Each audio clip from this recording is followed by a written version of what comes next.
Congratulations on making it all the way to the bonus round. Thanks, Pat.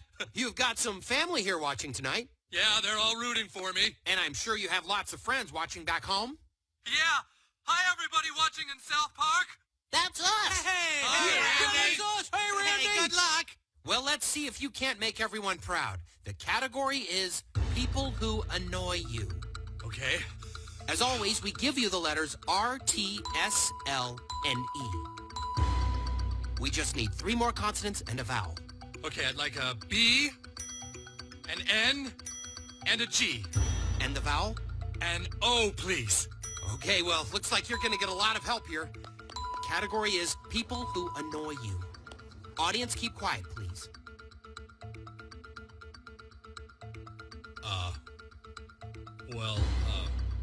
10 seconds, Mr. Marsh. I know it, but I don't think I should say it. 5 seconds, Mr. Marsh. All right, I'd like to solve the puzzle. Niggers! Huh?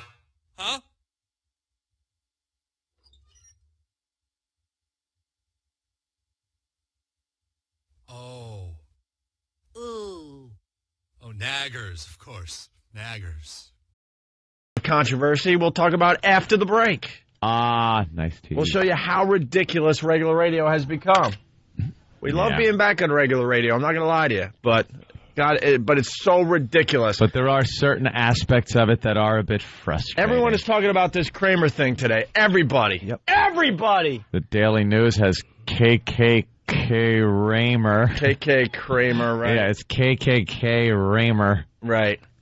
like he's in the Klan. But the company we work for, we're not allowed to say the N-word over here. Yeah, they're very... Has nothing to do with the FCC, by the way. Very, very nervous about that word being used in any context, even if it's to report a story that everybody's talking about. It's not used as a hateful speech. It's reporting what was said, what everyone knows. Everyone knows the word that was used. Everyone knows everything. But, in order to play the clip and then maybe do a little comedy, a little fun with it, taboo.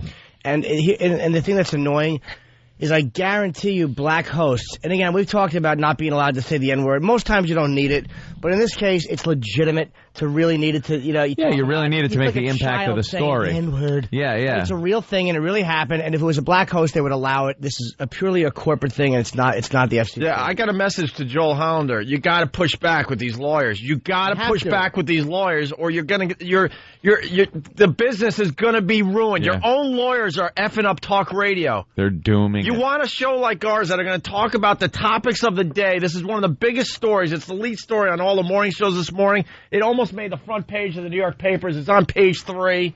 You got to push back with the lawyers. I'm telling you. Don't worry. We're not doing stuff that the FCC is going to swoop in and fine and take away license for. It's not anything about that. It's your own lawyers that have just castrated talk radio. And you've allowed it. Yeah. And believe me, if it was Kike or if it was any other Dago, WAP, anything else, Mick, you'd allow us to talk about it and do anything, but because it's nigger, we can't say it because that's terrible. Guaranteed, it's gone. Yes. Yeah, they just dumped out of you. Of course they did. Joel, you got to wake up, man. I'm telling you, there's all sorts of competition out there, and you want a talk show that's going to talk about the issues of the day. Here's a huge story, and your top show, we can't use the word. Yeah. Not allowed. You know how ridiculous that is? We have to report it like Good Morning America. Why would you listen to this show when you can go to Good Morning America and here's the same stupid coverage? Yeah, and they give it a little disclaimer. What you might be hearing, right? What you hear might offend you. The language in the next segment might offend some people, so please, and then they can play it. Satellite radio is creeping up, and there's a reason for it. Later on this morning, we're going to do the same exact story, and trust me, we're going to have no rules. We're going to have no rules over there. I bet that got dumped, too. We're going to have no corporate rules. Yeah, it's happened before. Huh? Are you kidding? Yeah, no, I'm not kidding. They would dump that if we said that? They better not. Yeah, I bet they'd. They better not. It's a message. They got to get the message. It's a huge story. We should be allowed to talk about. And then we got some kind of rules where, like, if Patrice is in studio, because he's black, he could say maybe once, maybe twice. Yeah, it's a weird Nonsense. double standard based on nothing but lawyers in a room somewhere. The advertisers are not going to leave. Huh? The advertisers are not going to leave. Not under that circumstance. No. It's No, not under. It's not like we're going on the show today and we just feel like saying the word over and over again. Yeah. And doing, maybe just, off-color jokes about it or something. Yeah. We're discussing it. Discussing a huge story. Or if you're saying it in anger, like if a caller calls up and you fire it at him angrily, that's different. It's a different intent, and everybody knows it's different. All right, well, That's what the lawyers are. You're just garbage. Yeah, You're it's just like garbage. They take one circumstance that might come up, like Jimmy just said. Some guy calls up and you get pissed at him and you just throw the word out, which, we wouldn't do. Would not do. But the lawyers see that and say, all right, since that might happen, ban the word from ever being used in any context. And it's like, oh, come on already. which, by the way, gives the on. word so much more power. Yeah. Why are you powering these words? They're just words in the end. I don't even care what we talk about it over here. We ought to be funny with it on XM. Some things you can't do on terrestrial. All right, why don't we'll take a break. We'll get into it. Kramer did apologize on Letterman last night. Anthony stayed up and watched. Yeah, very, very tired today. I could not resist watching. And, oh, my God, it was uncomfortable. All right, we'll get into the whole controversy And next. by the way, I bet you that they'll say N-word on TV. I bet you that they will. They will. They're bleeping it. They won't even write it. I'm watching TV right now. He's an N star star star star star star star star star star. Wait. He's a navigator. Star. N star double G star star. No. Guesses. No. You And can't do that. There was a murder committed in Iraq, Chappaqua. which is really bothering me. Oh, the comic? Really. All right, we'll get into that, It's just too. Everything that is wrong with those. We got a lot to do. Also, the top 10 worst toys this holiday season. Number one, of course, the talking Kramer doll. Talking Kramer doll? Yeah. So Bad one. you want to You make don't sure want you to don't give your get kid that one. Want to make sure you don't get that one for your kids Yikes. this holiday season. This Kramer thing is getting out of hand. Well, it's very hard to report. But, the TV news stations are using transcripts, and then, like Jimmy saw before, it says N star star star star star.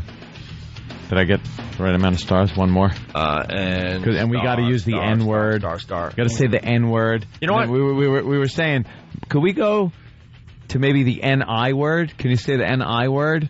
Just so no one confuses it with like navigator or, something like that. Yeah, everyone else says the N word. We're going to say the NI The word. NI word. That way, at least you got a little more knowledge there, a little more input, and you might actually know what we're talking about. Can you say the NIG ... word? No, I bet Why not? That could be night. Could be Nightcrawler. It could. In some cases, it is. I don't think Kramer was yelling at a guy in a suit of armor, though. He wasn't yelling at a worm. Trying to do some fishing. So, where do we begin with this? Everyone knows the story by now.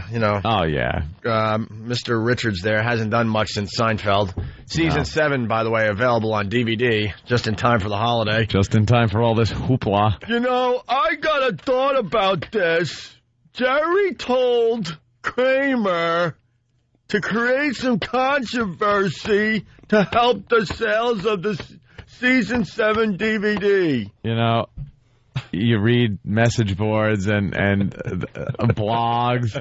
There are people that actually believe that this is all a staged thing between, the Seinfeld cast to sell more of the just released Season 7 DVDs. Well, what happened is the Seinfeld cast was going to fake a plane crash into the Pentagon, and when they couldn't pull that off, they decided to do this because you have to get some kind of a buzz going. These idiots out there. They just want something to be happening beyond what they can see. Kramer, call people.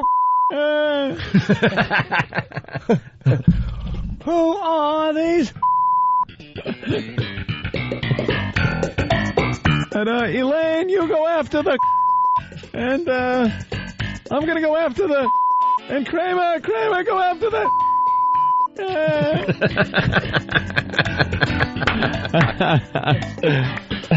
We've got to boost sales of the DVDs. Got to boost sales. How did season 6 sell? Go after them. I like to trail off. Well, Making the bit. trying. Let's say hi to Tony in Pennsylvania. Tony, what's up? Hey, boys, what's going on? Hey, Tony. Hey, I saw that video last night. I just wanted to ask Jim, being that he's a comic, like, what happened on stage there? Was he trying for a joke and he got flustered? What do you think happened? I don't know. First of all, every comic has wanted to yell that at an audience member at one point. Oh. It's the most hurtful, awful thing you can do. Yeah. If it's a woman, you want to drop the C-bomb. No matter what's going on as a comedian, there are times where you just want to hurt an audience member. And I worked the Laugh Factory in L.A. It's a tough room, Jimmy, huh? It's the type of room you can murder in. You can really kill. It's built to destroy in. I mean, it's a good club to perform in, but the crowds don't typically like me. You got to explain, though, it has a balcony, which is very rare for a comedy club. You have the audience in front of you, and then there's a balcony up, and you can see Richards was looking up to the left and yelling into the balcony. I believe that's where the heckler was.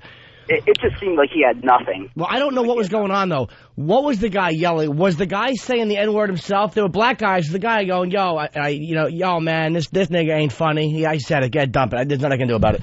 Or was the guy saying something like, yo, white boy, you're not funny? Was the guy being racial at all, either against Michael Richards, or was the guy just being a douche and Richards snapped? I don't know. Yeah, it seemed at first that Richards was trying to be profound with the whole "it's just a word, man" thing, but then it just turned into what seemed to be just yelling a racial epithet at somebody. Did he use the word during his act, or when he got flustered and people started heckling him, and then that's how he fought back? I don't know. I don't know, because we don't know what the beginning of the tape was. But well, we got to get Jamie on the phone. We got the owner of Laugh Factory calling the show today. He also owns the Laugh Factory here in New York. I didn't know where it was at first. And I'm like, oh yeah, Michael Richards is in L.A. Jamie Masada, who was he was like kind of in the Michael Jackson case too. He introduced the kid to Michael. He did some weird thing. Oof. I don't know how Jamie gets that Laugh Factory sign up, but man, he's a marketing genius. Hey, have you ever seen Michael Richards perform? No, he was supposed to do it. I was doing the improv one night, and he was supposed to come in, and for whatever reason, he canceled last minute. So I've never seen him on stage. We'll get the owner of the meeting. Did he have a meeting? Yeah, we'll get the owner of the Laugh Factory on at 7:30 today. Okay, Jamie. good. Jamie will be calling the show. Well, here, I mean, here's the actual set. It's only a couple minutes. We got 2 parts here. Yeah, it's gonna be bleeped to crap because lawyers know what makes good radio. Yeah, they do. Just keep listening to the lawyers. What is that about? This is a display in a store window that was that was stopped. It's some kind Oh my God. Nazi gingerbread display at a hardware store that had to be taken down. Just incredible. Why would anyone have a Nazi gingerbread display? I don't know. Apparently this guy is one of these like artistic people and does controversial art. All right. So he made a gingerbread village that looked like Hitler at Nuremberg giving the speeches. It's just brilliant. Complete with Nazi flags and everything. How do you think that's going to be received? You know what? But But it's gingerbread. They're so delicious. No, they're not. Gingerbread stinks. I love gingerbread, man. You take that back. No. You don't like ginger snaps? No, it's the G word. No, the G word. They look adorable, but they taste like crap. Look at that. It's on this TV now. It's Sig Heiling. It looks like Cartman as Hitler. Yeah. It's a little gingerbread Hitler. See, what I love about this is we're getting so politically correct that when someone just goes completely the other way, it just makes me laugh uncontrollably. Yeah. And it makes the news. Yeah. Instantly. Yeah. Look at that book. That's Frosty the Jew Hater. There's no reason. No. Can we get the story with the Nazi gingerbread cookies or whatever? What do you think people are going to do when they see that? Go, wow, it's cute. Aw, now that's what Christmas is all about. Hey, man. It's tough out there if you're a small business owner. Now everyone knows what this guy's about. That's what it is. God bless him. All right, Michael Richards at the Laugh Factory in L.A. Here we go. Dane's home club, by the way. This is Dane Cook's home club in Los Angeles. Oh, really? Yeah. Shut up! 50 years ago, you had you upside down with a fork up your... Now, okay. All right. That's kind of funny. Got a big laugh. That at least is, it's completely outrageous, but the imagery and everything is ridiculous, and it got a laugh. So, you thought, okay, he's going to do some cutting-edge racial humor. No. At this point, he wasn't doing it. He was just taking on the audience. He got lucky with a good one. He got lucky. Yeah. He got so pissed off, he went after the heckler, and he got a big laugh there. This was not part of his act. That was a little more fuel. This was him just fighting back, and then it just goes from here. That was a little more fuel for the fire. Let me tell you something. When you're on stage, every comic has wanted to do this. I don't mean with blacks or Jews. You've wanted to just unload the most vile thing you possibly can. Yeah. And it's unfortunate you got to grovel and apologize. It's only a moment in your life. It doesn't mean anything. That's what it is to when you're pissed at somebody and you don't know them from a hole in the wall. You can't pick out something personal about them because you don't know them. You're pissed at an anonymous stranger on the street because of something, or in a club as a heckler, or in any situation where you don't know this person personally. What do you got to work with? You're looking at them. So all you have to work with is their looks, what they are, what they look like. So you dredge up the most hurtful thing you can find. Right. Hey, you fat bastard. Hey, you friggin' look at you, you cross-eyed son of a bitch. Like, you find the most hurtful thing, and that's what you use. With black people, it's the N-word. That's what you use. I'm not saying it's the right thing to do. I think there's a circuit breaker in your head that is supposed to trip and keep you from doing that. But it at least goes through the people's heads. I don't care who you are. If someone wrongs you, you're gonna pick whatever you can to hurt them the most, whether you say it or not. Yes. It's going to be in your head. The most liberal thinking person, if they get almost killed by somebody that's black, it's at least going to pop. The word is going to pop in your head. You're going to go for the jugular, basically. Right, because that's human nature. Yeah. Hey, this is coming in a lot. I don't know how true this is. Boys, a friend was at the show and said that the two black guys were heckling him. Kramer said something stupid, and they told him shut his cracker ass up. That's when Kramer started calling them the N-word. Oh. You see, he should have just, if that's the truth, if it was just, shut your cracker ass up. C-word. That's not a harsh enough thing to merit that response, to be honest with you. Because that was, the first line, fine. But then they just keep going with it. So if that's all that happened, if it was one stupid line like that, it's like, come on, man, you got to know how to hit back. Unfortunately for black people, they really don't have that atomic bomb of words to use. Well, maybe they do. With Whitey. I almost stole a joke you've used. Oh. Maybe they do. I say this today. Let's have the black... let's have some of the black listeners call up with the atom bomb for white people. Let me correct that. Let's have the black listener call up. The one black listener. Yeah, where is he? Yeah, someone waking him up because I'm sure he has another day off. Because we've all heard him. You should give out the number because some people might not be kind of casual listeners. 1-866-313-FREE. What is the atom bomb for white people? See, we don't care what you call us. Son-in-law? That's the difference. We don't care what you call us.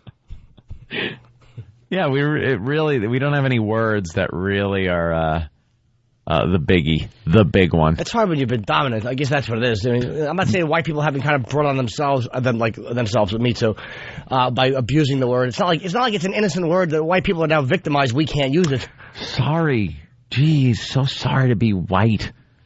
So sorry to know how to make a wrench and then turn it and make a wheel and make cars and build wonderful things for the world. Instead of putting tires full of gasoline around each other's necks and lighting it on fire, or hacking each other apart with a machete because you're of a different country. Absolutely, or massacring 6 million Jews. Oh, bad. Well, yeah. All right, there have been a couple of instances in history where Whitey's gone a little crazy. Why do white people get blamed for everything? It's not like white people slaughtered the American Indians. Did we really? Oh yeah, we did. We were the first terrorists. Let me tell you something. We were the first terrorists. The American Indians were very much like Africa right now. Very territorial, very warlike, and they would beat the crap out of each other for a long time before we got here. You're right, but the white people kind of came along with we just gave the old express. The old express extinction. The old slate cleaner. Right. Here's the difference, though. Old Whitey was able to build a train that we could shoot out the windows of. Here's the difference, though. They took care of each other and they fought each other, but they continued to flourish. Did they? Absolutely. And would they have? We completely wiped them out. Don't say we didn't do it. Travoy. Stop. We completely wiped them out. Invent wheels and stop dragging crap. We did that. I agree. Ugh. Before that, stupid Travoy. Who said white people invented the wheel, by the way? I don't know where that was. I did. I have a mic in front of me, and I know it had to be some white guy that decided this rolls better. Probably Africa or Asia. I hate to play devil's advocate, but the wheel has been around for a while, long before. I'd have to say. I would say Dr. Yakov, the cradle of civilization, Mesopotamia. Nope. Jersey. Bigfoot. Jersey. Bigfoot invented the wheel. Bigfoot invented the wheel. Doesn't have a wheel. Bigfoot invented the wheel. I will not even stand for that. Bigfoot invented the wheel. Then why isn't Bigfoot driving or riding on his wheel? Because his feet are too big for the gas pedals. That's right. He's hiding. Can't fit in it. It's in the garage. The batteries won't charge. He's hiding in the Pacific Northwest. No, if Steve were in the Northwest, he'd be big dope. And he understands how flawed we are. Big arms. So he decides to continue to hide. But he's got a wheel. But he has a wheel out there. The Sasquatches are queer. Yeah, I dare the S word to come after me. Kick him right in his Yeti bag. How many names do you need for this stupid thing? Exactly. Hairy beast. I gotta agree with you, though. Yetis are queer. Oh, they're the worst. Bigfoot. The Yeti. The abominable snow. Isn't the Yeti the snow one? Yeah. Well, the white one. Yeah, the white one. Yeah. Now, he probably has a wheel. Just hangs out in the snow. No, he has not the Bigfoot. No, he has a snowmobile. That's how he's already up to snowmobile. Yeah, he has to have the snowmobile. That's good. But Bigfoot. Yeah. It's all about Bigfoot. You ever hear that, see it on YouTube, that Yeti just heckling or yelling? Hold on. Thank you. I'll just stop right there. Why? I had a thought in my head, but somewhere between my brain and my mouth, it got all tripped up. It just went through a humor filter, and the humor stayed on top, and then it happens. Believe me, it happens to me a lot. I hope the humor's able to be recycled back into the system. All right, why don't we continue? That was devoid of any. Here's Michael Richards from the Laugh Factory in L.A. Shut up! 50 years ago, you had you upside down with a f***ing fork up your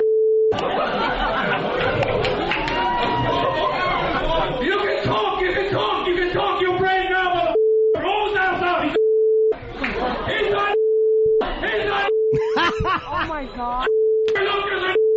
Best part is that woman. Oh my God. Oh my God. That is, I mean, look, as much as I want to hug him for just being such a dick on stage, I mean, that really is a little, you can't. Throw him out. He's up. He's up.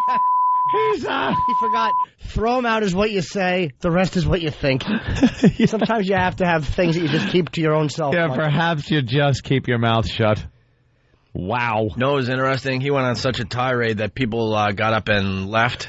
And Jimmy made a great point that I wasn't thinking this morning. This is why I hate Los Angeles. The fact, I mean, I understood people objected. Here's how you object. That was a kind of a rough moment. You don't have to laugh at it. Kind of a rough moment. But you don't get up and leave, you dumb white people. I'm talking about the white people filing out of the club. Yeah. People go to comedy clubs to see something alive and in the moment. You have the guy from Seinfeld screaming the N-word. How much more alive can you get than that? Coming apart at the seams. He's unraveling. Why wouldn't you want to watch that happen? What do you want to do? You want to see another polite set? You're watching Kramer scream the N-bomb at a man in a balcony. How do you walk out on that? You're watching him self-destruct right there in front of your eyes live. You're watching the greatest comedy show ever. And you don't even know it. A historic moment. Dummies. Right. They walked out. Yeah. Harumph. I won't have this. But Jimmy, you made a pretty good point that you think some of these people were walking out because they were nervous that maybe the guys that were getting heckled might have some weapons in there or something. A pistol in the car or come back with a gang. You know, believe me, that's just the way white people think. They're going to come back and spray the entire club with bullets because of Michael Richards. I mean, you know. Because why would you leave unless you were scared for your life? That's the only reason. L.A. is so racially... You know, like, they're just so racially hypersensitive. I've performed there. I mean, anything that's remotely doesn't sound like it's 100% pro you get race, the groan. 100% pro gay. Anything that's not 100% PC, they step back a bit and kind of give you like, oh, hey. Hey, whoa. They're terrible out there. All right, let's continue here. I moved it back because you got to hear the woman in the audience. Oh, my Oh, God. my God. Oh my God.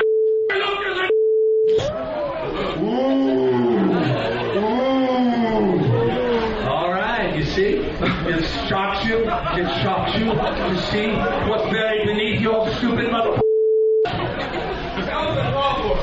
What was it called for? It's not called for you to hear off my ass, you cheat mother. You guys have been talking and talking and talking. Oh, boy. He just snapped. He lost it. And let me tell you how that feels, man, right? Because I like the fact he kept going. He didn't just back out. He was angry. But, man, you get that where all of a sudden you have that, like, invisible shield on stage.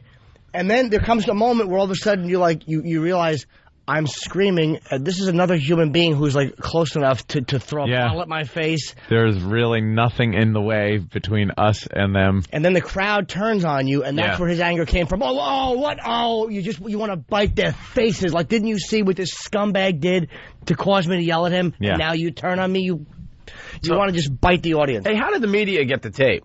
Someone had it on a phone. It's probably from a cell phone. It's terrible quality. It is terrible quality? Probably from YouTube. I mean, thank God someone had that camera. It's great. Yeah. Anything that happens in the world today will be captured on tape. By the way, in some way, shape, or form. I plan on doing something like this, and not important. New Year's Eve at the Borgata. I have a whole thing planned, so bring your video cameras. YouTube-worthy okay. Very good. Oh, it's going to be ugly and controversial. All right, we got to take a break. Part 2 of Michael Richards going off at the Laugh Factory. We got that. By the way, it's a great commercial for XM today. Sorry, but it is, because we're going to play the same stuff over there, unedited, uncensored, uncensored. The FCC would allow us to play this, but for some reason CBS has a problem with the N-word, which is just completely ridiculous to us. Especially under these circumstances where you know the intent of it, you know why it's being used, and you know it's not coming from a place of anger or being gratuitous. Come on. So XM gets a nice commercial today. Yep. Also, we got Paul Rodriguez weighing in. We got Sinbad weighing in. Wow. We got... they went to relevantcomic.com. No kidding. We got Kramer on Letterman. Anthony saw this last night. We got... so uncomfortable. We got Kramer. We got Michael Richards on Letterman. Just call him Kramer. Just call him No one Kramer. cares about his name. Michael, he's Kramer. We got the audio of him apologizing on Letterman. Letterman got a great coup last night, man. Huge. He just happened to have Seinfeld on.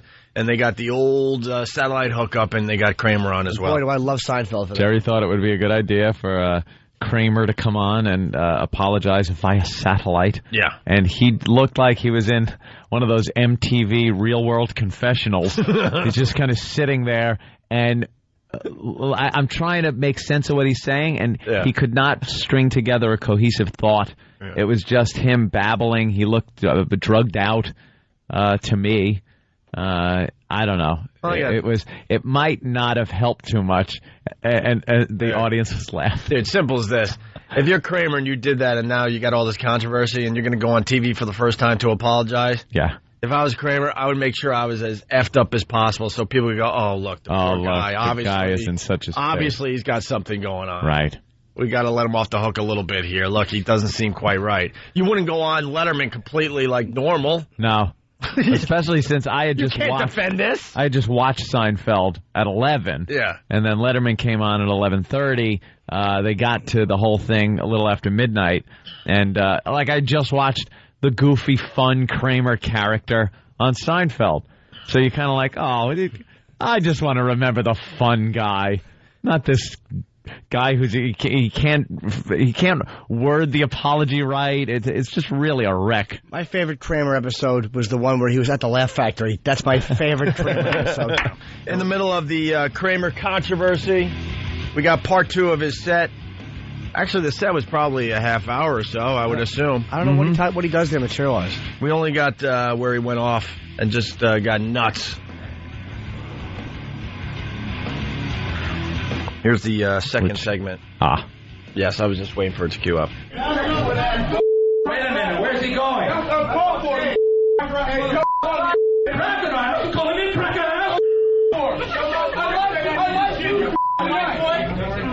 Oh, you threatening me? We'll see what's up. Oh, it's a big threat. That's how you get back in the man. That was real call for. Wait a minute. He's not going, is he?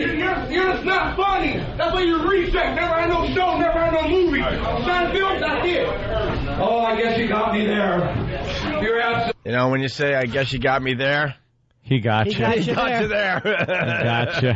He really was flustered, man. Not even. I mean, I understand jokes that were bombing, but he didn't even have anything that like resembled a joke. He was just like, "Yeah, where are you going?" You didn't do no movies or nothing. You just had the Seinfeld. Right. Maybe he should No have. movies or no other TV shows. But and you know, Kramer's been thinking that ever since Seinfeld went off the air. Like, oh my God. Exactly. But I'd said it before. But it's sort of. It's not really that accurate, or it's not really that demeaning to Kramer. It's like Neil Armstrong. Hey, you just went to the moon once. You know, it's Seinfeld, for God's sake. No, it's not I disagree. It's I disagree. Michael Collins. You just circled the moon while Neil Armstrong. Oh, okay. You still knew his name. You honestly think that Kramer's sitting home going, whatever? He wants another hit so bad. He wants a movie. He wants something else. Of course they do. Everybody but Jerry is content to just, Jerry's content to go back to stand-up comedy and just, tour around. He's got his family and everything like that. But the rest of them, they want to recapture at least a piece of that success they had with Seinfeld. And they also want to prove that they were, they have what it takes on their own to make it. Right. Seinfeld. That was like that was a show that needed all the people that were in place. Right. I think one more season. Ensemble. From what I understand, Seinfeld was offered this is just what I think, $5 million an episode, and they all would have got $1 million an episode. But Seinfeld said he didn't want to do one more season. So yeah. I think they probably could have really, in that last season, made $1 million an episode. Which would, I don't know what. I'm sure they made a lot of money. I'm sure they're making a lot of money as we speak. I hope they had good residual deals. Yeah, I'm sure they all did. Yeah. And Jerry, forget about it. That guy he's worth $10 million. He doesn't have to do it. Could be a couple of more than that, Jim. Perhaps more than that, Jim. Never had no show, never had no movie. Seinfeld, that's it. Oh, I guess you got me there. You're absolutely right. I'm just a wash-up. Got to stand on the stage. Oh, absolutely. That's it. We had it. Well, that's call for it. Oh, no, it ain't necessary. Well, you interrupted me, pal. That's what happens when you interrupt a white man. He says, shut you down. Interrupt a white man. Now let's call for it. Where is he? 1930?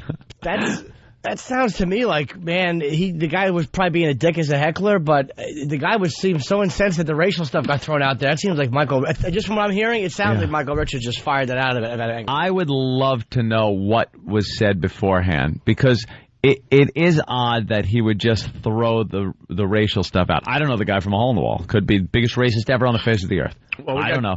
But like what was said before that spurred him to just go right to the racist stuff. Because the guy seemed so incensed. And most black people, if they're firing racist stuff at you, you cracker this, you cracker that, white boy this, and you fire that back, I don't think they're going to be shocked to hear it if they're firing stuff at you. First of all, you're the bravest white man ever.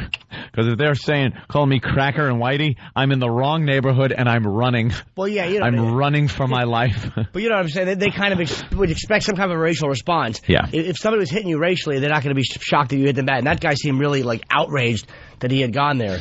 I don't know, whatever. Yeah, we're going to find out what happened at the club that night because we got Jamie, the owner of the Laugh Factory, at 7:30 this morning.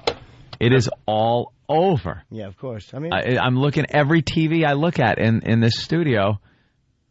They have the clip of him going off. It's just a great, great story. But I haven't seen on so many levels. I haven't seen any of the apology. There it is. There it is. Okay. We got the audio from Letterman. We're gonna get into that in a second, but we got Sinbad audio. And we also have Paul Rodriguez. And if there's two comedians, the first two I thought of actually, it's amazing they got them because I mean they're as busy as they've been lately. It's really good that they were able to get Sinbad and Paul Rodriguez. Luckily they were able to pin them down for a quick comment on the way. I was a little pissed off. Because I was waiting for the Yakov Smirnoff comments. Yeah. And what? Nothing. Not a peep. Where's he? Where is Yakov Smirnoff to just say, what the country, and make everyone feel better? One of the edgiest comics working today. Where's Gallagher? Where is Gallagher? Can Gallagher maybe he should dye a watermelon black on one side, white on the other, and smash it with his mallet as if he is smashing racial hatred. Am I the only one that sees it? Ugh. Gallagher, racist. Why? Look how he treats that watermelon. Racist. Another racist comic. I want to hear from. How about we hear from Chris Rock, or another really someone who's maybe relevant, comedian that has really done edgy racial humor before. I mean, Chris Rock has gone off on the black community, on stereotypes, on the black community. I love how I have to say black community, because if you just say black people or blacks, it sounds bad. But if you say the black community, for some reason, like I heard that more yesterday than I ever have. People calling up, just want to comment, the black community has to realize, because when you put community behind it, all of a sudden you're safe. Although I will say on this one, Chris Rock, I don't think was much to defend Michael Richards on. I'm sure that. Wow. No, but the truth of the matter is, if a white guy had done Chris Rock's material verbatim, it really would come off. It would be funny, but I think he would get a lot of complaints. Yeah. A lot of complaints. We should get Patrice O'Neill on today. Why? Because he's our black. Teasing, of course. I would love to have Patrice on. He's our black friend.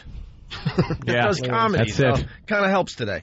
Hey, you want to hear one. Sinbad or Paul Rodriguez? It's Brian and Carlin as far as I'm concerned. So whichever one you pull out first, I mean, it's all gravy from here. Flip a coin. Here's Sinbad. Joining me from Los Angeles for more on the story is a familiar face to many people. The comedian 1988. Sinbad. Yeah, what year? Did we go in a time machine? Familiar face. If you're watching Star Search or the Apollo in 1991. Familiar face if you're wearing spandex. Yeah, or if you're white and you like comedians, that you might as well be white. Familiar face if you got one of those shirts with Chinese or Japanese writing on it. Just stepped out of a smoking DeLorean. Right. Are you kidding me? What year is this? Familiar face if you don't have the internet yet. Hey, it's Familiar face, my God. Sam, I think he was killed by a... Wow, Quincy. That's unbelievable. Quincy's such a racist. It really is. He works with an Asian guy. That time I closed my eyes to it. It's beyond amazing. It's the hand. He only had Sam because he likes smooth Asian massages. Right. Sam, after a tough one, Quince would just lay down and his teeth would be all clenched in the pillow. Clenched together. Yeah, clenched together. And Sam would get on and just knead out those nuts. After Quincy's used the skull saw on somebody. And it's been maybe a little bit of a trying day and needs a back rub. Or he would just hang his arms over the bed and Sam would massage his hands gently while telling him, Quince, we're going to solve this. It's going to be okay. And he'd thank him. Yeah. Yeah. Thank you, Sam. All right, here we go. We got Sinbad. Best impression ever. I got to hear the best part. No one. Joining me from Los Angeles for more on the story is a familiar face to many people, the comedian Sinbad, who was inside the club when... Maybe a familiar face to his family. Now I'm offended. I'm more offended by what he just said. I now understand why he's on, and I apologize to Sinbad. He was in the club when it happened. Was he? I did not realize that until this guy just said it, so he certainly should be. He's middling. God, you think Sinbad's like, man, how lucky am I? Yep. I just happened to be in the right place at the right time. It would have been funny if Michael Richards was shouting that stuff and he was just introing Sinbad. Speaking of... Oh, God, yeah. And then just a nice segue into his intro. Comedian Sinbad, who was inside the club when Richards melted down. Sinbad, you just heard Michael Richards' apology on television. Hasn't actually aired yet. It won't air for a little while on the David Letterman show. But what do you think of that apology? Does that make amends? Does that make up for what happened? That's like a man apologizing to his wife when he's been caught cheating. It really means nothing because you got caught. I had just walked in the comedy club. I'd been there about maybe 5, 10, 15 minutes, and Mike was doing his thing. I don't understand. When he says he was angry and he's not a racist, there's not that much anger at it was a heckler, man, and he wasn't even heckling hard. And he just went crazy, man. I mean, he went like, it wasn't an accidental slip, man, because he kept going and going and going. Oof. And he said he wasn't heckling hard either. Yeah. I'm sure. I mean, that's what comes from a comic. I mean, yeah. If he said, look, he was being heckled hard, he should have handled it better. But obviously, Kramer had some frustration that has been building up in him for a while. You've been heckled before at a club. I mean, what's the way that you suck professional's supposed to handle that? Well, remember, heckle is a part of the job. I mean, I look at if you work as a highway person and then you work on a highway and then people go by and blow the horn at you, that's part of the job. But for me, I've never to this day had anybody thrown out of a club because I've never had a situation I couldn't handle because the audience is not my enemy. And the audience was not his enemy. The whole idea is how you turn it around. And there's never any reason to bury somebody. You don't have to bury Wrong. And if you're going to bury somebody... Wrong. Hey, Ethel Merman, the audience is not your best friend. And let me tell you something. I deal with this a lot, and it's really weird when I see black people in the audience sometimes. There is a look you get as a white comic. It's the...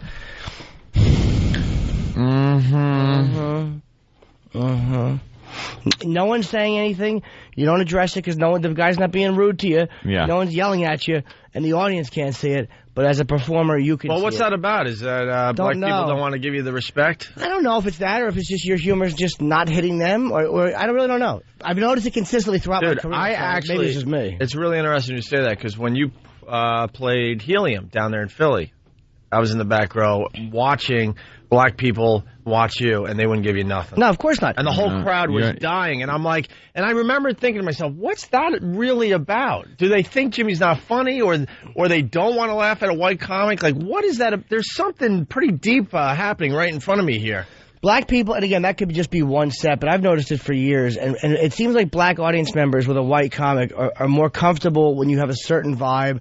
And maybe it's, no matter what I'm talking about, they can kind of sense that this is the way I am, and they just don't like the personality behind it. Or I remind them of people that just, I don't like his thought process because I know I know where it'll lead. They're not afraid of me. They're not threatened by me. They just don't like my thought process. Or I remind them of a thought process they don't like. And there's times, sometimes I'm sure they don't think I'm funny, but you can sense that it's more than that. Because there's times where I'm doing something and I'm killing. And I know when I'm killing. And I look down and I see that one face, and you want to go, what is this about? Or a guy reluctantly starting to laugh. I've seen that. There's a guy last night in the back of the cellar, a black guy with his girlfriend. Is that how they run that place? It certainly is. And she was laughing. And it's like, you just, and I know what I'm doing is working because of the reaction from the audience. And eventually he laughed and then like lowered his head like he didn't even want to laugh. And you get that from people, but when you notice it consistently from black people, you know, there's some. I remember I told Damon Wayans that black people just don't really like me in the audience. Happens. Wow. Yeah, I noticed it firsthand down there in Philly that day. Yeah, but I'm not making it up, and I'm not paranoid. No, absolutely not. I can back You're a likable guy. Yeah, my material is not groveling. But I'm not saying I'm tearing the ass out of the world, man. I'm not. But it's not typically, especially. It's aggressive. Yeah. And but you also do a fair share of self-deprecation. Black people don't really care for that. Or sarcasm. They get it. They just don't care for it in humor. They don't like really pedophilia or religious stuff either. Like sexual stuff, they're really liberal with. There's a lot of stuff black crowds love, but there's certain things they just don't go for. All right, let's get to the end of this Sinbad clip. You don't have to bury anybody. And if you're going to bury somebody, you don't get personal with it. You don't come up with race, with hatred, and you definitely don't come up with racism or sexism. Right. Sexism. Use whatever you got at that point. You use whatever you got. You don't come up with sexism? Shut your cruise boat face.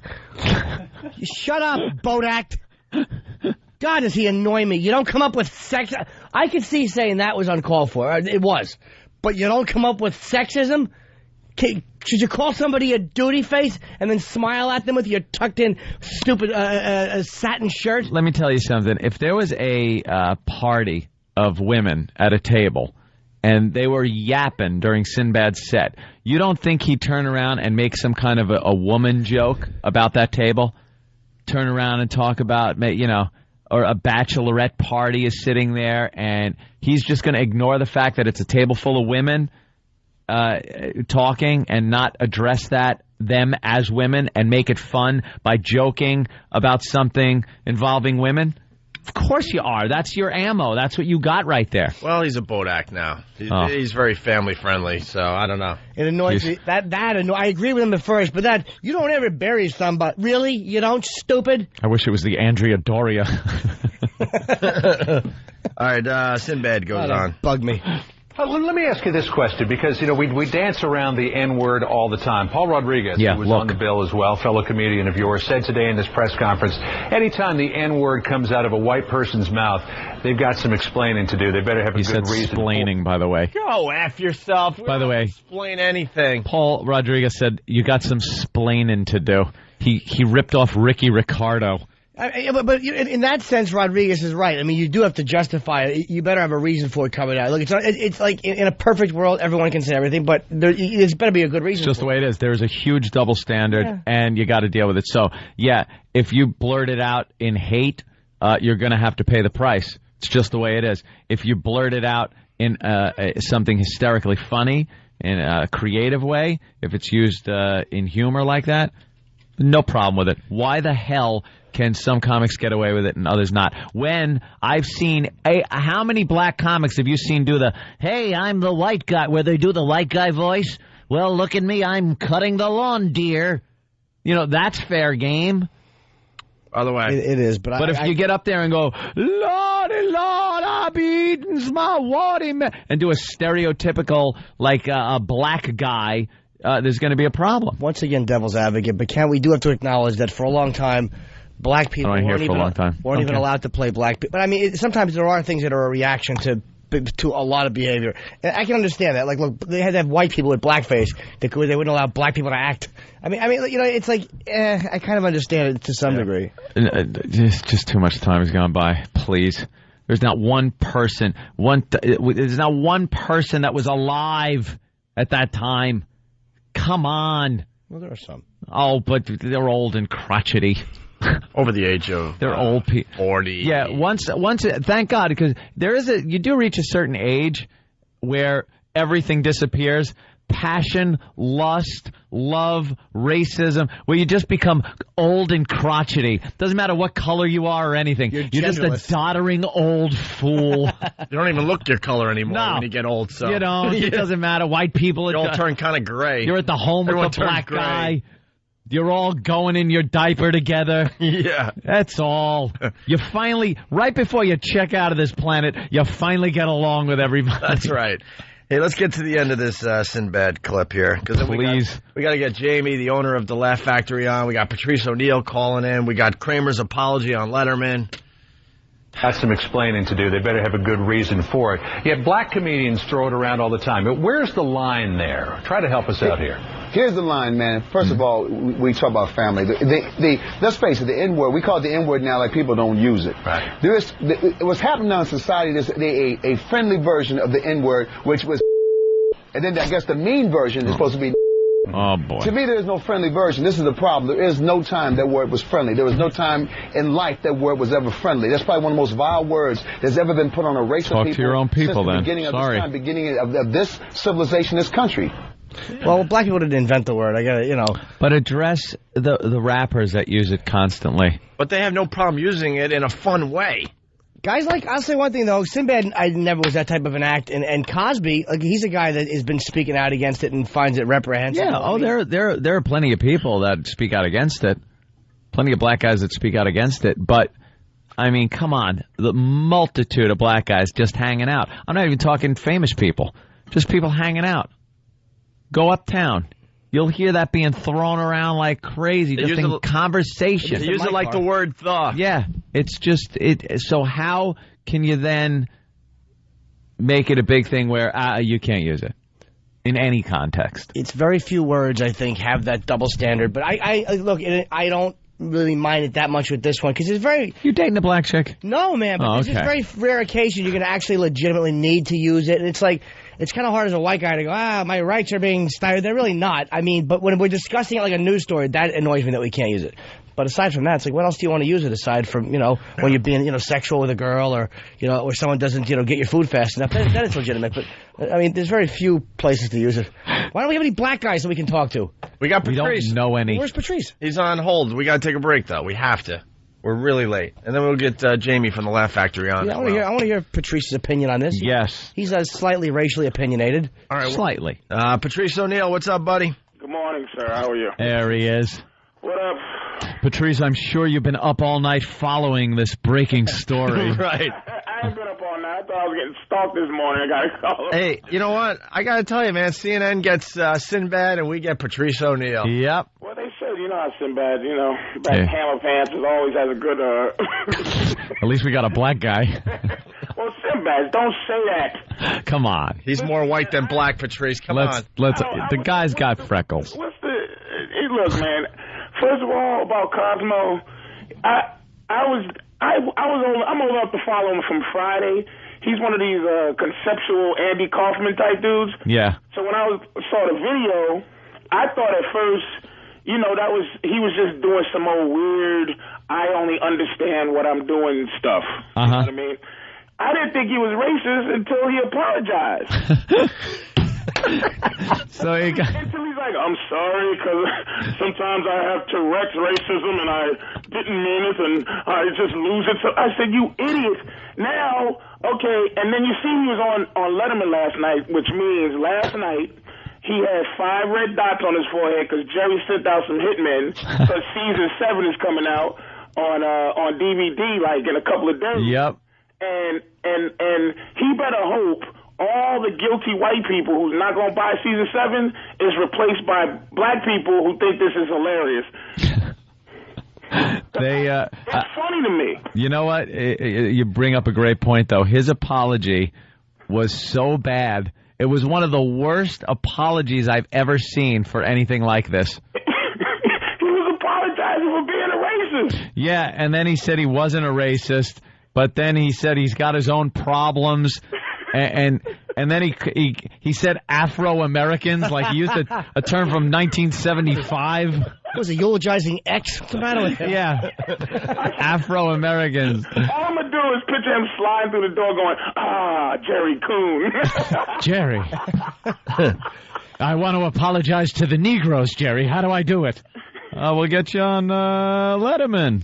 He's so stupid. I was watching it thinking, okay, first of all, that the dude, another thing, America makes me sick. White people make me sick because I don't need no apology. Like, that word has Cosmo Kramer using that word has no power at all. I've been rolling if I was that dude up on the top. See, this is what makes me mad, though, on the black side, is that the camera didn't catch that jerk that made Kramer mad enough to go back to the 60s. See, the comics are the ones that go, what was this ass saying? Except for Sinbad, who says, you never get sexist or racist. That boat act. And you never go all out against an audience member. Yeah, Sinbad said that, Patrice. I don't know if you heard it. He goes, you never... I didn't hear the whole thing. I heard him at the end say the reprehensible word. And it is, but it was way more. It's like saying the C word right now and then like you call a woman who's talking the C word in the audience, and she goes, "You harassed me, and I was so afraid for my life." Like, and maybe in 1930, if you said that, it would be horrifying because you could actually choke her and then say, and the cop will shake your hand. But in now. That's your power. So I'm not making an excuse for Cosmo because he said the word, but it has no power like it had for like Sinbad to announce as if we're still in the same position we was in the 60s. Yeah. I want white boys to be able to say what they feel like saying because I don't want to feel condescended. Too, where it's like, okay, Negro. Bravo, Patrice. We'll take care of you. Well spoken. You call me a Negro, and I want to call you everything I want to call you, because I don't ever want to stop being able to call white people crackers and burners and destroyers of the earth. So you can have Negro. Burners and destroyers. Exactly, stupid bunch of inventors. You invented nothing. You go to the moon, people. The nerve of you creating medicine. I'm sure. Listen to me. Listen to me. If it wasn't for white people, medicine would still depend on the weather. I just don't think, man.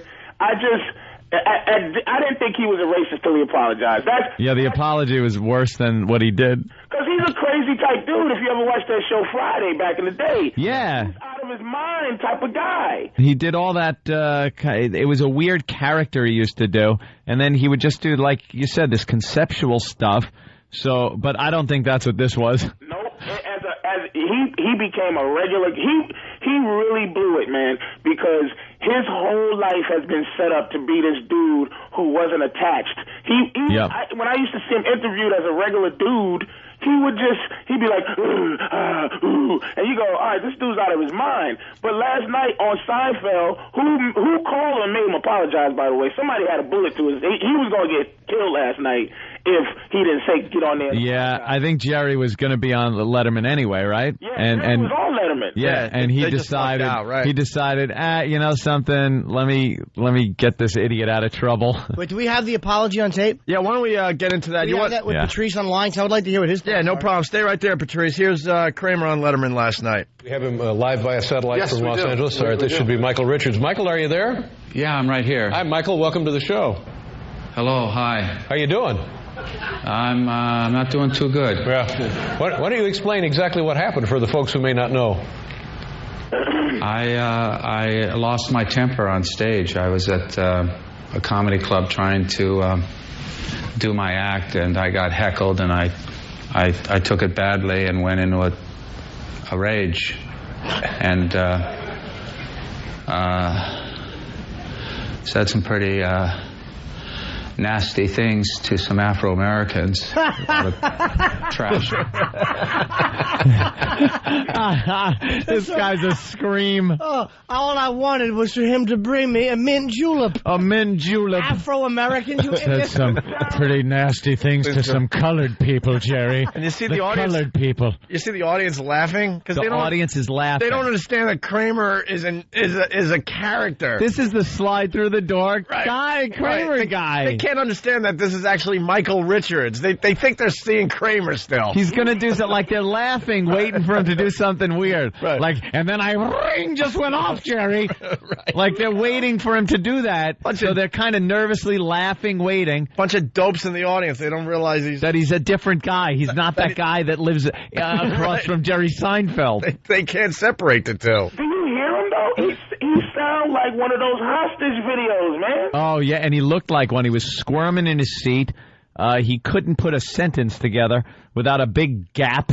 And he was almost crying. The audience is laughing at him. He's using terminology from the 50s. Yeah. All right, let's get back into it here. Nasty things to some Afro-Americans. A lot of trash talk. And stop laughing. It's not funny. And Jerry had to jump in. Stop laughing. It's not funny. Jerry, you should have led the applause break. That's hilarious that he just said that. Stop laughing. Hello, Kramer. Why did you call him a coon? Kramer. Coming out. Stop laughing isn't funny. But it is funny, Jerry. It's a real moment. It's funny. Stop laughing, because he knew this guy was really trying to apologize, but he couldn't. But it was... And Jerry's thinking season 7 money. They could have used the situation by going with the laughs with the audience, going, This was so serious that he was trying to be so serious with this apology that laughter wasn't even a consideration. And the people, when he said Afro-American, I swear to you it looked like an SNL bit or something. Like, no one, it's like it was written for him. All right, instead of African-American, say Afro-American to show how out of touch you are. And then people laugh, and then Jerry jump in. And then Elaine will come out, and George will come out and talk about the Jews and the Asians. And then he couldn't apologize properly. I didn't even see Jerry's reaction to all that. I know he hit his head as soon as he messed up as he was reading that apology and said Afro-American. I know Jerry wanted to say, cut, you idiot. And another thing, how does Kramer, who hasn't been on TV since '86 when they use Afro-American, get on Letterman last night during Jerry's time? Jerry said, Dave, look, call this dude on the phone. Yeah. In fact, Jerry said, Dave, call this nigga up. So I can smack him with his stupid face. What's the matter with him? He's so uncomfortable. Let me tell you, man, this dude's so crazy that that someone the only way you can really find out what happened is if you just give somebody a tape recorder just off camera, off everything, and really try to talk to them. What were you thinking? I don't really want to write him off as a racist yet because I know how crazy he is. He's Kramer. He should have spoken through his lawyer, Jackie Childs. Yeah. They should have brought Jackie Childs from the show in as his lawyer. And first show Cosmo and apologize. And then the camera pulls back and his lawyer, Jackie Childs, is right next to him. Hysterical. People love Seinfeld. They'd have forgiven him in a second. Absolutely. Cosmo, what'd you say, boy? Yeah. What you saying, Cosmo? I think we get money out of this. All right, let's get back to this. Michael Richards on Letterman last night. And what was you were actually being heckled, or were they just talking and disturbing the act? That was going on too. What a fast thinker. And did you? I know. I mean, hearing your audience laugh, and it's. I'm not even sure that this is where I should be addressing the situation. I've already heard you make some jokes about it, and that's okay, But I'm. Jerry was trying. I'm really busted up over this. Oh, shut your mouth. Guys, beginning to really you groveling idiots. Shut up. Oh, the groveling isn't even near over, my friend. Now Letterman's bad for making fun of it. They're mad for laughing because you couldn't handle a situation. Shut your mouth. I couldn't understand. This takes me back to the Mel Gibson. I'm sitting there like, how much money do you have to be able to be an anti-Semite? Like, why can't you just go ahead and look, I don't like the Jews and you start wars. Let me go. I am, I got enough money. Yeah, like, what are these apologies is what makes you seem like, I'm sorry. You know what you should say? I'm sorry, I usually do a better job at hindering my disgust for other races, but I blew it last night under pressure. Yeah. How about that, man? But that's the worst thing you can say. He should say I was playing and then keep it moving. No, he was just, I apologize. It's like he mowed down a schoolyard full of kids in a car. I don't want that little pussy apology. Excuse me. I don't want that. That apology means nothing to anybody black. It's like, shut up, you racist. Matter of fact, white people go, figures. What are you gonna do? Yeah. Kramer's a racist. All right, let's get back into this. I didn't like the way he was. He's like being mad at Letterman for making fun. What is Letterman supposed to do? Not address it, you jackass? Yeah. Yeah. A couple of jokes were made, Jerry. I mean, that's okay. Yeah. I mean, since I couldn't do it, you might as well. I'm really busted up over this, and I'm very, very sorry to those people in the audience. The blacks, the Hispanics, the whites, everyone that was there that took the brunt of that anger and hate and rage and how it came through. And wasn't the whites or the I'm Hispanics? concerned about more hate and more rage and more anger coming through, not just towards me, but towards a black-white conflict. Now he represents all of white people in this country and how blacks feel about he what happened. actually started coming off like he represents white people and doesn't want this to ruin the relationships between blacks and whites. The great relationship that's going on between blacks and white people. Who does he think he is, Rodney King or the Ocean What's the matter with this? Jerry, can't we all just get along, You're Jerry? a mediocre comic who got a break. Shut up. That's what you are. I want to hear an apology from Paul Reiser for calling Carlos Mencia a spig. Did you guys see that one? No, did he? I'm just messing with you. Yeah. I'd love to see Reginald Denny hit him with a brick. I want to see all the YouTubes of every racial outburst of every sitcom star from the mid-'90s. Yeah. I got a theory, by the way. There you go. I think Kramer was just trying to make a YouTube video. Everybody wants to make a YouTube video, and I think he's like, you know what? Did a great job. I got an idea. Watch the hits today on this freaking thing. Oh, yeah. Watch the views on this video from the Laugh Factory. Gregory, by the way. Right. If you don't plug Black Phillip for, the 25th, I'm going to call you a racist. You're doing your Saturday show, your show this Saturday? Yes, this Saturday on XM. All right. Yeah. Hey, Patrice, what? Saturday night from what, 9 to midnight, Patrice? Just tell him. I believe. I don't know the exact time. I think it's 9 to midnight this Saturday. Who's Patrice your O'Neill co-host? on XM. Cosmo. Patrice, who's co-hosting? Where'd he go? Patrice? What, did he hang up? He's gone. Oh, did he hang up? Or We're not even done with this. All right, here's the... Goddamn. I know. I like to scream at you on a balcony. Probably didn't pay his phone bill. Damn lazy. A black-white conflict. There's a great deal of disturbance in this country and how blacks feel about what happened in Katrina. And you know... What? Katrina? What? You're unraveling. He came apart at the seams. And we would pillage and rape their women. That's why there are mulattoes. Get a hold of yourself. The Amistad, Jerry. The Amistad. It's calculated. And then the aliens came down. They were bred to run faster. Talk to me. The slave owner, Jerry, would breed the bigger black guy with the woman and make the better athlete. I think he knows exactly what he's saying. He's like, I gotta look as crazy as possible on Letterman. Apologizing for everything. Katrina. The Emancipation Proclamation. My cats were talking to me. They told me to get on that stage. Newman put me up to it, Jerry. It was Newman. And you know, many of the comics, many performers are in Las Vegas and New Orleans trying to raise money for what happened there. And for this to happen, for me to be in a comedy club and flip out and say this crap, you know, I'm deeply, deeply sorry.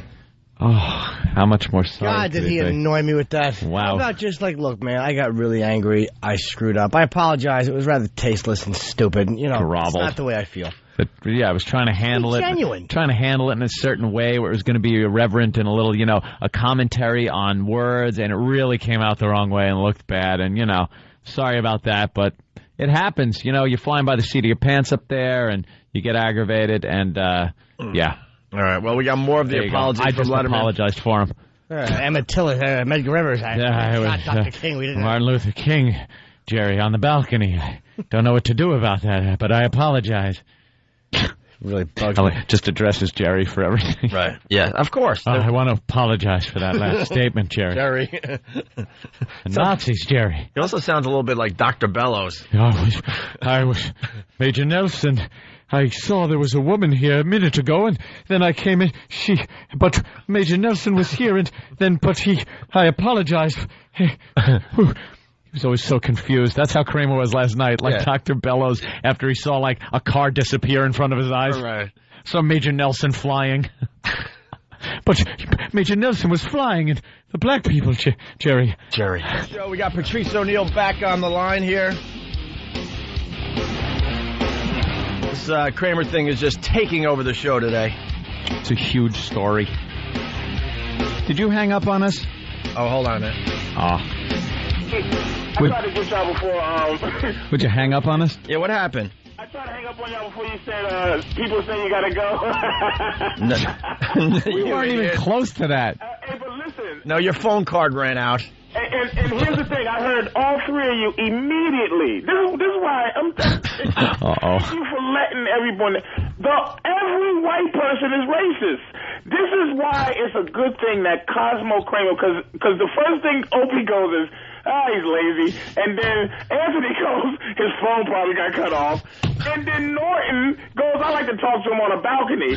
So, that's right. Oh my God. Shut up, Norton. So, the Cosmo, here's what makes me sick about white people, right? Black people are the only people. Now, look what Mel Gibson, as soon as Jews, they muscled up Braveheart and The Godfather when they thought for a second that they were saying some anti-Semitic stuff.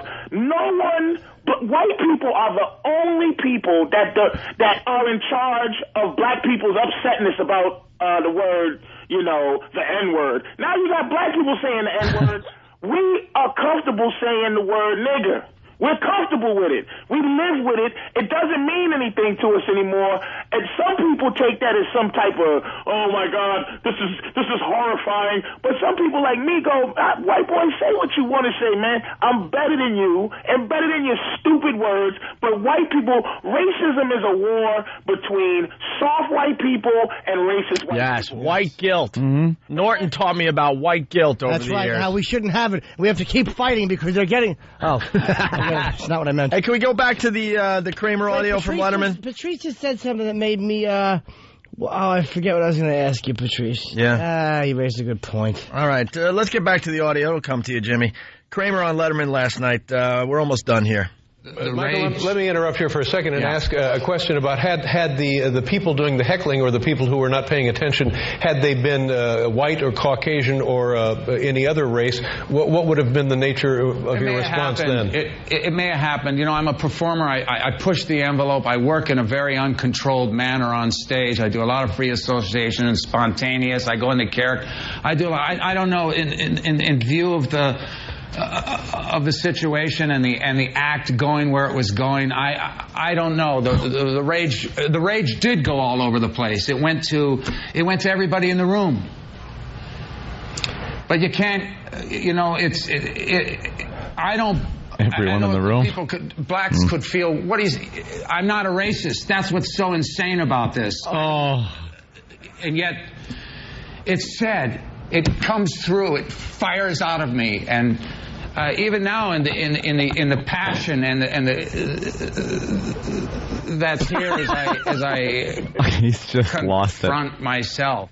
You know what would have been funny if he apologized if he came on and goes, Dave, you know how they are in clubs. They talk all the time and they heckle and they don't tip and their orders are hard to follow. And I'm trying to do my bit and they won't shut up. He should apologize as Kramer. Yeah, that's what people wanted. That would have been fun. They wanted Kramer. The thing is this, white people are stereotyped all the time. It's not just black. How do you think it feels like whenever there's sunshine or good things happening or joy, people go, must be a white man around. How do you think we feel having to deal with that? Whenever there's a smile on a child's face, that's a lot of white pressure. Man responsible for this? A lot of pressure to live up to. The worst apology ever given for anything. Horrid. Here's the final clip, and Seinfeld finally gets involved a little bit.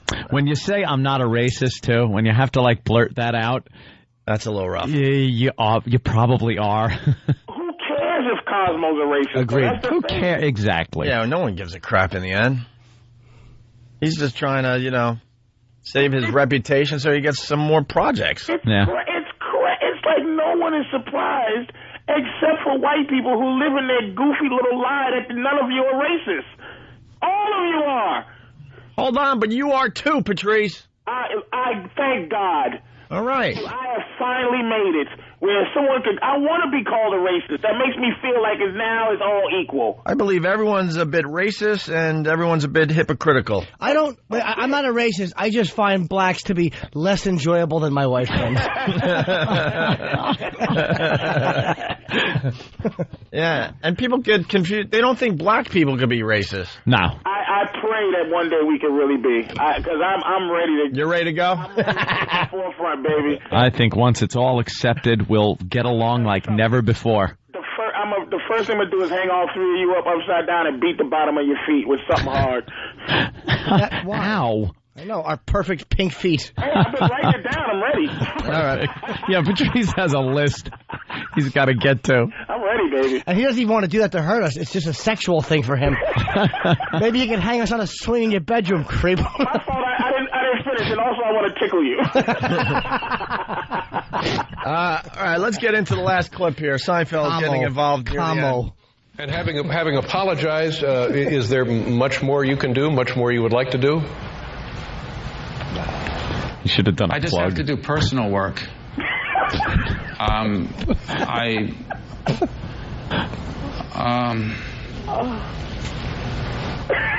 Oh, please say he's going to go to Africa and adopt a kid. Just sitting there. Please say it. He's just sitting there in silence. Right. I think I got to work on myself.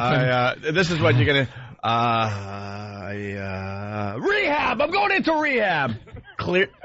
Takes care of everything, though. But has he ever held a conversation before? What are you going to do now? The vacuum?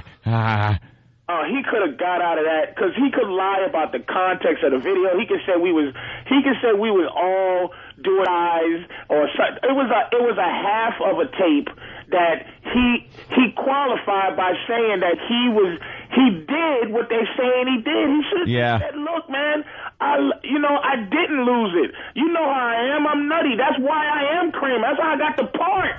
I'm out of my mind. And that didn't mean it like that. He could have got away with it, but this dummy, and that's another thing, let me explain something to you, that Sinbad and Michael Richards, and I'm not saying Sinbad is not black, but I'm saying that these are the two most irrelevant racial guys you will ever see.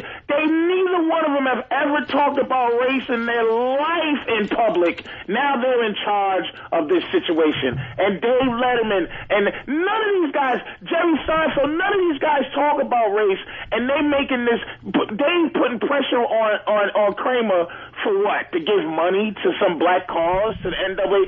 Come on, man. Who gives Cosmo is a racist, and now what? Page 2.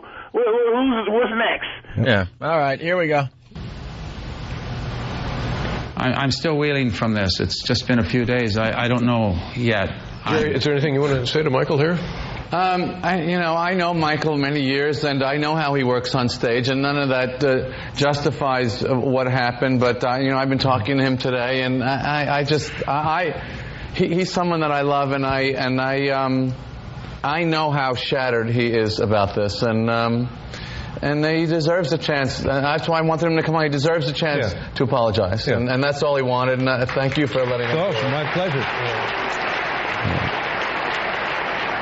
Thank you very much, Michael. I appreciate it. I know it's difficult, and I certainly hope you don't have regrets about being on this show this evening. Thank you. All right, take care. And then he just kind of sat there looking stupid. He is a dud as a human. I will say this, though. I respect Seinfeld for bringing him on, because I think that was partial season 7, but partial since What the Seinfeld got to lose in that situation? And Letterman handled it well. Looks like a peacemaker. Yeah. You know? And yeah, Letterman ate that up. You kidding? Do you think when Seinfeld walks up to Letterman and goes, "Hey, I'm thinking about, maybe we get Michael onto the show." Yeah. Not only do you get Jerry Seinfeld, who rarely goes on TV these days, you get Michael Richards. You get the biggest story in the news, entertainment-wise, and you're going to have both of the guys on? Yeah. Hell yeah, you say yes. That's just like us going on Leno. And they're going to put Sinbad on stage without a shirt and let Michael Richards yell at him. Give him a good scolding. Hey, Anthony, I didn't hear what you thought. Did you think he was racist? My whole take on it? Oh, yeah, there's some racism bubbling under the surface there, and it just popped right out of his face. But well, we were discussing this earlier, Patrice. We said, when you get into a confrontation, you really want to go after someone, you go right for the jugular, right for the atom bomb. Right. He doesn't know the guy. Maybe if he knew that guy and knew that perhaps he was let's say he's a deadbeat dad. He could have called him a deadbeat dad if he knew. He did. Wait a minute, though. A friend, a comic who was on the show that night gave me a call, and I hadn't even heard about it. He's the one who told me about it, and he said that the same dudes were in the audience the day before messing up the show. Oh, that's kind of like their gig? Like, these guys were well-hated. Serial hecklers. That's great. Could have been like trying to be the hero to every comic who had to deal with these dudes. And the dude made me mad on the tape when he goes, "That is uncalled for. That was unnecessary, man." Yeah. And I was like, dude, let him do what he got to do. And the saddest thing is Michael Richards didn't get off stage until somebody called him a used-up has-been who can't get on movies and who can't get TV work. Yep. And that might be really the crux of it, is that poor Kramer can't get a job. Yeah. And he's just mad at everybody, dude. And now he's got to go on the apology tour to have any shot with Hollywood. He's like, what did Fred Mertz do after I Love Lucy? He is the Fred Mertz of our time. He called Louis Armstrong a coon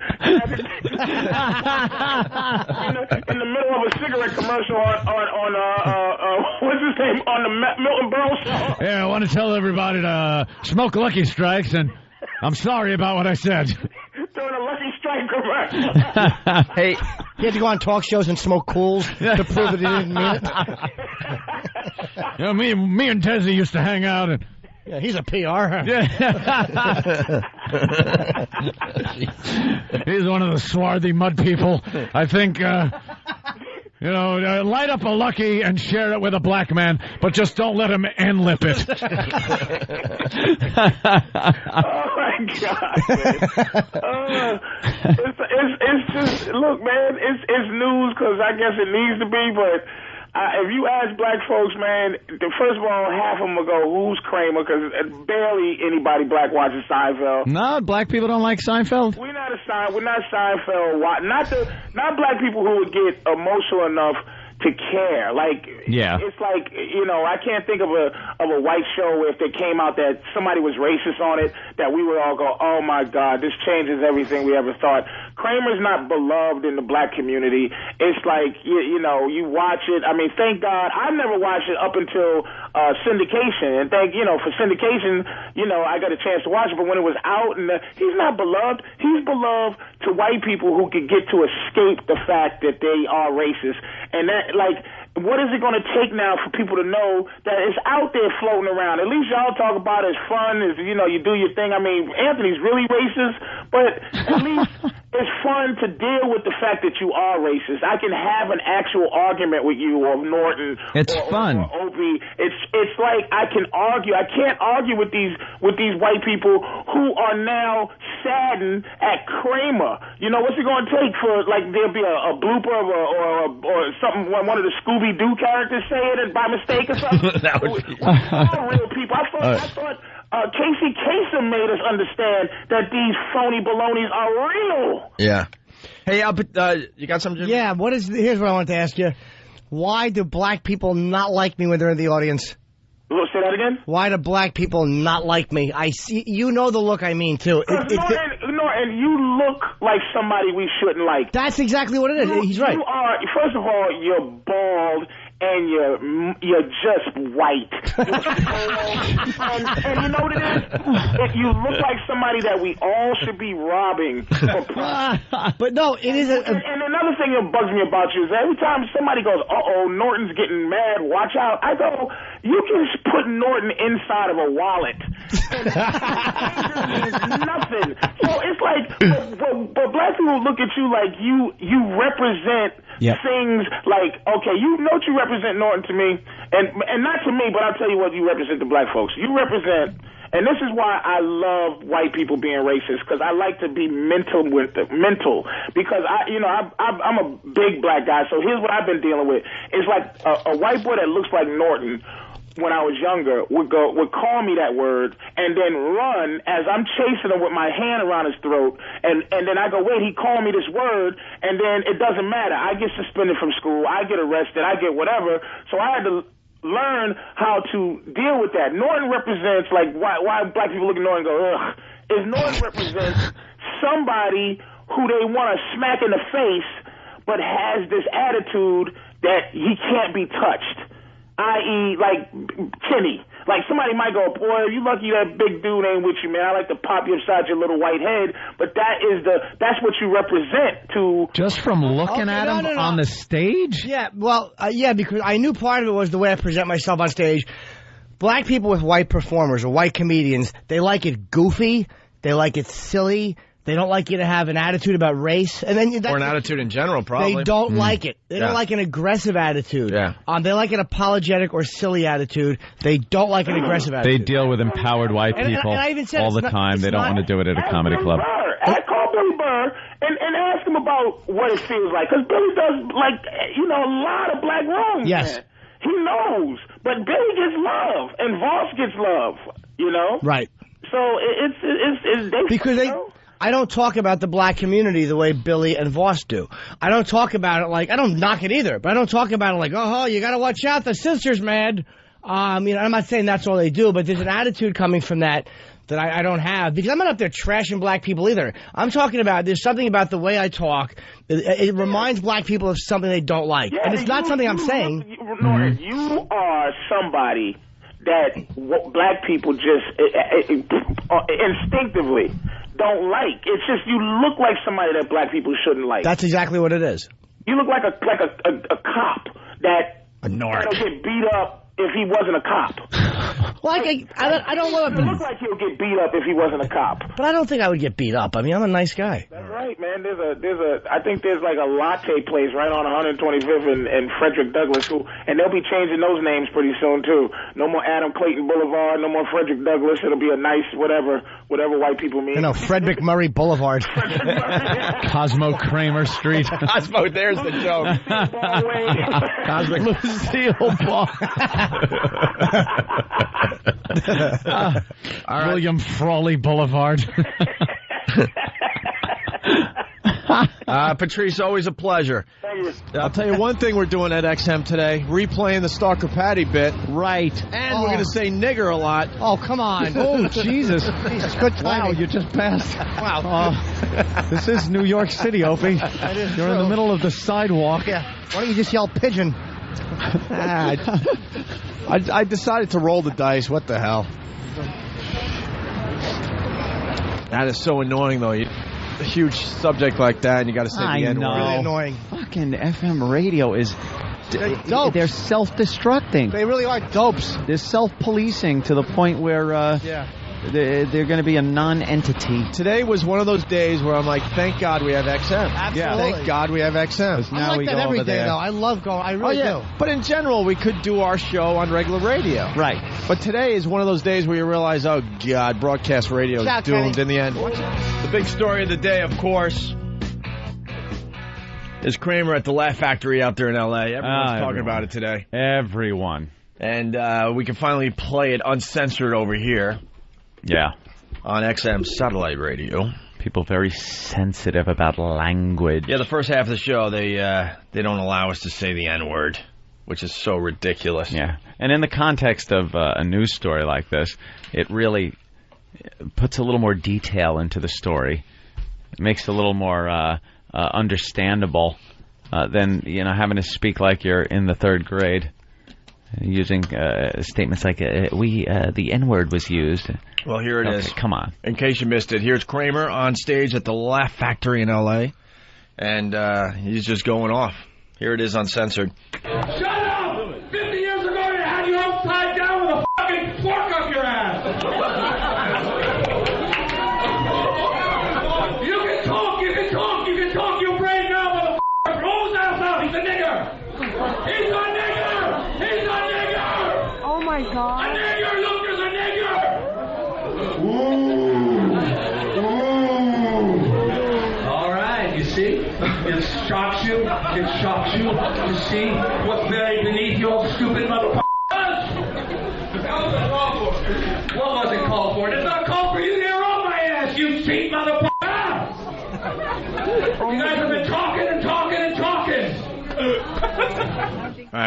So what? The curses were bleeped out. The beeping was not us. That was on YouTube. It was like that. So for whatever reason, they beeped on YouTube. Oh, okay. The curses were bleeped out. Yeah. All right. And then here's part two. Wait a minute. Where's he going?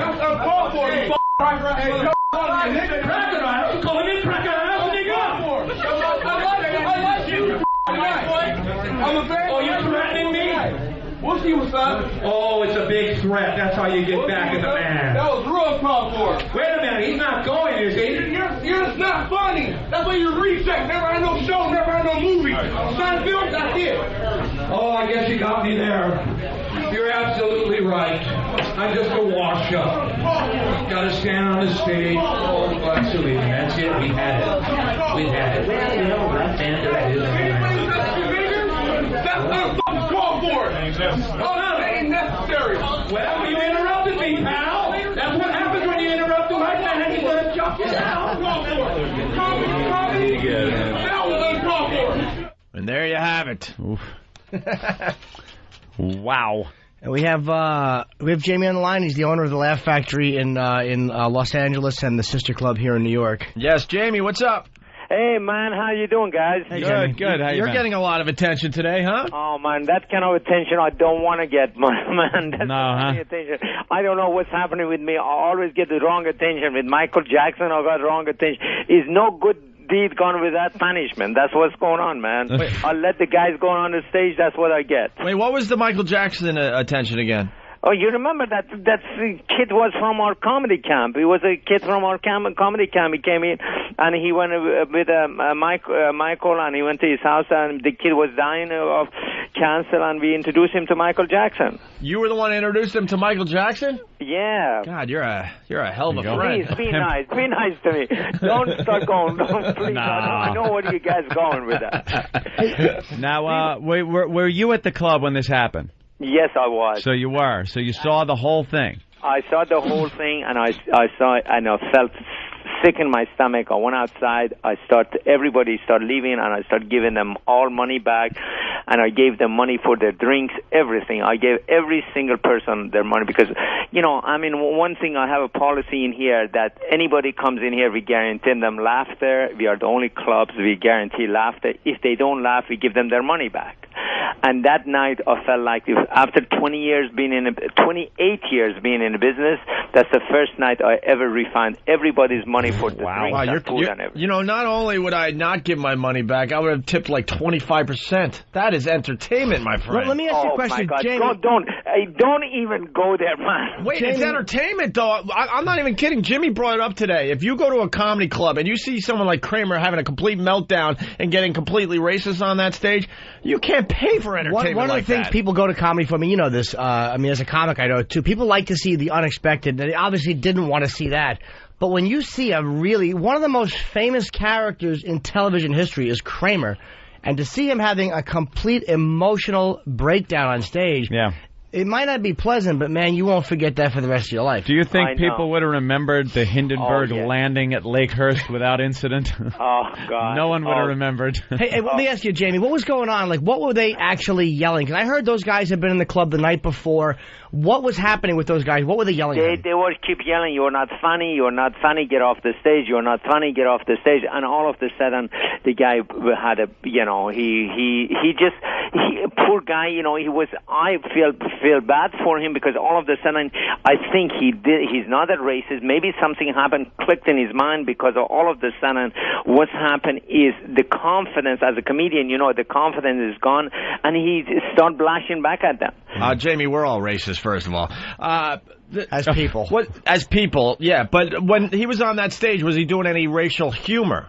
No. So he was just doing his act. He didn't use the N-word, none of that crap. And then when these guys, none of that. These guys obviously got under his skin in such a way, he just went for the jugular and went for the atom bomb. Yes. And by the way, Paul Mooney just walking in here. If you guys want to talk to him, then I'll get back to it. And I'll have Paul Rodriguez in here.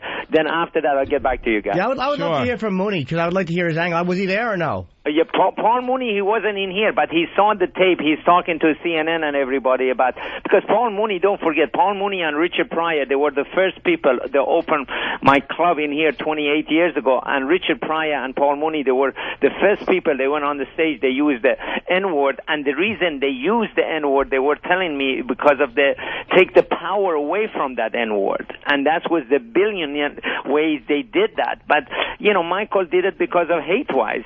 But Paul and Richard, they did it because of other reasons. Jamie, let me ask you a question, though. Yes. Was it hate, or is it when and I've been heckled. We've all been heckled, like all comedians.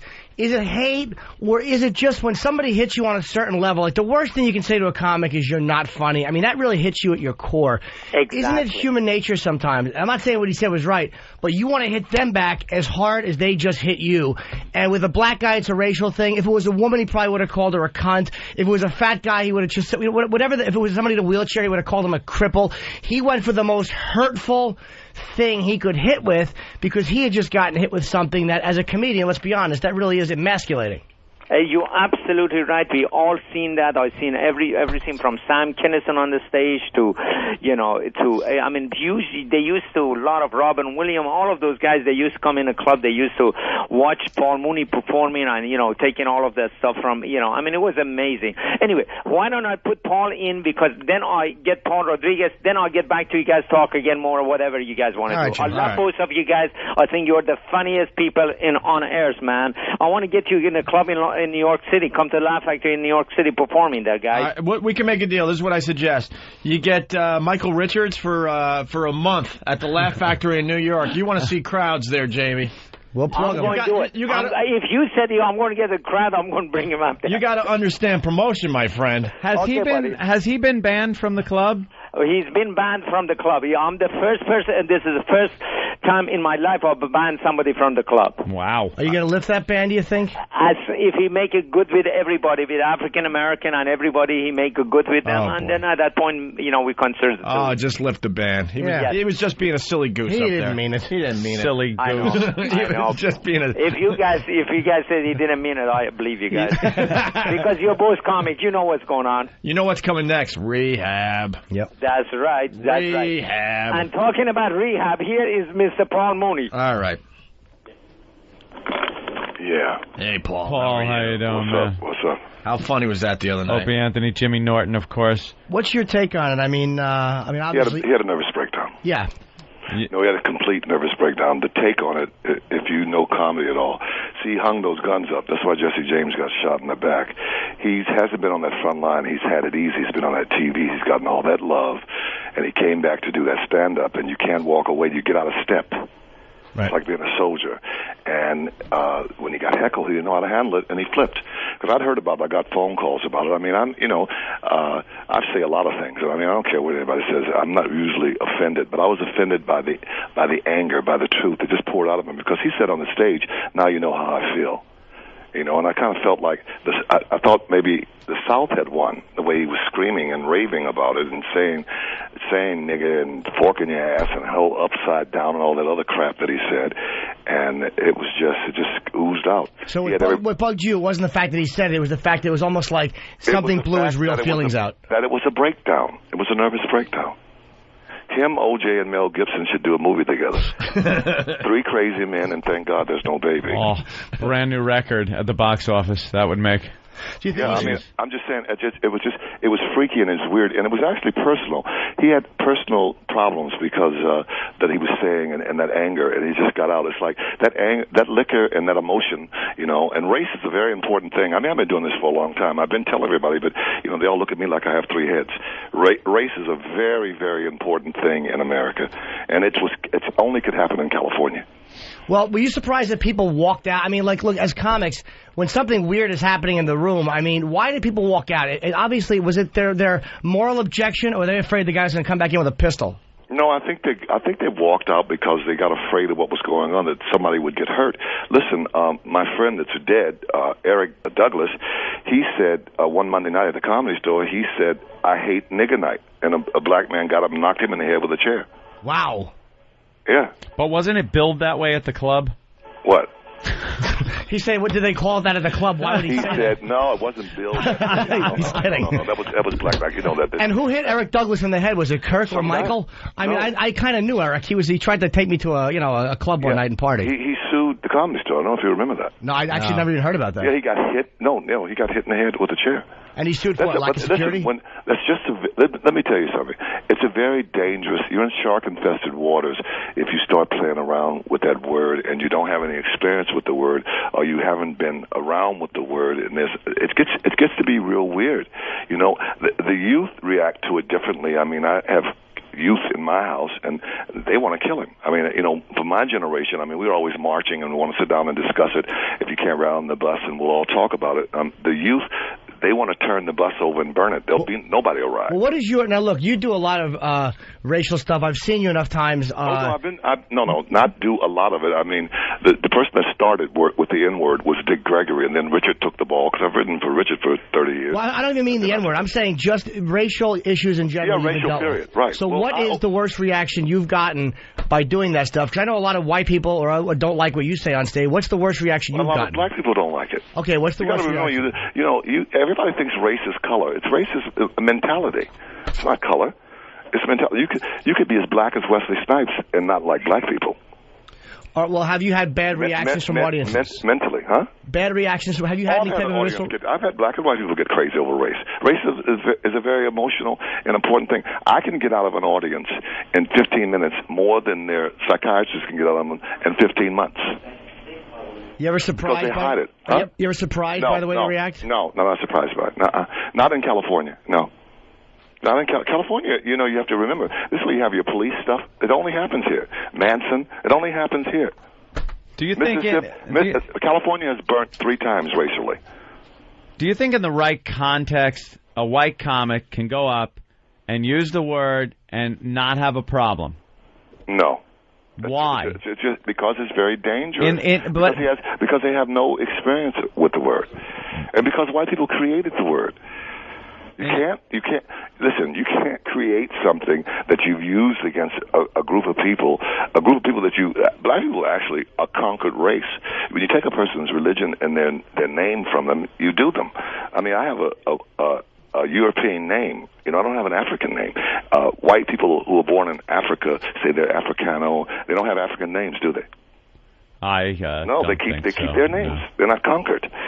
So it's just dangerous. It's just very dangerous. So you see a white guy in no context at all, no matter how funny the bit is, should ever use the word on stage.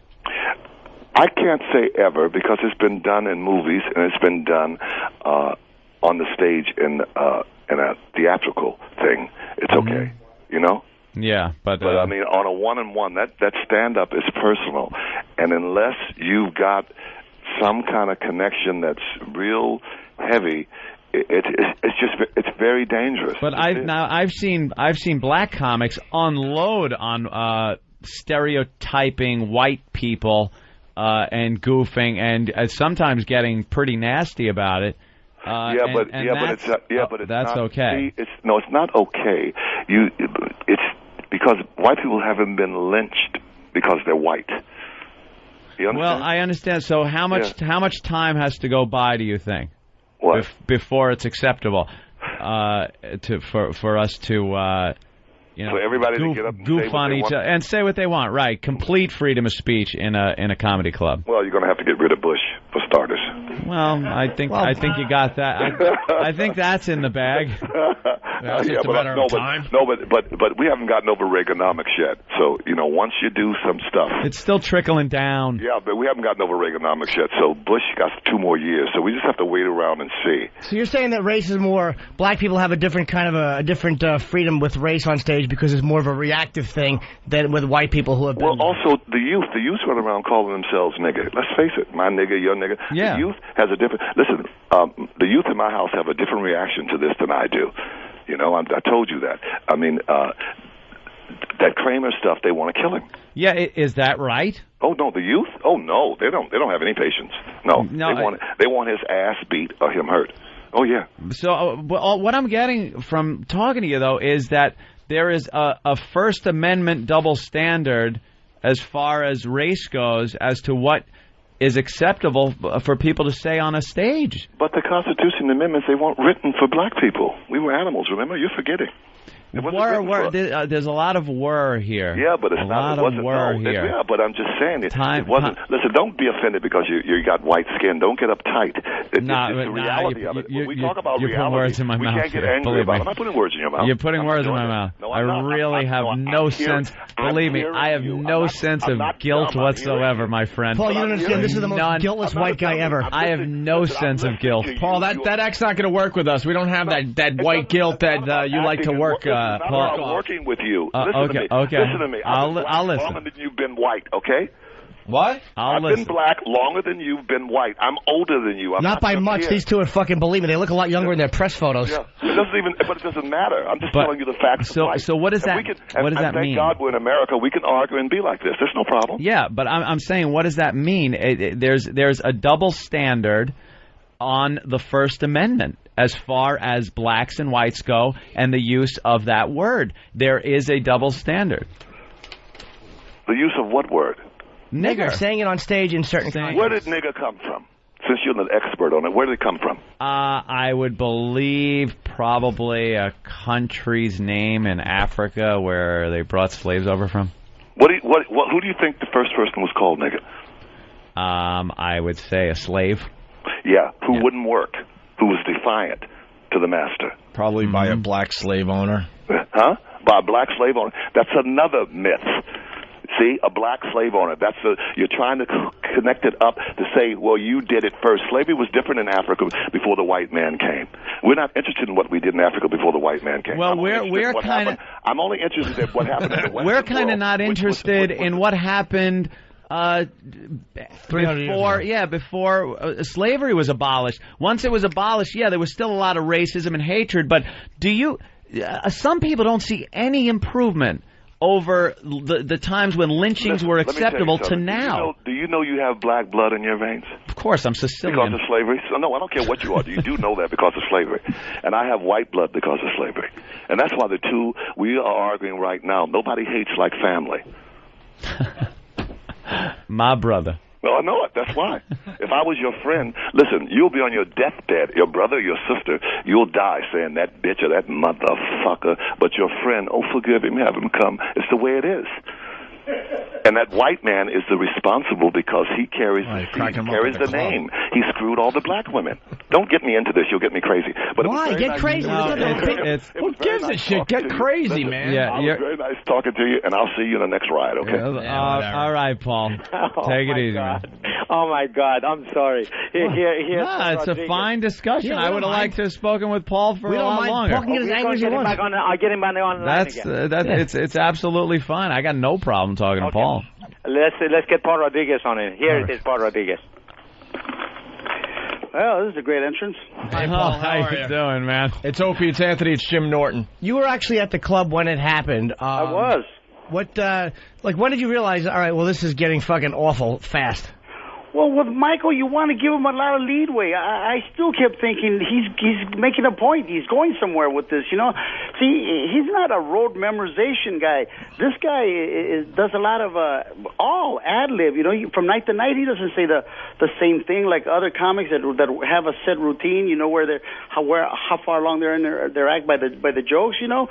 This guy's brilliant in a lot of ways. I'm sorry that this happened to him, and I hope that the African American community finds it in their heart after whatever hoops he has to jump to bring him back. I'm not ready to dismiss him and never have a Kramer, never have Michael back. I mean, I've known him for many years, as much as you can know an extremely introverted person, but he's a great talent, man. He didn't get there just by just not being funny. Paul, don't you think this is getting ridiculous? Like, look. I mean, I'm a comic. I'm a white comic. And I know that a lot of times what we say is real on stage, and a lot of times it's just in a moment of anger. And look, his apology was awful because he's obviously a shy, fucking obviously one of those loons. Introvert. But he's as sincere as he could be at the moment. I thought it was sincere. But I agree. But forgiveness from the African American, it's like, look, he said he was sorry. His behavior wasn't bad. He just said some stupid shit. Shouldn't the African American community just get a hold of itself and move on? I don't think most black people are that incensed. I think it's a few people that like to grab something and run with it. Because it's like most people are like, who gives a shit? He's Kramer. So what? He's not a politician. I like to believe that too. Unfortunately, the calls and the threats and this thing has. Look, it's sad when this story replaces a legit murder. You know, when it's replacing the Katie Cruz Holmes wedding. My God, nobody's talking about Britney. No, this has captured the imagination of everybody and everything. Because I think deep down, where we all live, all of us, all of us, we have there's something innate about racial jokes. It makes our lousy lives seem better. Somehow it's survivable to know that I'm so and so, but I'm not so and so. There's always that sort of thing. It's nature. Look, I think he deserves a second chance, especially in the spirit of Christmas coming up the holidays. I'm not defending him in the least. I witnessed it. I've never seen that before. It was horrible and all said and done. But he himself must be in a horrible, horrible place right now. I'd be afraid for him hurting himself, man.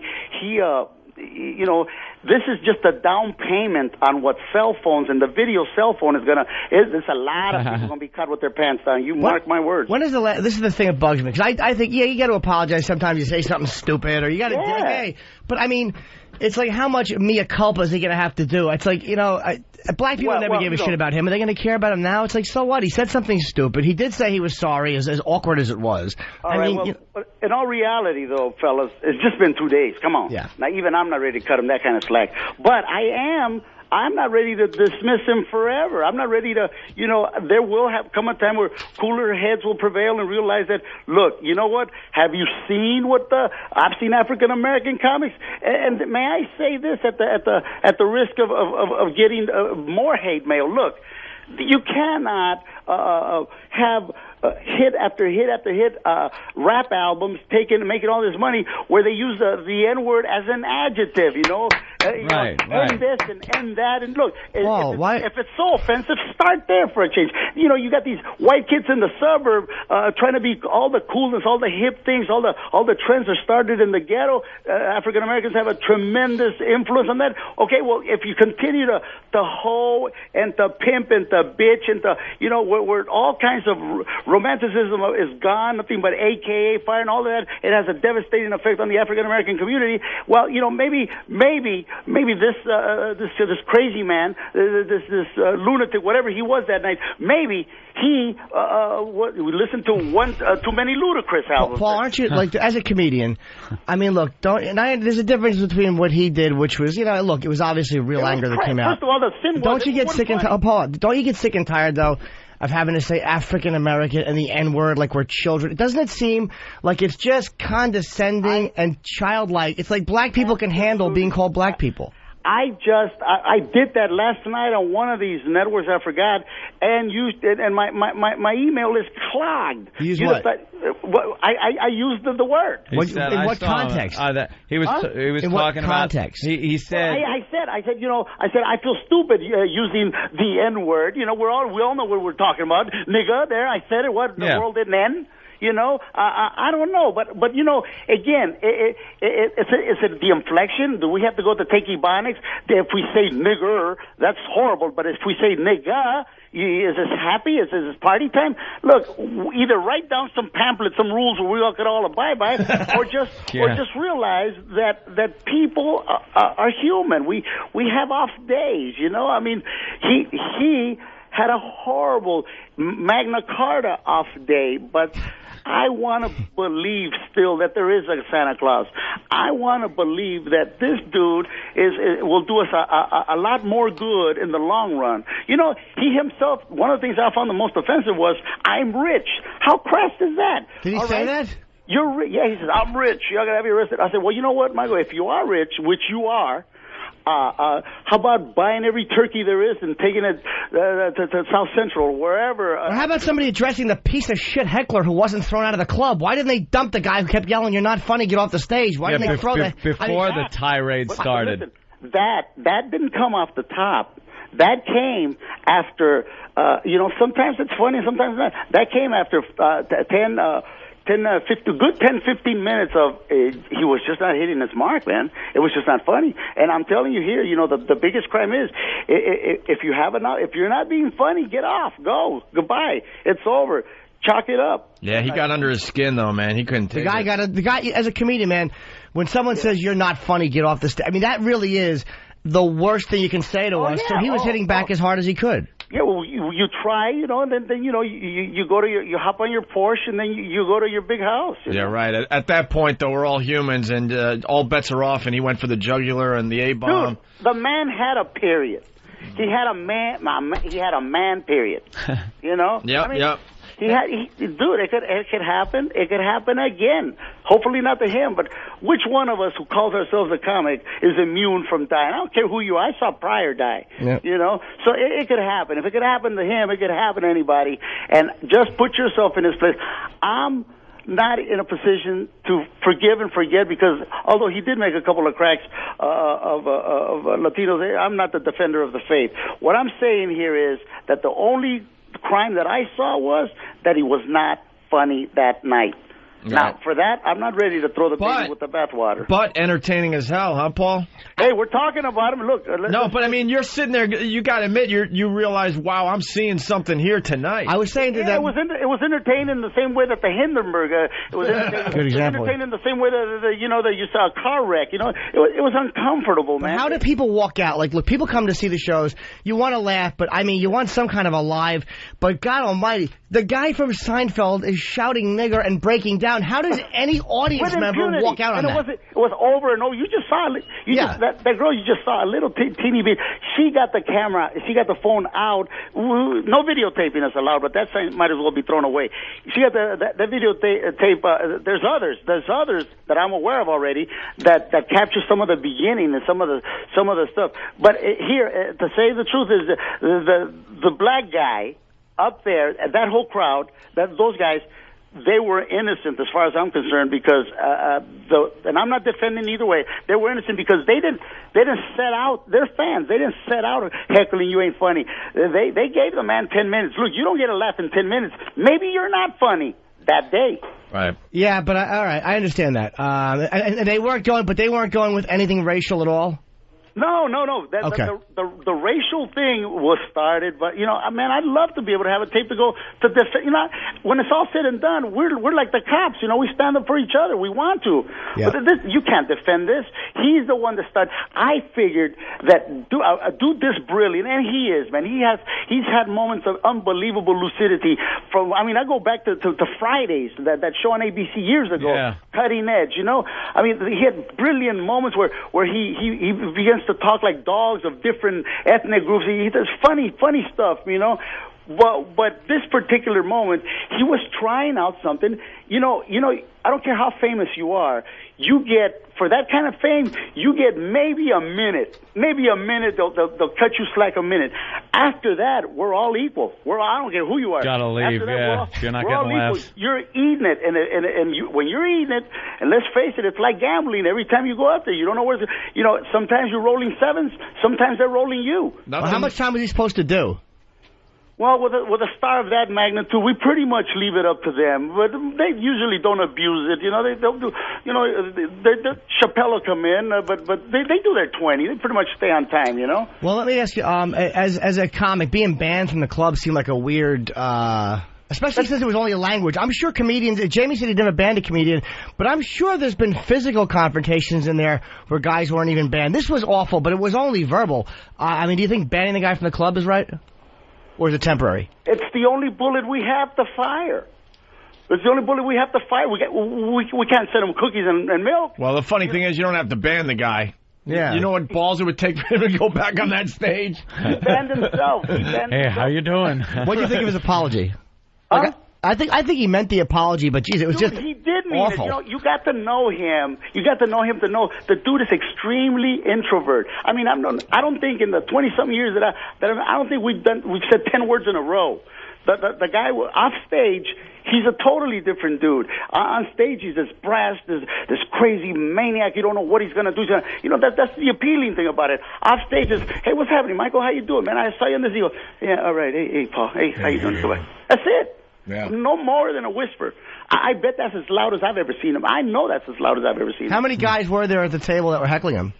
Do you remember? It was probably a party of. There was only one guy really that responded, stood up and addressed the African Americans. But I remember I went over there to see if there was a problem. They were enjoying, saying, "Oh no, I don't know what he's doing." But remember that episode? It was just so funny. See, while they were talking, Michael down there on the floor, he's probably not hearing that. Sometimes you hear what you want to hear. Probably a table of 6. Yeah. Hey, Paul, did you have to go on stage after that? There was nobody to go to. Everyone filed out. I became management. I became manager. I went over there and started giving the money back. It got to the point where, there was another side of there. There was a couple of dudes that, were ready to put their hoods on and going, yeah, now that's what we call comedy, Right. So it was, But dude, only in L.A. with the whole club file out. I was in the Comedy Cellar one night and Robin Williams went on, and I guess there was a race. Actually, one of the guys in the audience called a comedian named Godfrey and was arguing with one of the guys in the audience, and the guy called him a nigger.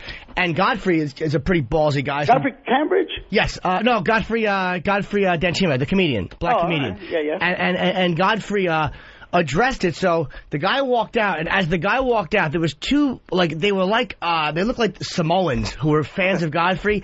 They are the two largest humans I've ever seen in person. One guy had to duck to get out the Comedy Cellar door. They went up the stairs, and a fight ensued while I was on stage.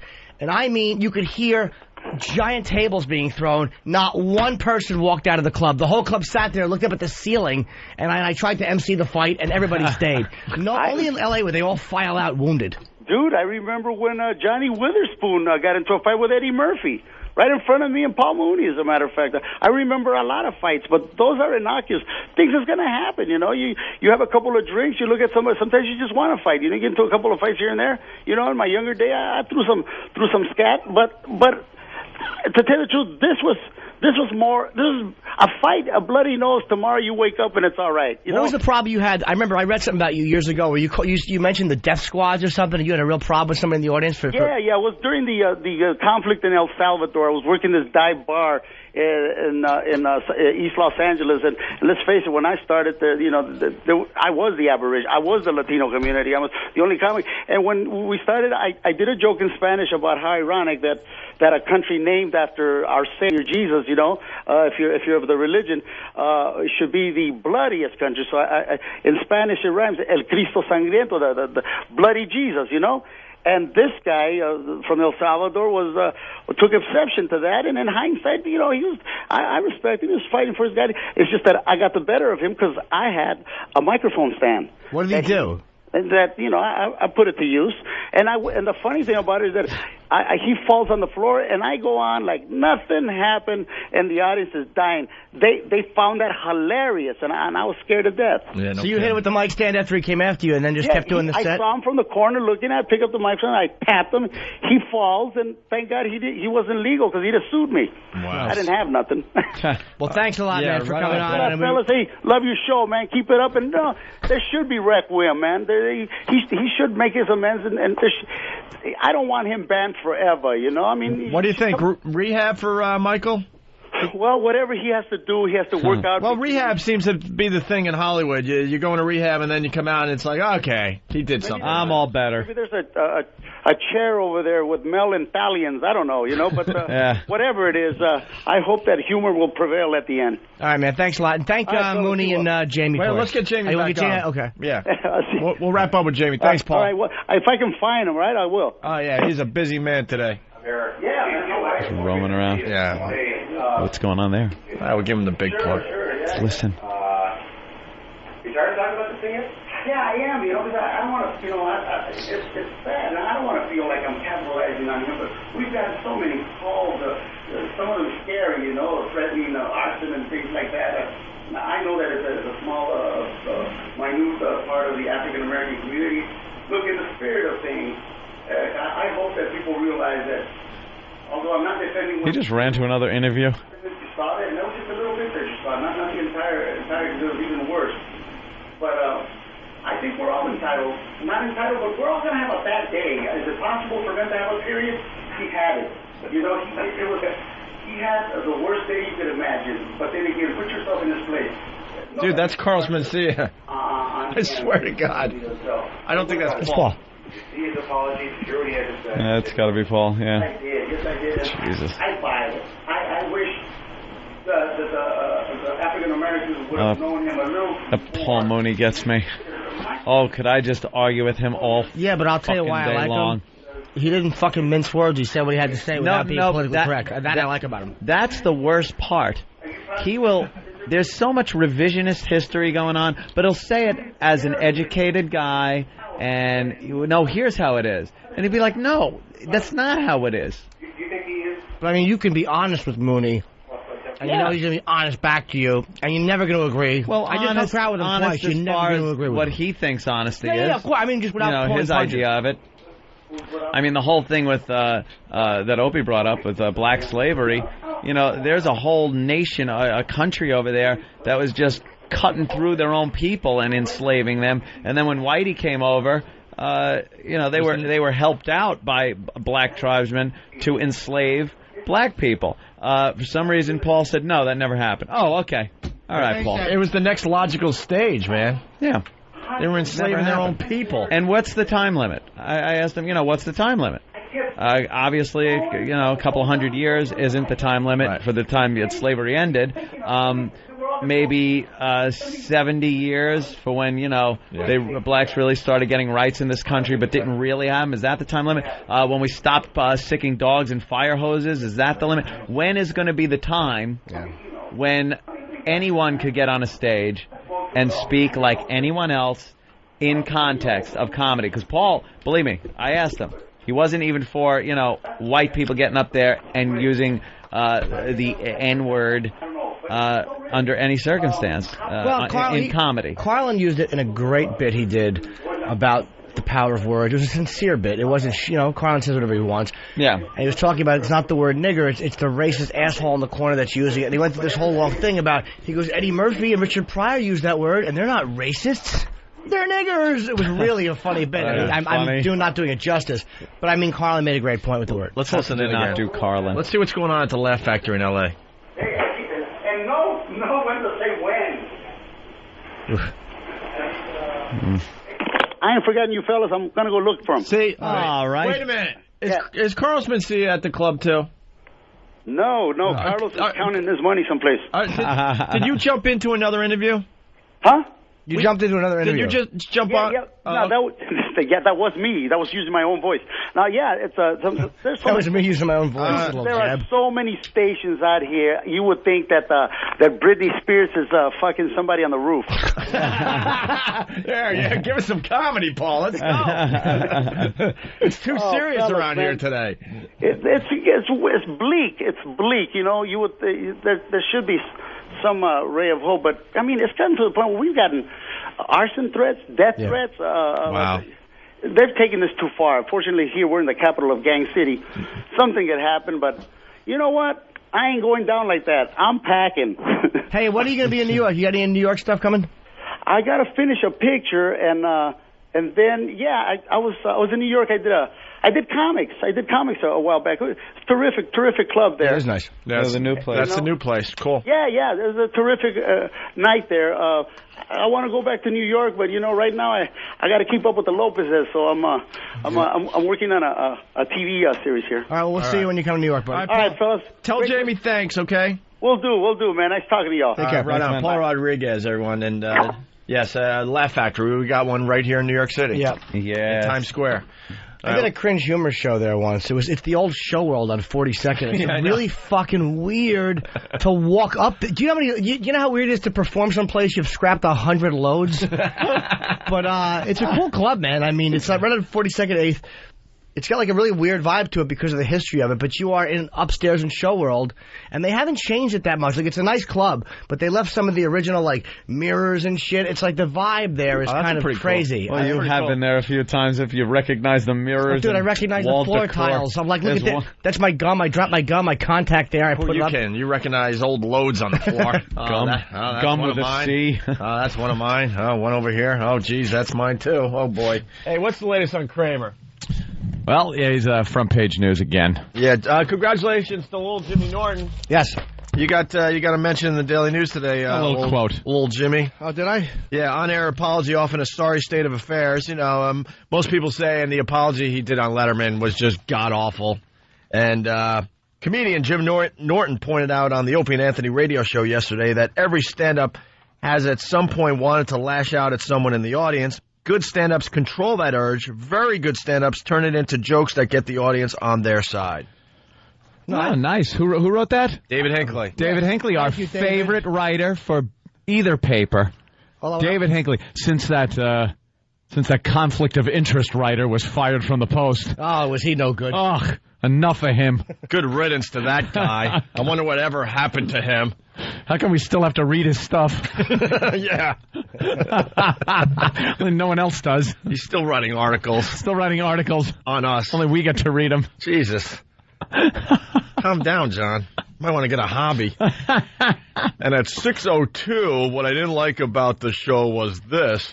But then at 6:04, you turned it around. But at 6:05, I noticed... And 30 seconds... You know what I like, sounded a bit uninterested, but at 6:08, the excitement came back in the show. I like the fact that he can't say, hey, I didn't write the headline.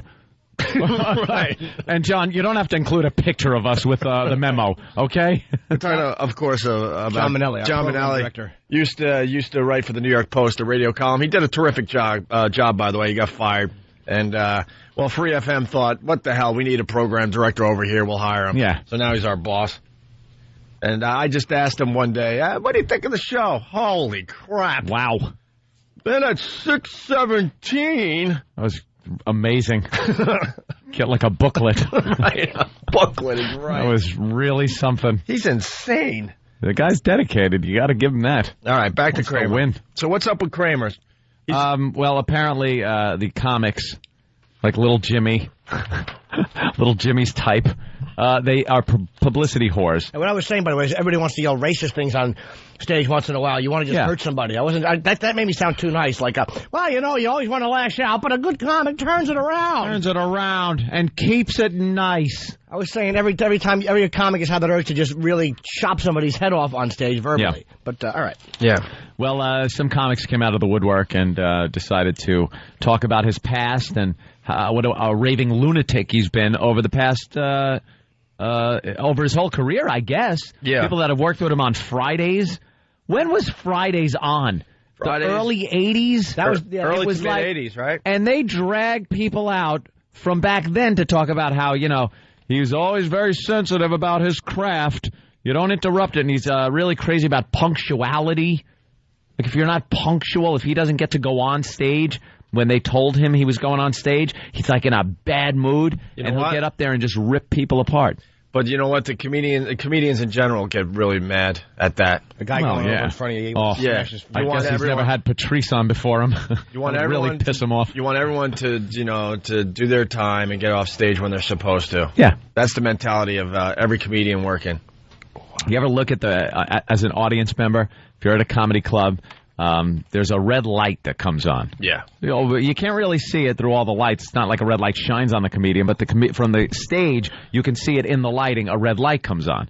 I don't know if, as an audience member, you've ever noticed it, but I've seen that thing on for a good 15, 20 minutes sometimes after it's come on, and the comic still on stage, and you go, and now it distracts me like, oh, someone is pissed, because you just know. We know how these people work. You want to strangle the guy. Yeah. Here's what happens when you're ready to go on stage, and the guy is up there just yammering on.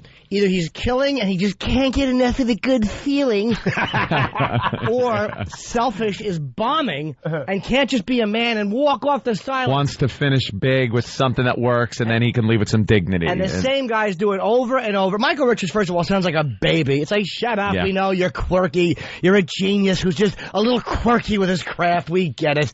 But the majority of the time, you do want to strangle the guy as soon as he comes off. And you avoid eye contact. I won't talk to people. Yeah. Colin has screamed at people. Oh, really? Yeah. Colin Good Quinn for will him. yell at you for going over like. I've seen the light, minutes. the red light, start flashing, which really is like, Get off! Get off! Get off! It's the get off! Get off! Get off! Get off! Well, the Post writes, Michael Richards, lovable and goofy as the hipster doofus Kramer on Seinfeld. Do we have to mention that in the articles? Who is he? Is actually a ticking time bomb of rage who refuses to let anything stop his art, friends said yesterday. His art? Friends? Yeah, that's Some friends. No kidding. Some goddamn friends. Melanie Chartoff, who worked with Richards on the sketch comedy show Fridays in the early 80s, how excited was she when her phone finally rang 20-some-odd years later? Oh, my God, they want me again! They want me again! The paper's on the phone? Really? What college? No, a real newspaper. Let's see. Fridays in the early 80s and had an appearance on Seinfeld. Said he becomes enraged when someone disagrees with his point of view. Oh. My sense of what occurred the other night is that someone was stopping his process. Yes, it was the said Melanie. I never thought of Michael as racist, but don't get in his way when he's trying to create. See, they're spinning it as, like Jim said, this quirky genius. He's so, out there, we don't quite get it. Melanie's an ass. Because then she has to add that he looked angry and lonely. Yeah, now she gets into some personal stuff. Yeah, why would you say that? Yeah, you need publicity. You needed to get in the paper that bad that you're going to trash the guy? Just because no one gives a crap about you 20-some-odd years later? Look at this. This isn't highlighted, but Richards divorced his wife in '90, and Chartoff suspects he recently broke up with a girlfriend. Oh, no. So she's like speculating. She's stalking the guy. I suspect he recently broke up with a girlfriend. Yeah. Yeah, he'd have flipped out no matter who the hecklers were. And if it was a woman, he'd have gone after her, too. Right. Apparently he did that. One woman who felt Richard's wrath is a comedian. Jeremy... Beth Michaels? Beth Michaels? I only know 2 girls named Jeremy. Old PD joke. Flaming. On moronlife.com, she wrote that the lanky funny man, boy, they can describe him with a billion words. This isn't a guy that look at lovable and goofy as the hipster doofus. We have that. The lanky funny man once barraged her. What's that, Jim? No. With a tirade peppered with the dreaded C word. Watch it. Said a few weeks ago she hosted a night at an L.A. comedy club, and Richards did a racially charged and unfunny set. When it was over, she accidentally knocked his tape recorder off the table. A lot of comics like taping their act and listening back later and crying in their lonely, small apartments at how awful they are. You will never work in this town again, he said. I'll make sure of that, you little C.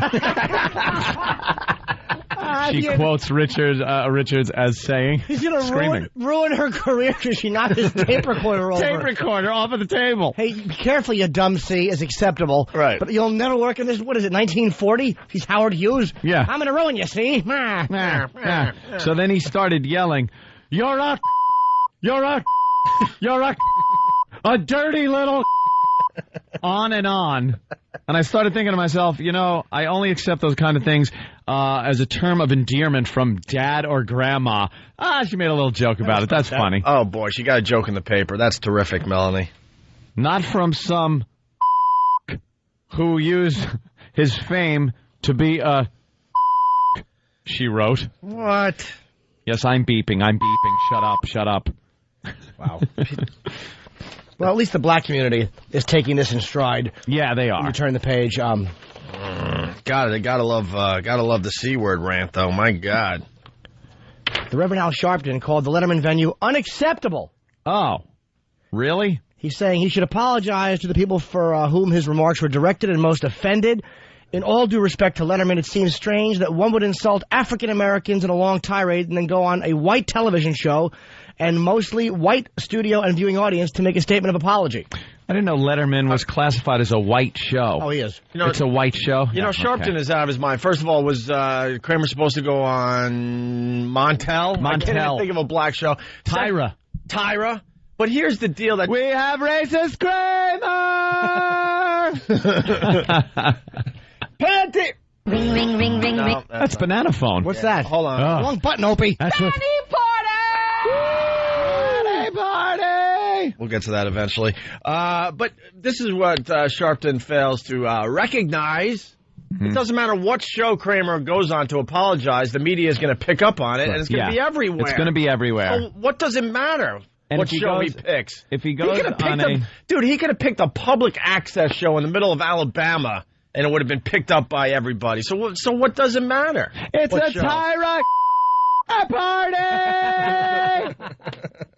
And unfortunately, Seinfeld wasn't appearing on a black show. Right. Maybe if black shows had Jerry on, Michael Richards would have went on that, but he wasn't. He was on Letterman. You can't get a bigger venue than Letterman or Leno. It's going to give you the biggest audience possible. As a matter of fact, the ratings for Letterman were the biggest that he's had in a year since the big Oprah appearance. When Oprah came on, it was the biggest ratings he's had in a year. Right. So you're getting across to a large audience. Right. What is he supposed to go on some show on BET and apologize in front of a bunch of black people? Sharpton's just an ass. It's a dumb point. Because it doesn't matter. Obviously not running for anything. Yeah. So he's back to his race baiting. Once again, I'll say it. It doesn't matter what show you go on because the entire world's going to pick up the clip and play it ad nauseum like we've seen. How many times have you seen the apologies? Yeah. Since we got off the air yesterday. I know. Seen it 1,000 times. Reverend Al's an idiot who, when he's running for office, we must have unity. We must have unity in the communities. We must get along, people. And then when he's not running for office, cracker-ass mother cracker should be on a black show. Whitey. Whitey up his... He flips every time. You could absolutely tell when he's running for some kind of office, he becomes the everyman. And then the second he's not, everyone's an ass. Well, the thing is, he knew that the apology was, I mean, it was bungling, but it seemed like it was sincere. He's just an inept jackass. Right. But then Sharpton can't complain because the guy did apologize, so now he's complaining about where he apologized. It's just dumb. And if he went on a small black show and apologized, Sharpton would have said, why did they do it in a small venue instead of in front of his own people on David Letterman? You know, there's no winning with that guy. No. He has fancy hair, though. We did an episode last week. We filmed the episode where we're saying the word nigga 100 times. So I'm like, yeah, let's push the envelope. Really? Yeah.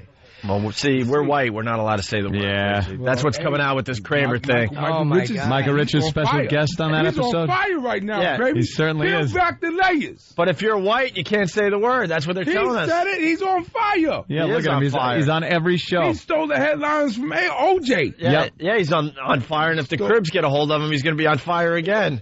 Because well, he go to Arkansas, go to a state that's all white like Arkansas, and lay low for a minute, then bust back out. They gonna give him a sitcom. Yeah, he's gonna be on CBS, but he's gonna get a sitcom. Yeah, they give him something. He had a little bit of trouble, but yeah, you're right. He's all over TV. Yeah, man. He's all over the place. Hey, he's honest, man. You know the guy at all? No, I never met him. Never met him in my life, but he wigged out. He was in a rage. He was in a rage there, Richard Patrick over there. Richard Patrick, they finally got him a microphone that worked. He was in a rage. Yeah, you could say he was just like, my lord, losing it, man. Isn't it insane though? Like if you focusing on him, I like the guy that was heckling him. Tore him a new asshole. I say that? Let's dump it. Yeah, well, that's why he went into the rage, because the guy from the balcony was speaking the truth. Yeah, he told me he was a reject. He wasn't funny. He hasn't done anything since Seinfeld, and that just, he just lost it. You think that's what it was? Oh, yeah, absolutely. that flipped the switch in his head. Because all the Seinfeld... Just like Bobby Brown, go get a reality TV show. All the Seinfeld guys want to make it on their own. They want to make it on their own desperately. So did all the Jacksons. Well, good point there. So did Tito and Jermaine and them. His mind. But only Michael made it. Yeah, that's a good point. Yeah, he just snapped. That's why it was nice to be on Saturday Night Live, because it was an ensemble and it's a variety TV show. Yeah. So, it was nice to be the black guy on Saturday Night Live, because you get your own section of the show. You were on there for a while. 7 joints. Hey, we got the Michael Richards apology. Oh, good. Thank God. I want to hear this. He's just been apologizing ever since he's done this. Yeah. What is it, like a week ago now? Last weekend, so. Last week, of course, he goes off on people at the Laugh Factory in L.A. and uses the N-word. He's on his apology tour. Yeah. He's feeling the pressure. He goes on this huge show. You might have heard of it, David Letterman. And apologizes. But that wasn't good enough for the black community for some odd reason, even though every news network in the world picked up the clips from David Letterman. Right. So the black community got to see Michael Richards apologize, but it wasn't good enough. He has to actually go on a black show. A black show. Which is more separatism, by the way. So he had to go on the black show. I just don't get it. So he went on Jesse Jackson's show. Yeah. He apologized for saying what he said, and then Jesse Jackson apologized for saying Hymietown. Hymietown? I don't think so. No, of course not. And, he apologized on Jesse Jackson's show. But now this isn't good enough either. Now the two victims are saying that he and their lawyer. What's that Why woman's do they name? need a lawyer? Hate speech, Gloria Jimmy. Allred? Hate speech. Yeah, Gloria Allred is saying, she's the lawyer. I saw a clip from Hannity and Combs, and she's saying that these people deserve a face-to-face with Michael Richards and a retired judge, so the judge can figure out what type of damages should be not given, but what kind of compensation should be given to these two guys because of the damages that have been done. They want money. What a vulturistic pig she is. She's a slob. A pig. You got to think she's got to be a size queen. No, I don't know. Maybe. Meh. She's got to be a size queen. I don't think she's anything about men. No. I don't think she's anything about men. You would think you could get away with just about anything in a comedy club, but I guess you can't. No, she goes, this isn't about freedom of speech. And then to Combs, no, it actually wasn't even Combs. It was the lawyer. What's his name? Liberal lawyer, ponytail. Oh, that stupid Ron pain in the Kuby. ass, Ron Kuby. Yeah. What's he say? I can't stand him either. No. But he was saying it is free speech. Okay, he's right. It has to be free Of speech. course it is. Especially in a comedy club. Granted, he didn't do it to be funny. He just lost his mind. We all have that in our arsenal, by the way. Every single person listening to us has that in their arsenal, and they will use it if they're pushed. The atomic bomb. And they will use it if they're pushed far enough. Yeah. And Michael Richards was pushed far enough, and he went with it. And he didn't handle it like a good comedian. I mean, he did was over the line. It was wrong. He should apologize.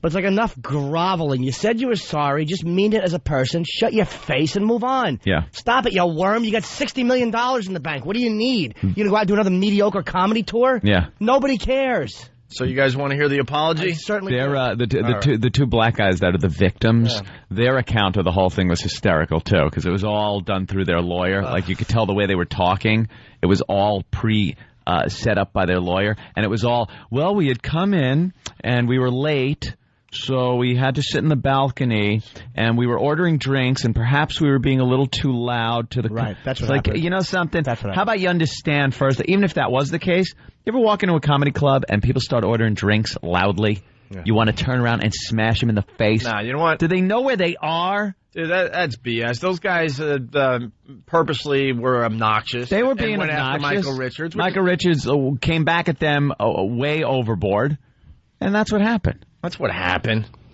Why can't they just admit they were heckling? Why Now do they want money. Vulture Right. have to try to get them money for what? And it's got to be in front of a retired judge because it's not a case about free speech, because there's freedom of speech. If he gives them anything, he should be shot. Yeah, well. All right, well, here's the audio.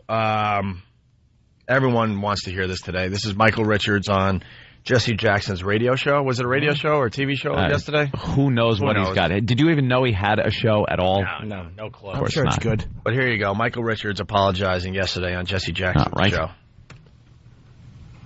Yeah.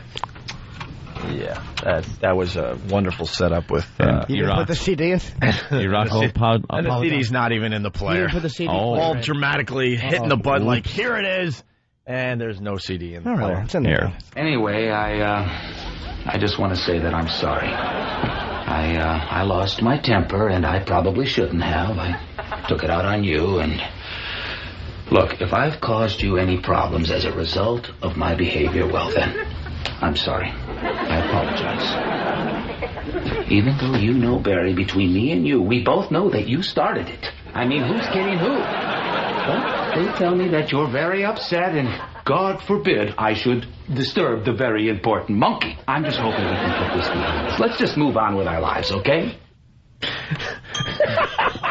You know, I don't think apologies like that are going to help Mr. Richards' position in this whole debacle. Now, how come his Letterman apology seemed so much more sincere than that one? And why were the people laughing? You want the real Michael Richards apology? Yeah. Yeah, this I want to hear, too. All right. It's our celebrity break? Yeah, why not? This is him on what? Jesse Jackson's radio show. Keep Hope Alive. Keep Hope Alive is the radio show? Yeah. That's just got to be a bore fest. All right. Yeah. I'm disappointed in Michael Richards that he had to go on a black show. He made his apology. He's doing everything he can. He's trying so hard to apologize that everything is looking insincere. He's like a groveling, uncomfortable worm. Yeah. Say it once, Stop. mean it, and just shut Say your it. mouth. And Go move home. on. Go to bed. But wake up in a month. He went on I want to make this point again. He made his apology on a huge show With Jerry Letterman. Seinfeld right there. With Jerry which Seinfeld. means the ratings were big. And then it was picked up by the entire world. Yeah, so the blacks, black whites, community everyone saw heard the it. apology. So why does he have to do it again on a black show? I don't get that. Because the black people told him to. We have to heal in the community. You know how they are, Jerry. You know how they are. Here we go. Here's Michael Richards yesterday on Jesse Jackson's radio show. Michael, now that you've heard the radio version, you've seen the tape, what is your reflection upon all of this now? I have been I love the delivery. Welcome to my radio. Oh. You will also be seen about here. What's the rational how to? This guy's got a radio show. Holy Jesus! You can't understand this man. Michael Rituals. You've seen the table, seen a powder. What? I don't understand what you're saying. Will you be doing that bit again? If I could understand one word coming out of your mouth. What? Oh, I'm sorry. Let's get back to Jesse Jackson's radio show. What did Jesse Jackson do to become so famous? All he did was all you have to be. Didn't yell duck in time.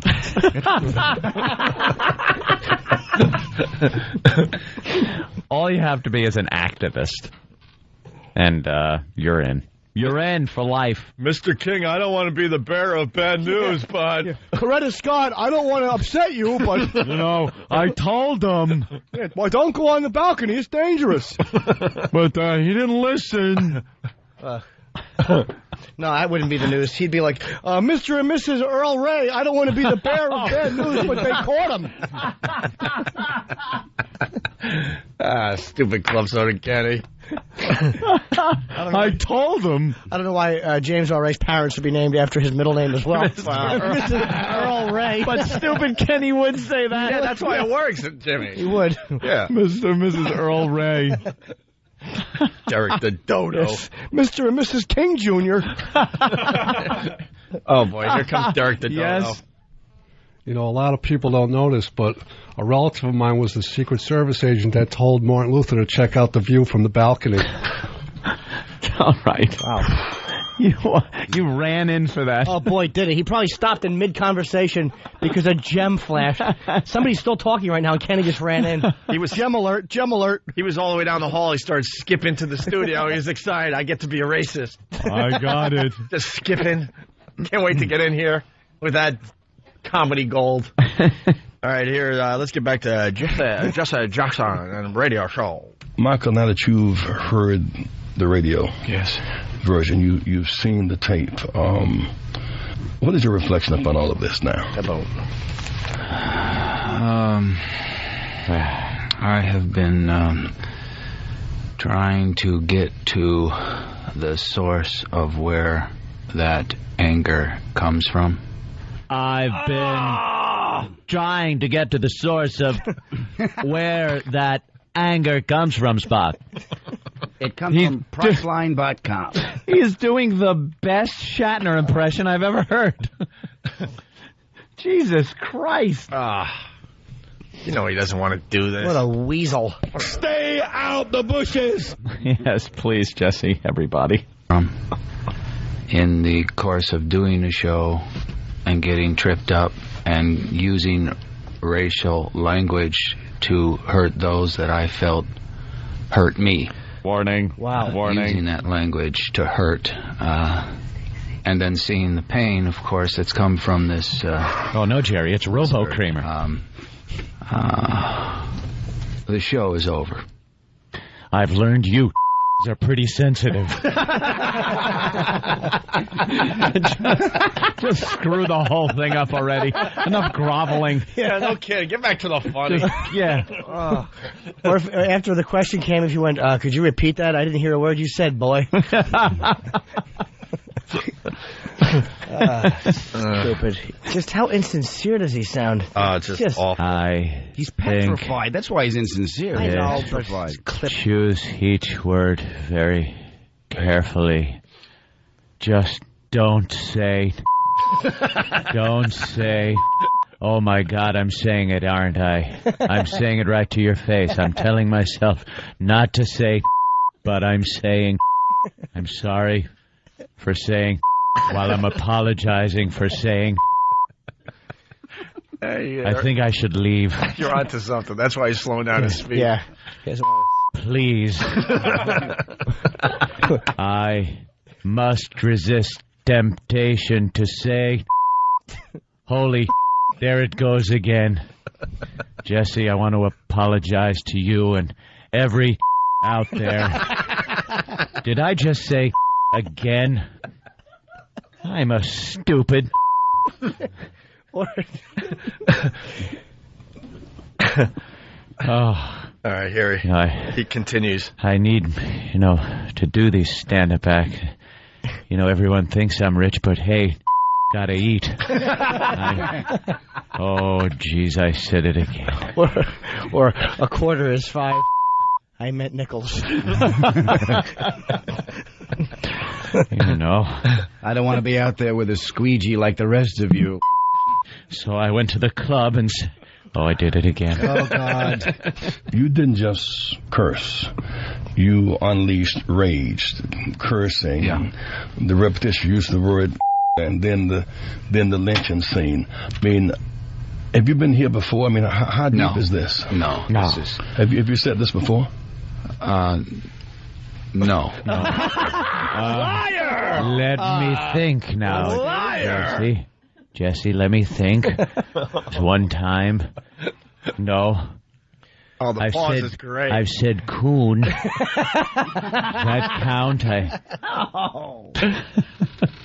Oh, my God. Oh. Did you ever say this before? I was, what about eeny, meeny, miny, mo, catch it by the toe? We used to choose up sides like that. If he hollers, let him go. Eeny, meeny. No, it doesn't even work there. Oh, wow. What the hell is wrong with him? Oh, shut up. Why doesn't someone tell him, Kramer, shut up! Kramer, shut up! Kramer, you gotta stop apologizing. You're ruining everything. I'm trying to sell season 7, Kramer. Doesn't matter, Jerry. The don't buy this. Buying Martin and other shows, Jerry. Kramer, you're a beloved character, Kramer. What are you doing? Just stop talking. Whatever show you get on, you're screwing up. I'm not screwing it up, Jerry. I'm apologizing to the like I'm supposed to. Don't get me started again. Look, there's another. And a Jew. Jerry. How come I can say Jew and not... All right, let's get back to the apology here on Jesse Jackson's radio show yesterday. Before? No. No, you marble mouth. That's why I'm shattered by it. The way this came through me was like a freight train. And, you people know about freight trains. You used to ride them. The boxcars. Oh, wait, no, those were... Yeah, underground. Throwing in any racial slur I can. Oh, just stop already. Freight train. And after it was over, when I went to look for them, they had gone. And I've tried to meet them. All you look alike. I could have been talking to anybody. I was talking to the valet parking guy. You know that scratch my car? Is this on? Is this on? And I've tried to meet them, to talk to them, to get to some healing. And healing? Because of the hate that came to the floor on all sides. What are you talking about? He is a babbling idiot. Ass. The hate that came to the floor on all sides? To the floor on all sides. Oh, my God. It is just hard to listen to. He doesn't know how to apologize. No. He's so scared standing in that room, because I saw the video of this. It's Jesse sitting down at the console. Mm-hmm. He's at the guest mic, and there are two big black guys kind of flanking him. Yeah. So it's like an El Zarqawi video, beheading video. They're all ready to just lop his head off. They're in bow ties, staring at him. Yeah, they're just looking at him, and he's, said something very bad. Right after I said something very bad. Oh, that was the bad part? Ooh, I didn't... We got more audio we'll do in just a minute or two here. Just embarrassing. And then we got Paul Mooney. It was Newman. Paul Mooney. Newman hates the... Paul Mooney says he's not going to use the N-word anymore. Oh, good for Paul Mooney. That's nice, but, Pryor kind of took the sting out of it in 1982 when he said he wasn't going to use it anymore. Pryor's the one that made it unhip again. Exactly. There you go. So we'll get into that in just a few minutes here. Adam Ferrara, where are you going to be? I'm at the Improv in Fort Lauderdale Wednesday through Sunday. Just get on stage and yell. It works. You get plenty of press. Cool. All right. So let's get back into this audio. Back to Lord Jesse Jackson show. An apology by Michael Ritchell. What? Well, here we go. So how deep and how long have you had this I sense thought of that was rage? you. I swear, I just thought that was Anthony. No, that's Jesse. How deep, how long? Oh. 2 of them. Deep and long. Oh, we're still playing that game? All right. We did during commercials. Why not? Deep and long. Yeah, you did it during the Brother Pete touch read. Very nice. There it is again. Okay. So how deep and how long have you had this sense of rage? I think for quite a long time, not aimed at the African. God, now he has to admit stuff he doesn't even believe. But not at the African-American community saying... He's saying it's an anger problem. It started with Eskimos. He doesn't believe any of this stuff. He just feels like this is what everyone needs to hear. Yeah. Wow. So how deep and how long have you had this sense of rage? I think for quite a long time, not Season aimed 3. at the African American. When I didn't get as much money as Jerry. I was the one bringing the laughs. Not Jerry. But I had to walk around rich because I didn't have any money in my pocket. I was driving a car.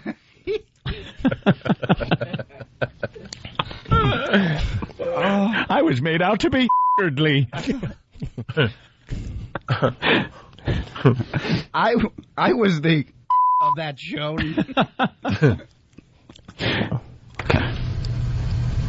As you and I have spoke, I have said that this rage has no color. I mean, I know that what I said hit an African American, hit us all because it came out in the open. And I see it, and I will take full responsibility for this and promote apology and go for healing. And white people are finished. God. White people are finished. We're done. We've ruled how many years? Many years. Whitey has ruled the planet. The beginning of the end is starting with Kramer. Who knew? Who knew Kramer would be the one to crack? The fact that we are listening to this horse's ass apologize. Are black people really caring about this? Do you care whether he's sorry or not? You know what? Next week we're going to actually see Michael Richards with rings around his neck and plates in his lips just to apologize more. Look what I've done for you people. Look what I've done. I'm dressed like a regular African. I'm sorry, I shouldn't have done that. It was angry. Just be is he awful? Take the hit and move on. He's going on a cruise, but he's not getting a suite. He's gonna lay in the bilge the whole time. just let me lay here till we get to the Bahamas. My new name is Mustafa Richard. Yeah, I'll probably have to change his name, right? I'm Kunta, Jerry. Kunta. How bad do you think he wants to smash that lady in that had her face in that had the freaking video phone? Nosy Nelly with her cell phone. I didn't think they could afford it. All right. Well, it continues. That's not the end of this. There's more. Too much love for the African American. Oh, no. Too much. No. But then you went beyond that to the image of somebody being lynched hanging from a tree. Yeah. That went. I wanted to bring the comedy back into the. Oh, I shouldn't have said that. Lynching. Why not? You're going to talk about lynching with Jesse Jackson. Why Good not luck. just admit that you go for you were angry, and when you try to hit a heckler, the worst thing you could say because they violate you on a certain level, and you just went way overboard. It's the atom bomb. There's a certain I would think. Now I'm not a stand-up comic, but Jimmy, I would think as a comic, you're on stage, you get hit by a heckler. There is a certain level, depending on what the heckler did, that you answer them with. It depends on what they do, but you can't go overboard. Like one time I got crazy, and I went nuts. And I told some guy to, first I told him, why don't you keep it down to a dull roar? Oh. And then I go, why don't you take a long walk off a short pier? Oh, wow. Okay, he must have just punched you in the face. Nah, it'll get ugly. I mean, occasionally I'll go like that for the throat, but, you're trying not to hit that hard right off the bat, I would think there's certain levels, and then you have your arsenal. And if you want to equate it to military weaponry, you have a pistol and a rifle and a machine gun, and you work your way up. Yeah. He dropped the atom bomb, but everyone has it in their arsenal. You all have it. And every one of us will use it if we're pushed far enough. And like weapons, when the president's asked what military forces use, would you consider using nuclear weapons? They always say, well, we'd like to keep every option open. No one ever says they're not going to use it. It's there as a threat. So he just boom, right away pulled out the A-bomb and mushroom clouded the whole place, and that was it. Yeah. But what if the guy was just noisy? He didn't attack him, or was I think the guy was No. See, he was heckling, but he heckled, and it's something that Kramer truly believes that he's not funny anymore, and that he can't make it on his own without Seinfeld, and that's what the heckler pretty much. Also, look at what happened. He got laughs at the lynching line. He got laughs at the lynching line. Yeah. So he thought, okay, now your mind's running. He thinks, all right, I'll go with this. I could take it even further, and I'm just going to throw the word out, and all bets are off. My Kramer rage. Either that or he was mad that they laughed. Like, he was trying to be angry, and then when it got a laugh, he realized he didn't hit hard enough. I don't think Kramer's mad that people are laughing at him on stage, because something tells me that doesn't happen very often. You think it scared him? There's no way he was going for laughs at that point. There's no way. That's what I'm saying. Yeah.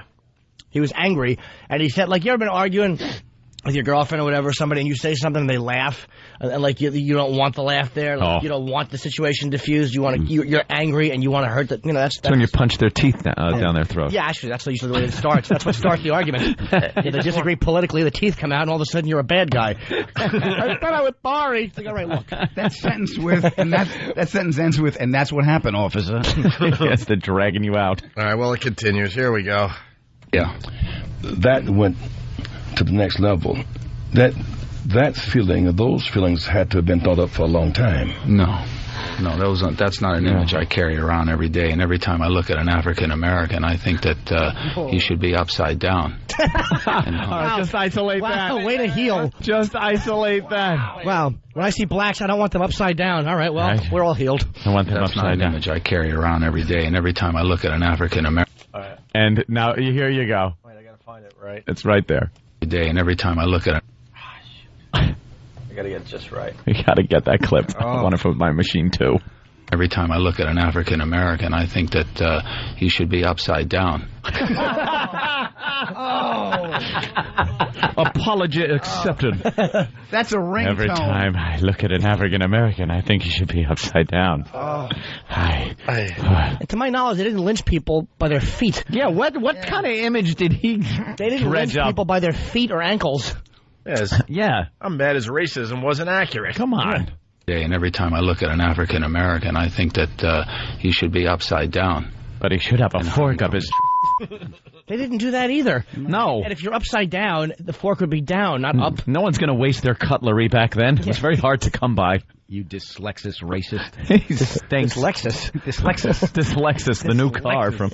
Yes. Drives backwards when you put it in drive. Yeah, we know. All right. And hung from a tree. Okay. Oh, boy, way to explain it. He really went off. Bleeding and in pain. Yes, after having been whipped and humiliated. Strange fruit. Every day, and every time I look at an African American, I think that he should be upside down and hung from a tree. I have too much love for the African American. Oh God! I tell you, he couldn't even say that's not a continual image or thought in my mind. I have too much love for the African American to imagine him. I mean, Jerry, I love I love him. Is that really love for black people when you just don't picture them upside down with a fork in them? Lynched. Yeah. Is that what the love image is? That's love. Well, Jesse Jackson asks, are you a racist? Racists believe all that you said, including the death sentence. Do you consider yourself a racist? No. But I think anger can go to a place that makes people hate within all kinds of race. Oh my God! What was that sentence? He's a dope. All right, he is an idiot. He's a dope.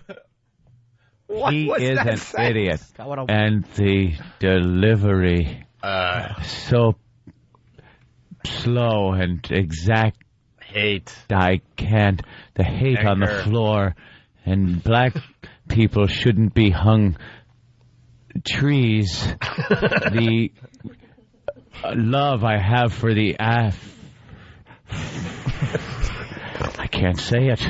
For the I love you. You smiling little. I love little ones, big ones, old ones, young ones. Even ones with chicken pox. Love you. Jesus. Well, Paul Mooney had a. That's good. Continue getting publicity. It's amazing. Off of this story. He parlayed this. He's parlaying. Of course it. he is. Yeah. I don't think I should ever say that. He was really excited to be at the Laugh Factory. Size queen. Wait a minute. Being interviewed by everybody. You all were over the enlightened. world. You were enlightened by Kramer. Yeah. Yeah. Pryor didn't do it for you in '82, but Kramer did in '06. Kramer. Oh, this is what Paul Mooney had to say. I don't say that word. I'm not gonna say that word anymore. Jackson also took issue with blacks using the N-word in songs or in reference to each other. Mooney says he's a changed man because of what happened. Michael has cured me. He's my Dr. Phil. I won't be using the word anymore. I won't be using it. Jackson says he's calling on all artists, television, and radio stations not to air the word in any songs or programs. Attention, calling all. Please refrain from using the word. Calling all. I have an APB out to all. Do not use the word again. They're going to rally behind Paul Mooney? Oh, my God. Stop. Television and radio stations not to air the word in any songs or programs. He says the word is so steeped in negativity, it only brings pain. He thanked Richards for acknowledging what he did and for his willingness to get help. The actor says, I've been a conduit to something that I think is quite meaningful, and the work begins outside, and the work begins inside. Bless you. He doesn't need help. He's just an ass with anger issues who went too far on a stage. He doesn't need help. He needs help. God almighty. Are we awful? We are awful. He needs not to do stand-up. He's not a stand-up, that's all. It just came out. He's got a tentative grasp on reality to begin with. He has anger problems, all right. Yeah. Welcome to the club, stupid. You got $63 million in the bank. Smile. Yeah. No one wants to hear it. How you need to heal. You slid on the floor, and you're set for 10 lifetimes. Die already. Slid on the I'm floor. sick and tired of him. I hate him on that show anyway. Ugh, wacky. Oh, shut your mouth. You think it was someone's job to make sure the floor was really waxy? Of course it He'd was. probably They get had to upset. wax up the floor right there. It was a... He waxed my floor, boy. It's time for Kramer's entrance. Make sure the floor is waxed nice. Get him the new socks. Those are always slipperier. When my shoes would stick on the floor when I would slide into Jerry's apartment, it was an African American that would have to wax it, and perhaps I should apologize to him. I treated him badly. I'd call him and boy and say, wax that better next time you and get me a sandwich, you king. And then there was, and one rarely used his, but then there's also one more, yeah. And the worst one of all. What happened when you shared your cigar with him? I called him and let's not forget. And then I hung him upside down and took a fork and... Well, what a dolt. Just groveling Shut nonsense. Sticking with the subject at hand, listen to this cute little story. Now, how do I know that the white people know that we are going to come up with a solution to the problem? I know it because they have retina scans, they have what they call racial profiling, DNA banks, and they're monitoring our people, trying to prevent the one person from coming up with the one idea. Is that George Costanza? And the one idea is how we are going to exterminate white people, because that, in my estimation, is the only conclusion I have come to. We have to exterminate white people off of the face of the planet to solve this problem. This is Malcolm Jamal Warner. Now, I don't care whether you clap or not, but I'm saying to you that we need to solve this problem because they are going to kill us. And I will leave on that. So we have to just set up our own system and stop playing and get very serious and not be diverted from coming up with a solution to the problem. The problem on the planet is white people. All right. That was recorded at Bananas Comedy Club. And of course they clap for him, and I guarantee you not one person walked out. No. What was that, Nation of Islam? I have no idea. It was on C-SPAN. Yeah, it needed a little setup. It was on C-SPAN. It was broadcast on C-SPAN. No, of course. Owner of Black, what is this called? Blacknificent.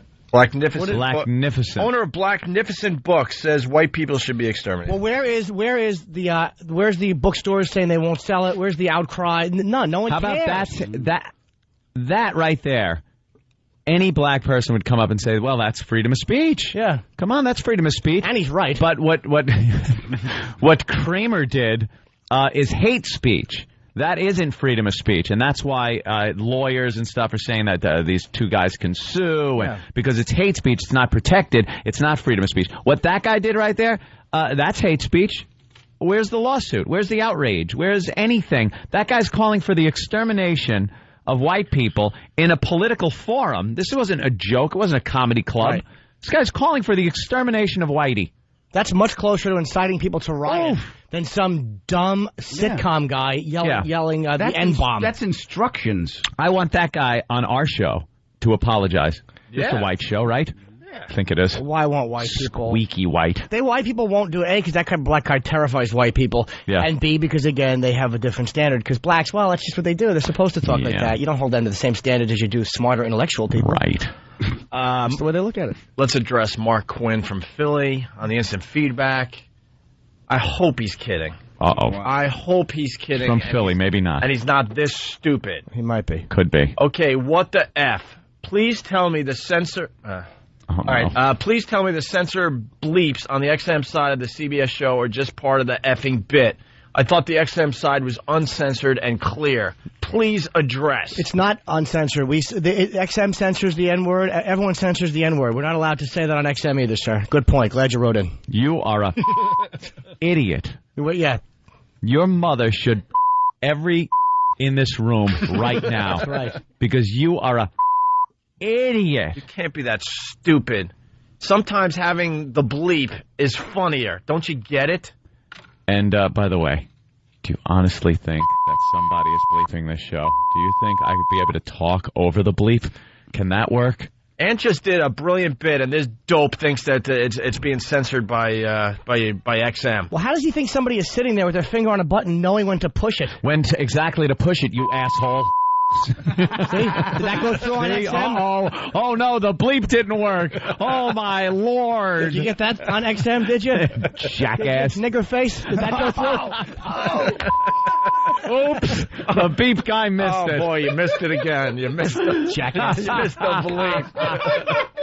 bleep. Tools. Let me just say this much. If Ant did the bit without the bleeps, it wouldn't be as funny. No, it's funny because of the bleeps. We know comedy. Come on, you jackass. By the way, in case you missed it earlier, we played the exclusive... Well, it's not really exclusive now, is it? Michael Richards' apology. In case you missed it from earlier this morning, this is what he had to say on Jesse Jackson. Anyway, I just want to say that I'm sorry. I lost my temper, and I probably shouldn't have. I took it out on you, and...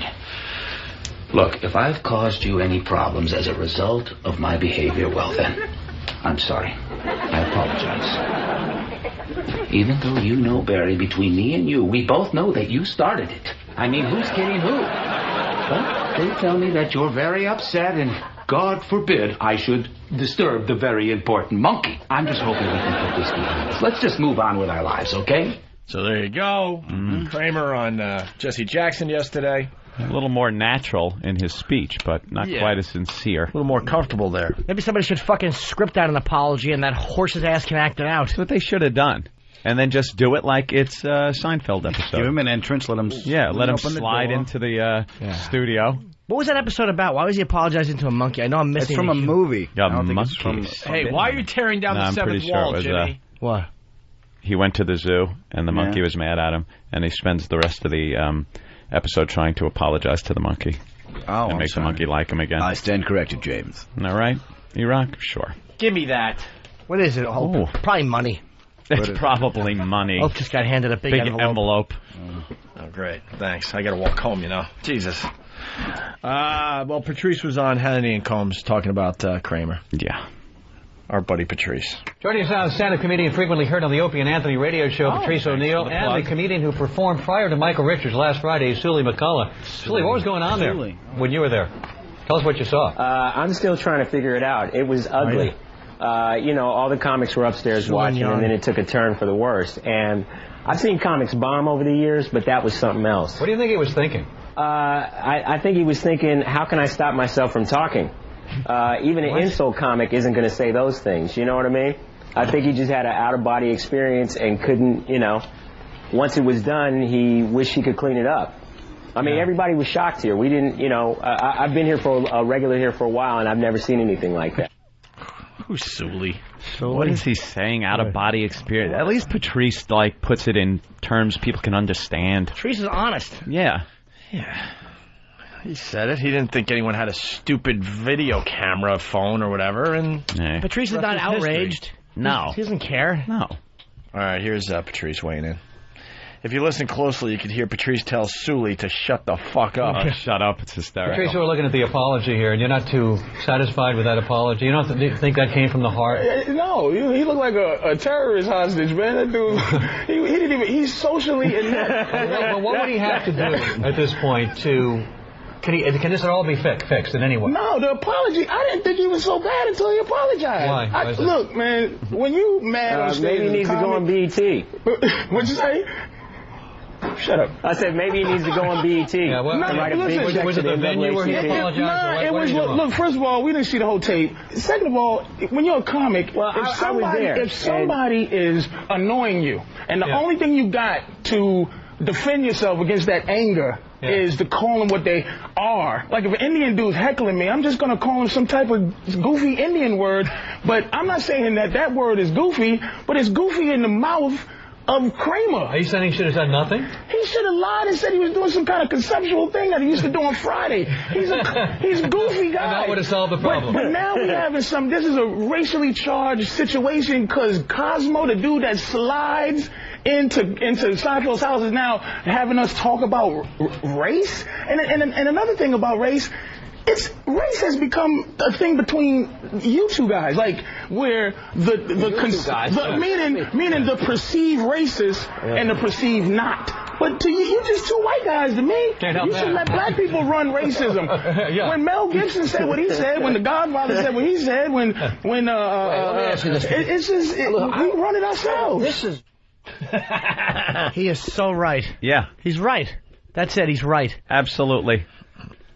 I mean, that is a nutty, insane rant. Come on. All of you was sick. Like, well, yeah, I mean, there's a ton of things he could have said. You're white. Oh. You're all racial. If white people don't admit that they're racial, we can't have these conversations. Because you always go, who, me? You never had that word in your head ever, Sean? No. Do you have that word in your head? Do you use that on stage? I use it when I wake up. Is there a difference, though? I mean, why? Is there a line that you don't cross? For example, when he says that, I feel like I'm listening to Robert Byrd, a Klansman. I want, and this is for real, I want white people to be able to say anything they want so that I can say anything I want. That word does not have the power it had in 1968. You don't think Nope, because I want to be even more over the line if I can. Do you really believe Sean Hannity's never thought that word? Never thought the word. Not even during a football game, somebody drops a pass? How can you not? Of course. People are just not honest. They're not honest. No one wants to be honest about race. Honest. White people aren't honest about race. That guy who wants to exterminate white people, you know what? At least he's honest. That guy's honest about race. You can't vilify people for being honest about race. And he's right. Black people would be better off if all white people were dead? Oh boy, ring that bell, please. Oh boy, that would have been a. Oh, I have a doozy. Sure you did. Oh, I had a doozy because I thought of what they'd be doing if all white people were dead. Oh boy, and it may not be what a lot of people are thinking. You better hit that again. Yep. All right, thank you. I'm not defending the dude. I'm saying that. Like, at least it's out. Like, just because you put it on a piece of paper and white people are now trying to socially edit themselves, it's still there. People, no, I disagree. People don't think like that. People don't act like that. Are you serious? Are you out your mind? Are you out your mind? God bless Patrice. Yep. A little bit of honesty there on Fox News Channel. Yeah, because Sean Hannity has to play, a role. Yeah. Like anyone else. People don't act like that. Are you serious? No. Is he serious? You think white people think like that? Of course they do. All people? Not all, but you take polls. When you take polls, does that mean everybody? People think like that, but you said if 100 people, if 90 people say, you know what I'm saying? 90 people don't think like that. Maybe 2 out of 100. Are you serious? out of 100. Where are you doing your studies, Sean? I don't know. 2 out of 100. What? 2 out of 100 would think like that at some point in their life. Wow, that's not true. That's not being informed. That's out of touch. That's 99% of white people think like that at one point or another in their life. And just like the majority of black people think of it towards white people, towards Chinese. Of course. What do you think black people in the hood think when they're having a problem in the Korean deli or with the Chinese food? You fucking gook. They're not thinking, hey, excuse me, service person, industry worker, could you please? But they are thinking racist immediately. And the Asians thinking racist because they're thinking the black person's going to be stealing something. Yeah. And they, it's the animal kingdom we live in. It's not nice, but it's a reality. Sean really thinks only 2 out of 100. 2 out of 100. 200 white people. It's got to be 98 out of 100. Yeah, and you don't think it all the time. It just comes out in moments of anger like it does for everyone else. It's not like you're on a mission. Like he said he felt like he was listening to a Klansman speech. Yeah. They're on a mission. Their thought process is constantly devoted to that. They get up and give speeches, and that's different than every so often getting pissed off and dropping the A-bomb, especially to yourself. That happens a lot. Yeah, but you can have racial awareness without going to that word. I mean, you can have No, you don't just go... If you're cut off by a black guy in a car, you get cut off. I mean, where you almost kill yourself. Right. You don't think, hey, black gentleman... Hey, you African man. No, you look at the color and the N word pops right into your fucking head. If he has a nicer car than me, absolutely. And that too. It's probably stolen. And if you don't think it... Oh, my God. And if you don't think it or you don't say it, it's because you make an effort to not think it. Like, if you now put you're your mind trying. going, it's like... But 98 out of 100 are thinking it. Just because you know it's awful. You're it's like... thinking so should you be commended for making the effort of not to go there? No, it's not being honest with yourself. Look, when we have to make efforts, like you don't always call women a cunt when you get mad at your girlfriend. You might I'm sure you've all wanted to say cunt before. I never have. But I mean, I'm sure like everybody else has wanted to at one point and you don't because you edit yourself and you should edit yourself. Yeah. I mean, there's a social etiquette we have. You should edit You're supposed to. Of course you are. No one's brutally honest. I mean, you know what I mean? A cop pulls you over. You don't just go, you fucking pig. You want to because you're angry he pulled you over, but you don't. You can't edit your own mind, though. Yeah. What pops into your head, if you try to edit that, you're just being dishonest with yourself. Yeah, or you can scold yourself for it, but to say that never pops up. Yeah. But I shouldn't. Like Hannity saying the thought never came to his head. He's never had the word nigger come through his head and think, during some type of situation where it would.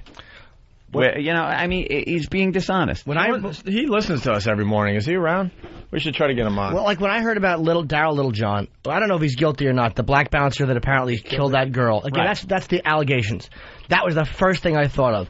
And had he been white and the girl been black, whatever the most awful racial thing a black guy could think of, that's his first thing he would have thought. I mean, it's just a reality. It's what we think of. Yeah. Doesn't make it right, but it is what it is. All right, let's go back to Patrice. Where are you doing your studies, Sean? I don't know if people some white like guy that. heckled you, would you start using epithets against a white guy? Would you do that? Here's what he did. That was the lowest. He lost because he went there. I have gone there before. You have? Of course I've gone there before. If a lady... Okay, well, I've never gone there.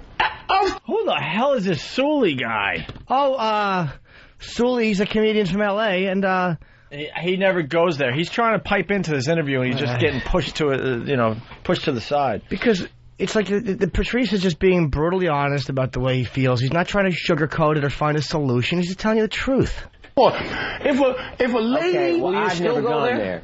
Of course. If you go to how much money you have. Hang on, Sully, go ahead. If you go to how much money you have and how racist you are, then you've lost the game. Are you racist then? If you go he did there? not have I control. hope so. You want to be racist? Are you kidding me? I'll be so proud. Look, I'm mad at white people because you haven't told me how much fun it was all these years. God, he brings the funny, man. Here's the thing about Patrice. The same thing that makes him the fucking good comic that he is the same reason he has 2 friends. Yeah. No one likes him. Because that's how he is. He's completely not like that honesty. He's a very honest guy, and that's the truth what he was telling. And he was right. I mean, he was right, and he was telling the truth. This clip could be pretty good. You guys are What do you mean, you guys? White people, you know what I mean, Sean. What does that mean, you white people? Oh, my God. You can't have these arguments. Patrice, does Michael Richards do you a favor to free you up to do what he does? Michael Richards didn't do me a favor. He did his career injustice.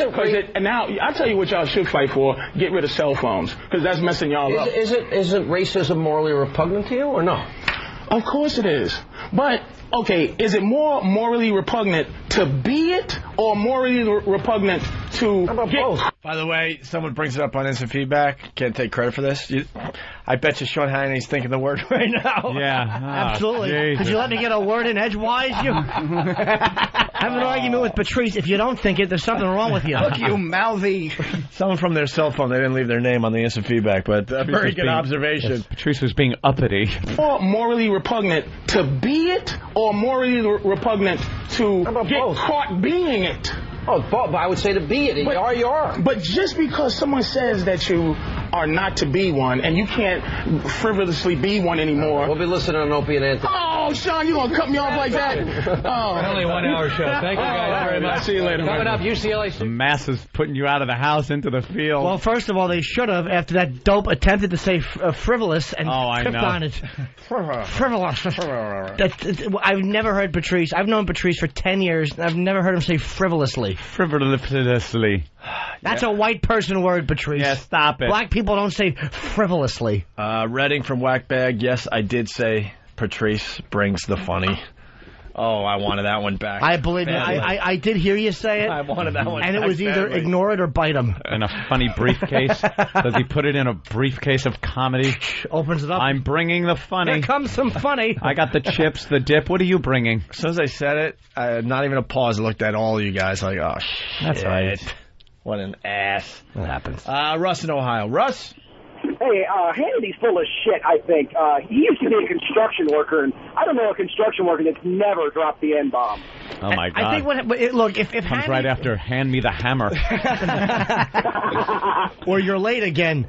If Hannity's saying that most people don't walk around constantly thinking, like Michael Richards yelling nigger on stage, most people don't walk around thinking like that all the time. And if you have a moment with a black person where you're annoyed, you don't automatically go to that. I don't think that's, I mean, if he's saying that we don't all walk around thinking that, he's right, we don't. But in a moment like that, it's just the lowest, angriest point you can go to. Mentally, most of us go there, even though we don't want to. Basic human nature to want to conquer, to want to come out victorious if you're in some kind of a situation. So even if it's just a thought situation, like I said, the cutting off or someone, getting into an argument with you, it's going to be in your head. Intensely threatened situation. It's going to come out. It's going to be in your head. Like, this, and you always bring up the most morbid, horrible thing that could happen. Let's say, God forbid, something horrible happened to one of Sean's family members, and an African-American gentleman was the perpetrator. You don't think that word would at least come into your head? If not being blurted out every 3 seconds as loud as you could in your house. It would be in the deposition. Yeah, and in the courtroom and everywhere else. It's the way it is. Mm-hmm. We're just animals. We're people, human beings. Yeah, but that stress level is a little bit that stress level's a little bit different than the Late Show with the Laugh Factory. No, it's not. Have you ever done it? Yes, true. I can't stand that room. They love that happy, fucking, fun, high energy nonsense. Those people put 6 shots into his act, and he saw it die in front of him. That was a loved one to him. Let's go to Robert in Texas. Robert. Hey, guys. Hey. I wonder what side of the fence Robert's on. Yeah, no kidding. Yeah, come on. Anyway, no, a typical thought process, Spike Lee put out a movie back in the 80s, late 80s, Do the Right Thing. And for anybody to stand there and say that that's not honestly the way that, our social commentary is, even nowadays, that they're living in a blind closet, honestly. Well, I love Spike Lee, man. I think he's really honest. I mean, I like his movies. It makes Italians look bad, his movies. Good. Puts them in an inaccurate, poor light.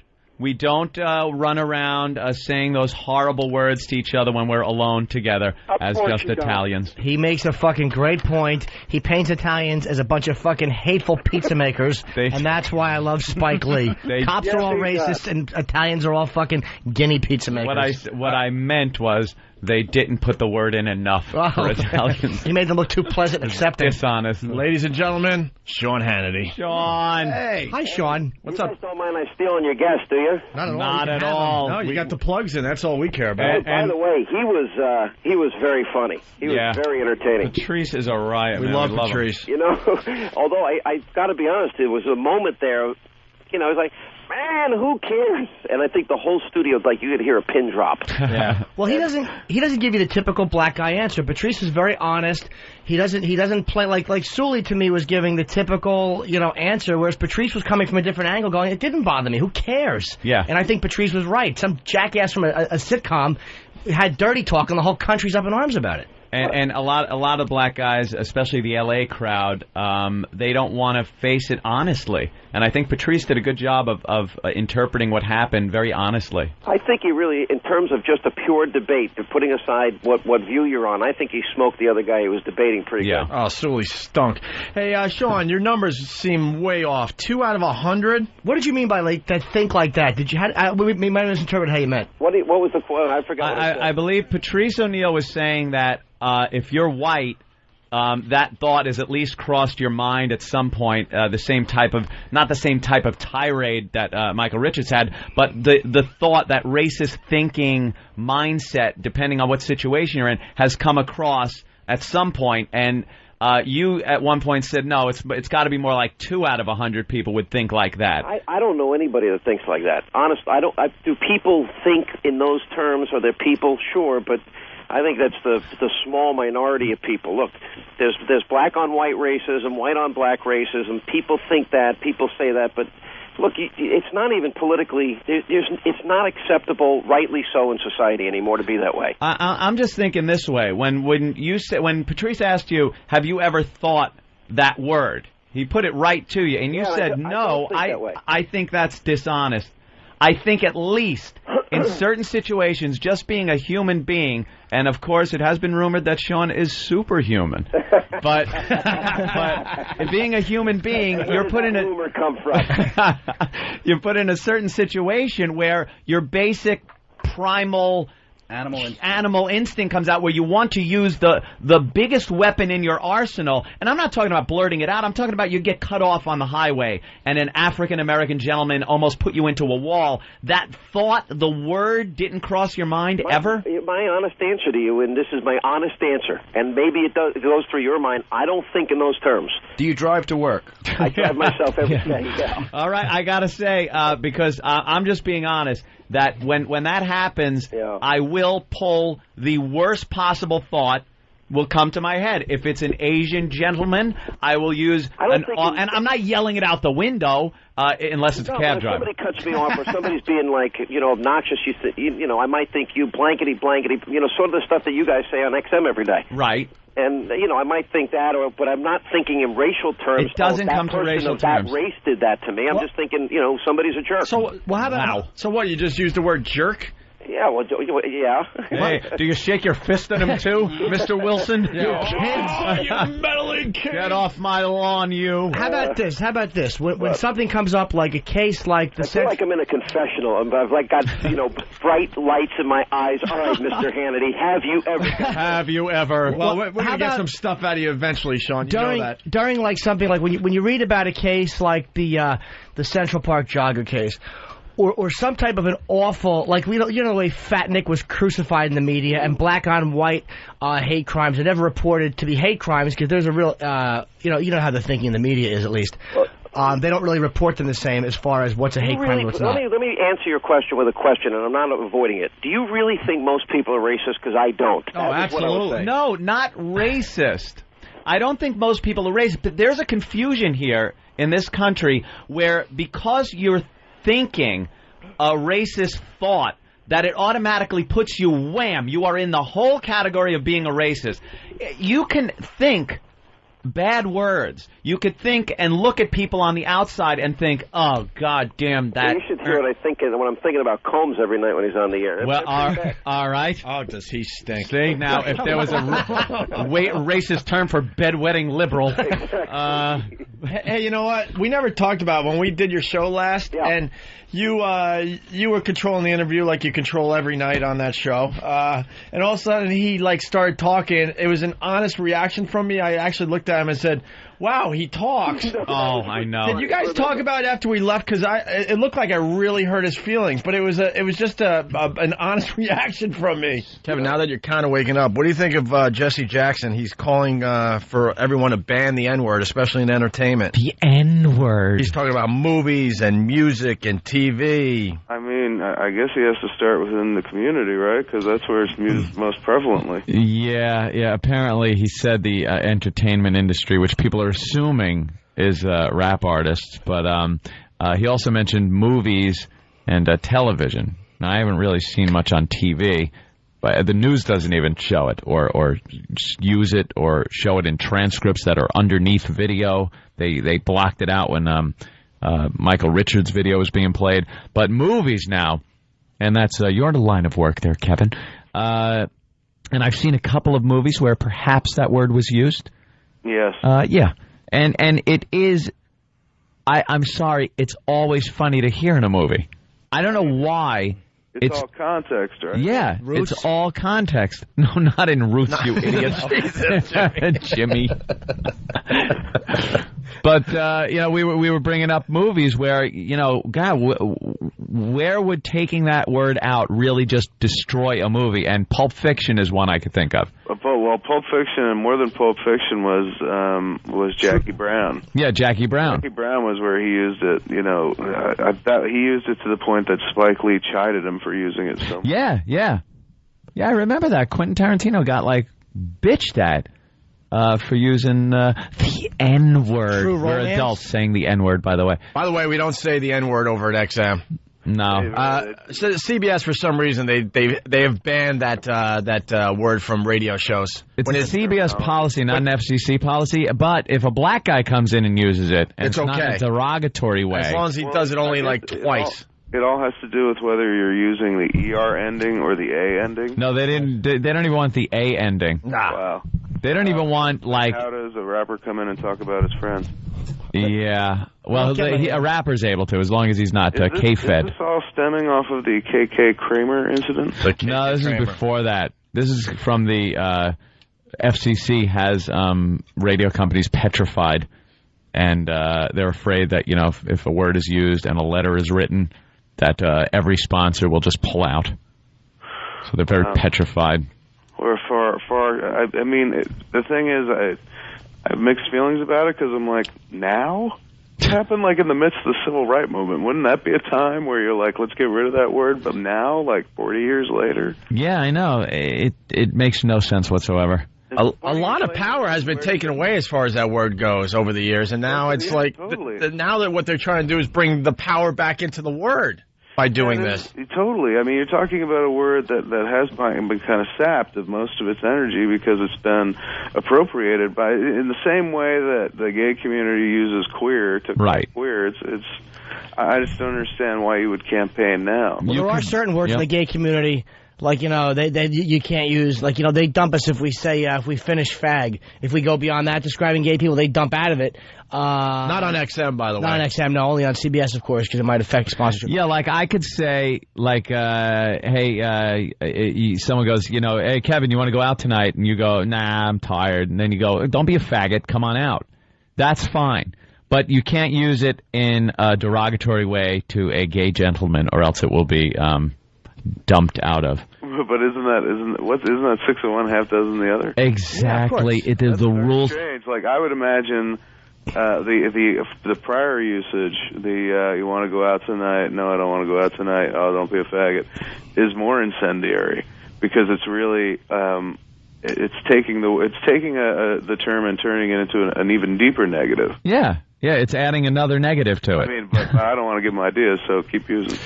Don't be a faggot. And look, are we really going to miss? Are we going to? My only problem with this is, like, if they drop the N-word, not that it's going to be a arrestable offense, but like, does it really serve any good purpose in entertainment? I'm playing devil's advocate in a way, but a part of me is like, let them take it away. It's like a lot of people are using it as rappers, and occasionally in movies it should be used, but do you really need it? I think it does in movies. And also, well, you know what? The Chappelle show is over, so we don't need the word anymore. He probably used it the best in the last 5 years. Yeah. The most entertaining. So much so that you were like, man, I think I could get away with using that word, but not really. Yeah. Oh, we're so close. He turned it into an art form and really just kind of colloquialized it and really drained a lot of its negative energy. But since that show's not on anymore, I guess they can take it. It's dangerous when you start banning words too, man, because you get the N-word banned, and then what? We got to ban spick. We got to go right down the line eventually, right? And Dago, WAP. Yeah. I mean, but how often, like, in all truth, how often do you use racial expletives in your day-to-day? Every moment I'm in the car. Yeah, driving in New York City every single day. I'm more of a whore guy. I use whore quite a bit. Whore and bitch. And I use the C word. Rarely, if ever, is it used in reference to women. I just like those words. We talked to Sean Hannity yesterday on the XM show, and we had a whole discussion about this as well. And he said that it never comes to mind those words when he's in a really, really tough situation or he's been pushed to the limit. Right. And the furthest he'll go is he'll say jerk. Yeah, like jerk, and we're like, come on, Sean, could you just be honest? Me? You got to be honest. I understand that would probably wreck your entire career, but no one's buying that. That's the furthest you go when you're being pushed out there. Because we were saying it's always the atomic bomb. It's that last weapon that you can use that is the ultimate. So if you're driving down the road and you get cut off and almost driven into a guardrail, and then whatever the ethnic background of the driver is, right, you might not yell it out the window, but you're at least going to think it. It's going to creep into your head. If it's a black guy, I'm sorry, that N-word pops in. If it's an Asian guy, you'll say the CH word. Right. I'm going to do that to every thing now. Yeah, the ch word. Or the g. Or the g word. Or yes, the G word. Remember when Sarah Silverman got in trouble for using the CH word on Letterman? Yeah, she's like, in the midst of it, like a joke, like not even using it in a, like, just tossing it off in terms of that was on her mind at the time. It was all payoff for a very long setup about going to court. Yeah. And that's what Opie was saying before. If the N word is banned in movies, guaranteed it is followed by every other ethnic slur or perceived ethnic slur. And then where do we go after from everyone? After we ban all the slur words? Every group. Then you ban black people from movies. It's the only way we can go. Then I'm prepared because then all that time spending sleeping in a shirt and shorts, I'm prepared because then we're returning to the prairie, sir. Yeah. Then it is the old house on the prairie. So I've got to step ahead of everybody. Then we go back to calling people half pint Stuff like that. Have fun, paw. We were just getting into this with Kevin Smith. Black leaders yesterday challenged the entertainment industry, including rappers, to stop using the racial slur that Michael Richards uttered in his tirade. The Reverend Jesse Jackson and others said they will meet with TV networks, film companies, and musicians to discuss the N-word. It's being thrown around TV a lot, isn't it? Huh? Is it? Did they use it on FX? Like Rescue Me? Is it on there? I don't remember. I don't. Honestly, I don't think TV. It's much of a problem. Yeah, you're probably right about that. And then this is just amazing. Jackson continues by saying, "We want to give our ancestors a present." Do you? They're dead, just like mine, and just like everyone else's. They're dead. And then he goes on to say he wants the public not to buy a DVD box set of the 7th season of the TV show Seinfeld. Are you kidding me? That was released last week. Why bash the rest of the cast and the people that made the show and everything? You know, F him. He's a piece of crap. Why apologize if that's what's going to happen? If that's what's going to happen anyway. You know why? Because there is no apologizing. There's never any apologizing. Most people don't apologize. They just let it, screw it, or they throw out one apology and then forget about it. This dummy, Michael Richards, is running around like a chicken with his head cut off, apologizing to everybody. And in order to keep it in the light, it's just never good enough. So now he apologized up the yam, and they're telling him, not good enough. People, yeah, it wasn't good enough to boycott the 7th season. Buy 3 of them at a clip. Buy a copy for every person on your Christmas list. Everyone gets that for Christmas. And let me tell you, by the way, blackmail. That crap doesn't work, and you watch the sales of this 7th season of Seinfeld. Good. It's going to go through the roof. You want to give your ancestors a present? Give them a copy of Season 7. Season 7. Season 7. What a gift. Drop it near that unmarked grave. Wherever it was. Anyway, speaking of banning... Excuse me? Yeah. Speaking of banning the N-word from movies and stuff, well, we got some examples. Good. Pulp Fiction. Pulp Fiction, great movie, funny, and a great use of the N-word in that movie. Yeah, constantly. If you ban the N-word, Pulp Fiction, that famous scene would just be a little different now, wouldn't it be? Just a tad. Bonnie goes shopping, she buys I buy the gourmet expensive stuff because when I drink it, I want to taste it. But you know what's on my mind right now? It ain't the coffee in my kitchen. It's the dead African-American in my garage. Oh, Jimmy, don't even worry about it. No, listen to me, don't think about anything. I want to ask you a question. When you came pulling in here, did you notice a sign out in the front of my house that said dead African-American storage? Jimmy, you know I ain't seen no... Did you notice a sign in the front of my house that said dead African-American storage? No, I didn't. You know why you didn't see that sign? Why? Because it ain't there, because storing dead African-Americans ain't my business, that's why. That's pretty good. It doesn't have the same impact. No, it really doesn't. It really loses something. Yeah, well, we got a quick... I never liked that scene anyway, because they made his wife black just to explain, see? And it was kind of corny. Yeah. Stupid. Better in True Romance. Yeah. That's where the word was perfect. Oh, yeah. See, True Romance. Get that clip and throw in African-American. Well, we're going to have a few more tomorrow, but we got... Oh, I love this guy. We got another example from the movie, of course, Blazing Saddles. Blazing Saddles. Saddles. Who hasn't seen Blazing Come Saddles? on. Mel Brooks, Richard Pryor helped write that one. Yep, Cleavon Little. Cleavon Little. Well, you get word of the N-word. This scene sounds a little different. Hold it. The next man makes a move, the African-American gets it. Hold it, man. He's not bluffing. Listen to him, man. He's just crazy enough to do it. Rob it, or I swear I'll blow this African-American's head all over this town. Oh, Lordy Lord, he's desperate. Do what he say. Do what he say. It just, I'm not feeling it.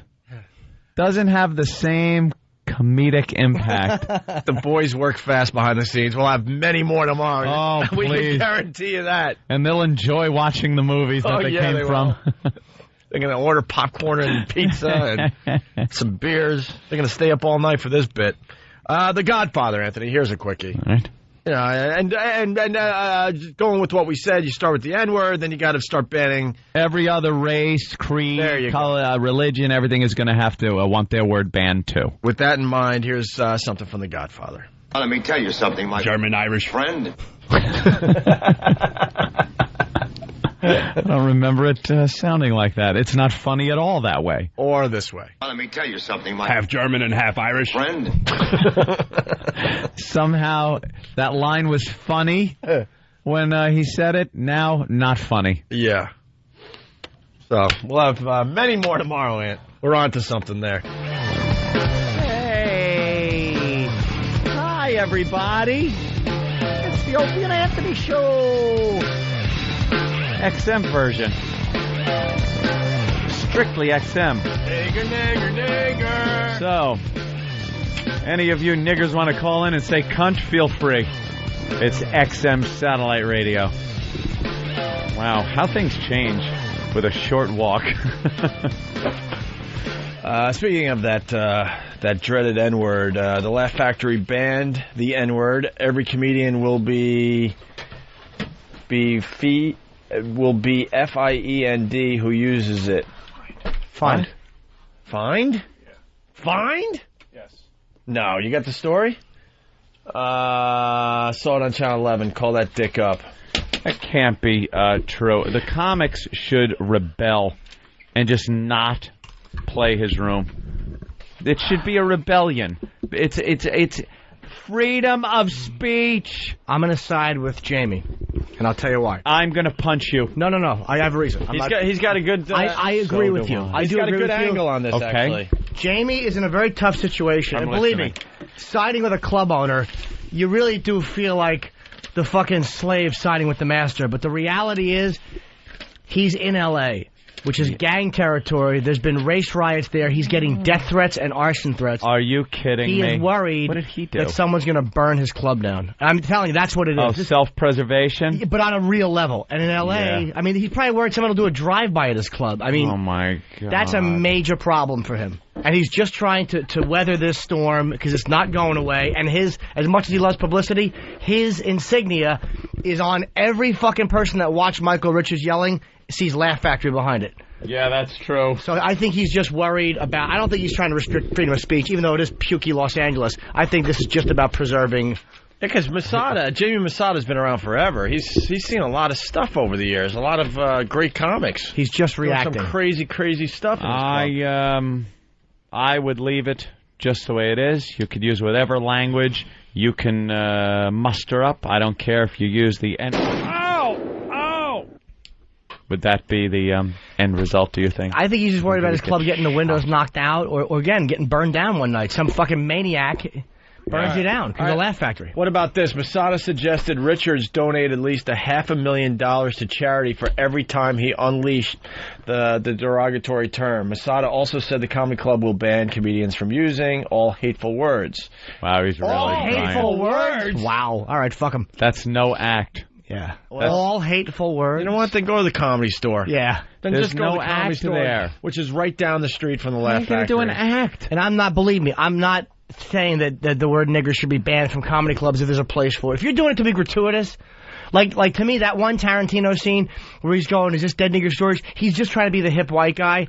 But in True Romance, to me, it made perfect sense in the scene. It worked. I mean, that's what it was there for. I mean, you used it where it should be used artistically. It was great. What the fuck is wrong with Jamie Masada? Now he's just panicking. Here's another quote. We want to be the first place in the world. Can we get him on the phone today? Let's try. We want to be the first place in the world to ask all of the comedians if they go on stage and use the N-word, it comes out of their paycheck.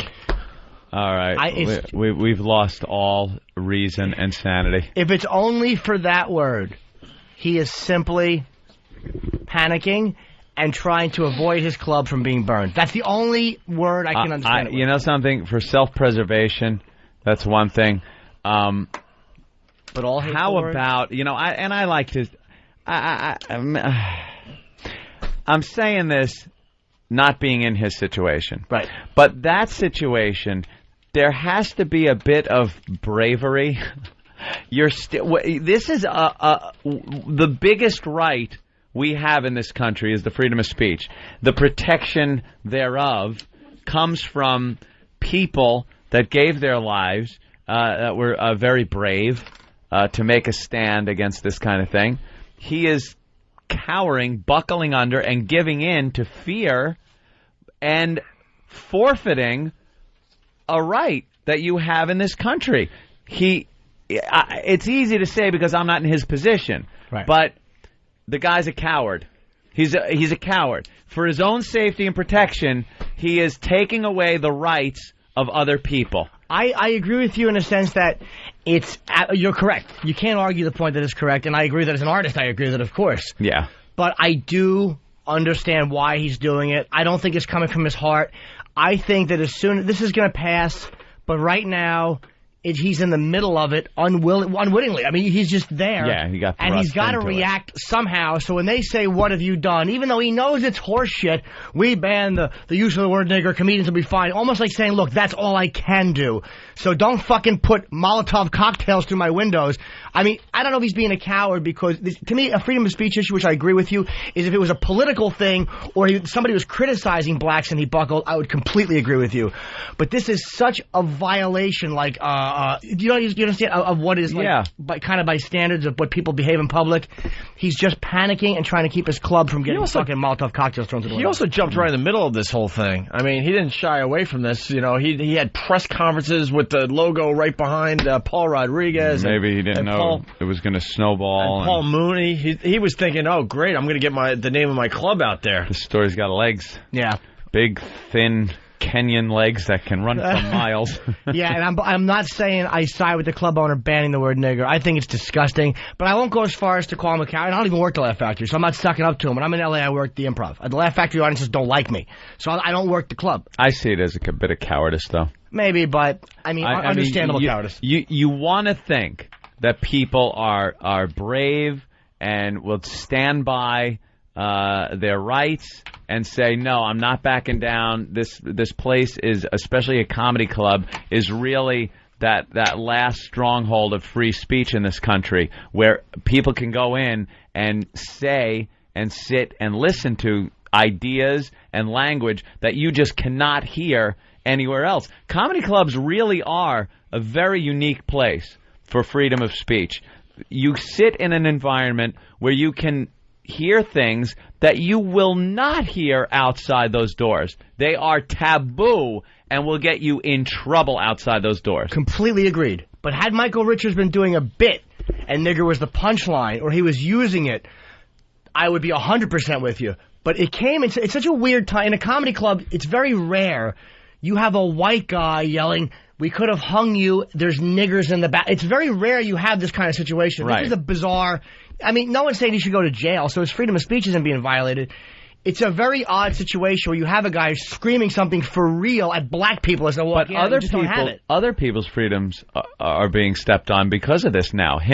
The owner banning any hate speech. Well, I don't like any hate speech. That's disgusting. What about a comic that really, in context, uses the word nigger and it's funny and it's done well, artistic? You're taking away that comic's right to speak freely in that establishment and the people's right to hear it because of this one instance. I think he's just panicking. Yeah. I think one thing he doesn't want is protests against his club, which I don't think there has been any. But again, in L.A., you saw how the white people ran out because it's gang territory. L.A. is a different animal. We don't deal with that here. We don't deal with guys driving by and shooting you. It's like such a fucking different vibe out there. And they had the riots. I mean, there was riots in L.A. We never dealt with that here in New York. So it's almost like...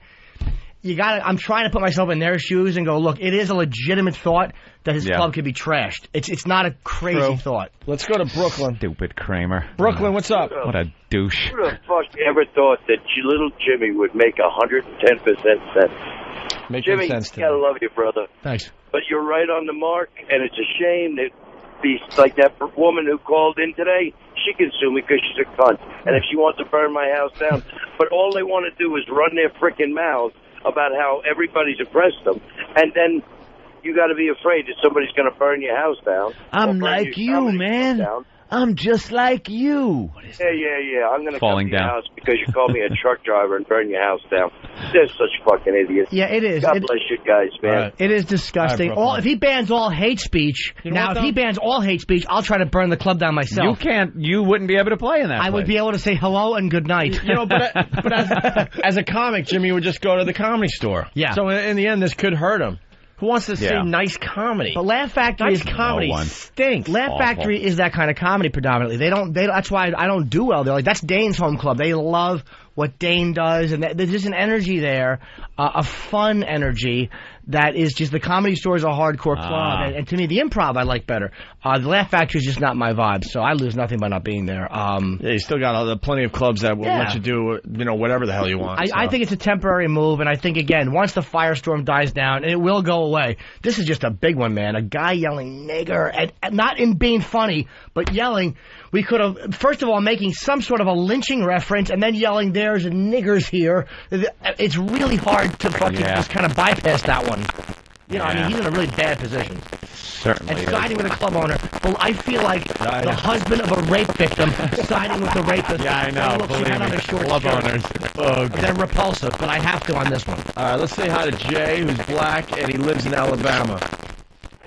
Hey, how's it going, guys? How you doing, Jay? How crazy are you to be black living in Alabama? Hey, man, that's all I know. I grew up here, I'm just but hey, man, look, you know where I feel? I agree with Paul Mooney on one thing, and I know don't say but I do agree on one thing. When he was talking to you guys the other day, I wanted to bite my own fucking face because he made a good point, and he started fucking up real bad. I'm okay. That's okay, yeah. You can say whatever you want now. The thing was, when he said, well, no, I don't agree with it because it's dangerous. You know what he was saying? When you asked, was there any context with the word nigger be okay?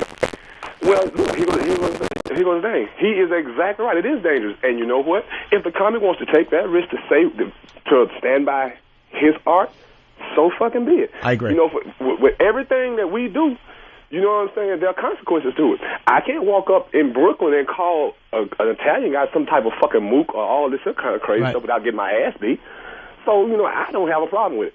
And I live here in Selma, Alabama. One of the most racist places in the United States. And do you know that just until about 4 years ago, we just got that same mayor that was out, in Bloody Sunday. We just got his ass out of office. So, it's still alive and well, man. But the thing about it is you got to know what you're dealing with, who you're dealing with, and deal with it. All right, you raise a good point. Like, as a comedian, if you want to take the risk, I mean, because people sometimes as comedians, we do think that we have barriers. Like, Michael Richards didn't seem to understand that there are guys that would have walked on stage and knocked his fucking teeth out. Exactly. Like, we do have this invisible barrier, which really is, if he had done that in a mall, he would have been pounced on and beaten. There really is a weird barrier, which people do cross and smash you as a performer. But if as a comedian, you're willing to take that risk, you have to realize you're dealing with other men. Women usually aren't going to attack you physically, but you're dealing with other human beings who might attack you. Then good for you. I think your barrier there, though, is the art itself. Yeah. The fact that you're on a stage performing and people are in front of you as an audience. It's almost like you get this, hey, why doesn't De Niro get punched as he's walking down the street for some of the language he's used? You kind of have this armor on you because you're a performer. But don't you? Is he still there? Sorry. Yeah. I think, like, as a black guy, okay, you understand, like, and I think black people sniff this out immediately from a performer or anybody else. When a white guy is saying nigger just to be shocking, or when there's a real point to it, like as a comic on stage, I think black people in the audience will accept it if your point is valid, if it's really part of what you're doing and it makes sense. Exactly. If it's bullshit and it's gratuitous and you're trying to be shocking and you're trying to use that shield just to say it to a black guy, they can sniff it out too. Exactly. Yeah. And Anthony, you know what? I want to mention one more thing. You say how, that we all should have the right to say these things. We actually do. You know what I'm saying? But the thing about it is, the place that this came from with him, you can tell that was under his skin for a while. You know what I'm saying? Yeah. Now, you could tell not only from the outburst, but from his body language and the way he talked during the apology and everything. You could tell this guy definitely's got some kind of issues. Yeah. I mean, that I would never even try to argue against that one. That wasn't a slip of the tongue. That was his anger kind of exposed to who he was. You don't come off on a tirade like that without. He was just annoyed because black guys probably heckle him a lot because he stinks. Funny Kramer mask came off that night, that was Michael Richards on the stage. Thanks for calling, man. Yeah, thanks, Jay. All right, man. I've been listening ever since Drill, though. Take care. Oh, we haven't played Drildo in a while. I love Drildo. We got to get some new Drildos going on. I agree. Yeah. One on me, one on Fan. We'll see who lasts the longest. Just my idea. Fan. What the hell happened to Sexiest State in America? Like they were awful. Stopped calling. Yeah. They were pretty good for a while. I know. And then we got a couple of bad ones. Speaking, of course, of live sex acts on the phone. Yeah. You know, couples would just call and just start going at it. And then they would get the title of Sexiest State in America because they would represent their state, Nick, St. Louis, what's up? Yeah, what's up, guys? Jimmy. Yeah. Jimmy, I cannot believe you. You do not take a stand on anything. That's not true. You have a weak chin and a weak spine. That's not true, but I think you're right. Dude, wait. One thing at a time. What are you talking about? What are you talking about? Let me tell you. The chin is there a little... is no room for any gray area on this one. Yeah? You tell them this is a temporary thing, not saying the N-word, the nigger word, whatever it is. Any speech should not be outlawed unless it is speech that is to make someone riot or incite. I understand. Well, dude, wait. We'll go back and forth. I understand what they call, I think it's TPM, time, place, and manner, and freedom of speech. I understand that. This is not about the legal issue of freedom of speech, okay? You can't stand in a library and yell cunt without getting thrown out either. So I'm not talking about the legal issue. I'm saying I understand his point of view because the reality is it's real easy to be a maverick and sit here and yell, yeah, man, but I don't own the club. That literally, there's a reality he could be burned down by some I agree with you on that, but don't say I don't take a stand. I said if he's banning all hate speech, he's a fucking coward. If he's just banning the word nigger because he's afraid of a Molotov cocktail flying through his window, then he's reacting to a bad situation. What kind of stand would you like me to take, dude?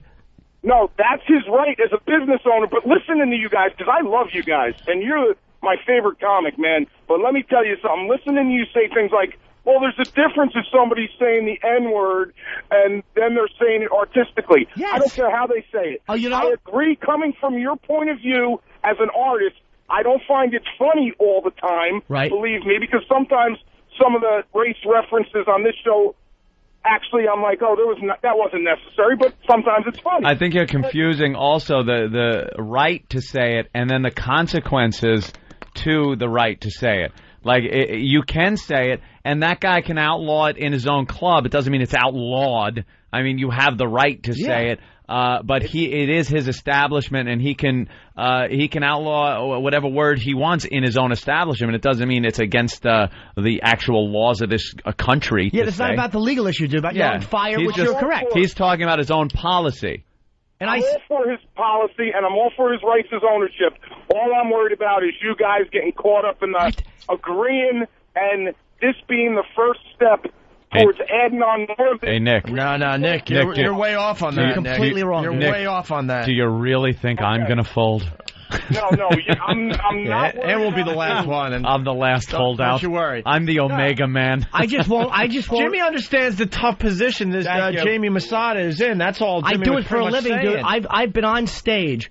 And I there's a really weird, like, you understand as a performer when you're going somewhere with a person where violence can happen. You do understand that. There's a really weird thing. Like, I've had things with people in the audience where the only thing that kept us from fighting was the fact that I was talking into a microphone and they were seated in a chair. Mm-hmm. Really bizarre, invisible wall between you. I'm not going to be a phony maverick, though, and go fucking say nigger whenever you want. Like I understand why Masada is. How can you say I'm not taking a stand on it? All I do is offer horribly strong opinions that have no room for compromise. Yeah, and, you know, Nick, Jimmy's home club is the Comedy Cellar here in New York City. You know, if SD all of a sudden, started banning, the N-word and all these other words, you make sure you tune in the show and see what Jimmy has to say. Because it would be a whole different story. Well, thanks, guys. I appreciate the time. Punch it out. And the chin comment hurt. And if Jamie was banning this word because of just a few letters or a few complaints, but when Paul Rodriguez, I was agreeing with, when Paul Rodriguez said, man, they're getting arson threats. I'm like, ugh, yeah, it is L.A., man. They fucking, 10 years ago, the police had to stand at Beverly Hills so people didn't walk. I mean, it was scary. Thank God. Hey, so beautiful, Beverly Hills. Are we getting Jamie on the phone? He's not answering. He's not answering. I hope he's okay. No, he's probably laying down with a black woman. Here's a quickie. It's the Kramer rap that is making its way around the internet. Sweeping the nation. Sweeping the nation, yes. Very viral, this thing. Listen to this if you haven't heard it yet before. That It's racism. I'm not a racist. That's what's so insane about this. I'm not a racist. That's what's so insane about this.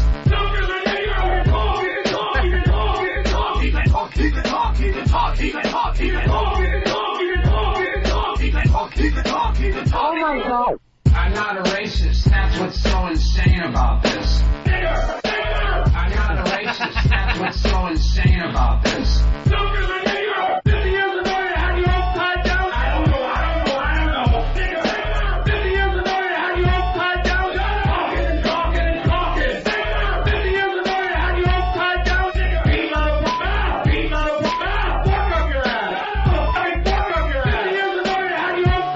I'm really busted up over this. I'm really busted up over this. Busted. I'm very, very, very, very sorry. He's a piece of trash. The N-word. He's black, isn't he? He is? I'm black? I thought he looked Irish. What's his last name? That's not Irish. That's what's so insane about this. I'm not a racist. That's what's so insane about this. He's black, isn't he? He is? I'm black? I'm not a racist. That was the worst powers you've ever seen. Oh my God. Just say that I don't have to worry about working for a while. A long while. Wow, That's really great job. That's Great job. What's his name? Nigger. You want that for your iPod, Jimmy? That's fucking, yes, I do actually. I'd love to play that in the car real loud. It's a good one. The Kramer story. Doesn't go away. It's a quickie. It's kind of interesting to follow these really, really big stories when they hit and just see how it unravels. Yeah. You know, it's a very serious thing. Michael Richards yelling and screaming the N-word. At the Laugh Factory in L.A. He's been banned from the club, and he's on an apology tour, and, you know. Just a mess. You get the celebrities coming out of the woodwork because, you know, they're jumping on this to get their own exposure. That's all this is about. People see an opportunity to get publicity for themselves. Indeed. You know, at first, you got Paul Mooney, who obviously wrote for Richard Pryor and is a comedian in his own right for many, many years, so he has a lot of experience with the N-word in comedy. And then you got Paul Rodriguez, who happened to be at the club, so yes, you want his point of view. Now it's come down to Monique, who has nothing to do with this, except for the fact that she's black. Big fat Monique. Ew. From, But this is what makes these things interesting. At the Apollo? Doesn't she host that? I don't know. She's hosting some, I don't know. Some fat woman show. Yeah. It's like a show for fat women to make them beautiful, but not to make them lose weight. You know, just to say that you're fat and you're a beautiful girl. Just to make them feel better about themselves. Big, beautiful woman, BBW. Yeah. You're big. There's more of you to love. She gets on stage. I watch Showtime at the Apollo after SNL. And she comes out, and she is wearing just a tent every time she comes out. It's a huge, more material. It could clothe 10 normal-sized people. And she comes out and does a little turn and goes, "What you think, people?" And the place goes wild. And she smiles and goes, "Yeah, I know I look good." Can someone be honest with that mess and tell us she doesn't? You don't look good. A walrus. There's a small percentage of guys out there that find fat women attractive. Just want to throw fish into her mouth. Just watch her. They're afraid of being left. Those guys, those chubby chasers, are afraid of being left, and they want to be hugged and smothered by mother's love. Mother. It's a mother's love. Chubby chasers have a mother issue. Show me one fat pig doing the news, and I'll buy the validity of there's no size discrimination. You never see a big fatty doing the news. Why? Al Roker. As long as she's pretty on the inside. Exactly. If she has a beautiful personality, she could do the news, and we wouldn't even notice. What a pretty heart with lard wrapped around it. She's lovely on the inside. What pretty clogged intestines she has. Well, out of nowhere, Monique had to pipe in about the Michael Richards thing. Of course she did. And watch as the days go on. I mean, you're going to see more celebrities coming out of the woodwork. Going, wow, I could get my face and my name in the news here. And they're just going to get lower and lower on the celebrity scale. Absolutely. So here's Monique from The Insider last night. I will no longer watch that show I won't purchase any DVDs. And people have said, well, it's not the whole cast. I understand that, but he's a part of that. So for me, I can't support that. We all know Funny. You stupid bitch. How self-righteous. Righteous and stupid. It makes no sense. What, guilt by association, you ass? She's being an idiot. That's boycott, let's see, one member of a basketball team, let's say, rapes a woman. Oh, yeah. Let me think. It's probably never happened, but how about you boycott the entire team? Yeah. You don't go to see a game, you don't go to... Because rape is horrible. So why would you support a team, even though it's not the whole team, but he's a part of it, so don't support the team at all. You dummy. So she can't watch Seinfeld anymore because of Michael Richards and what he did. Jerry and Larry David need any more cash. Jesus Christ. But what did Jerry do? But Jerry did nothing. By the way, season 7 is selling like hotcakes, Jimmy. Hotcakes are always big sellers, I was told. Or like Johnny Cakes if you're staying at a bed and breakfast. Oh, it's a nice alternative to what? Deliciousness?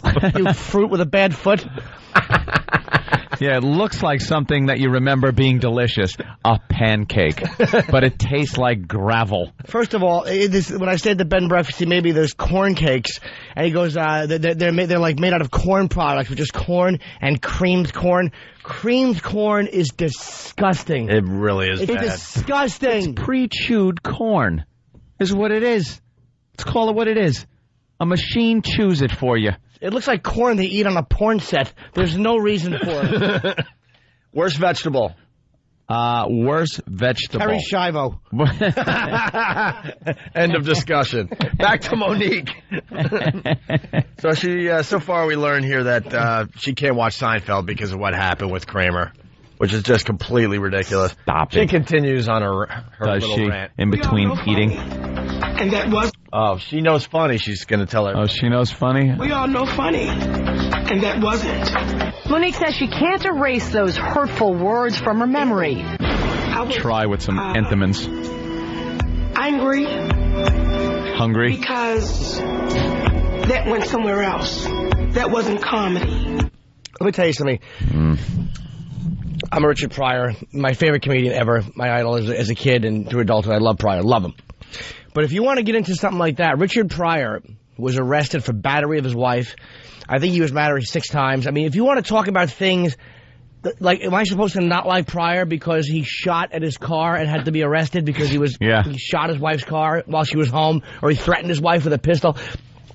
Why would you still love Pryor, considering the abominable things he did in his personal life, and yet boycott Michael Richards when all he did was say bad things? You understand? I mean, come on. Yeah. Stop it. Get over it. She's just seeking attention. That's all. And a lot of people are in agreement here. She's not breaking any new ground here as far as it being over the top, inappropriate, or whatever you want to call it. We know.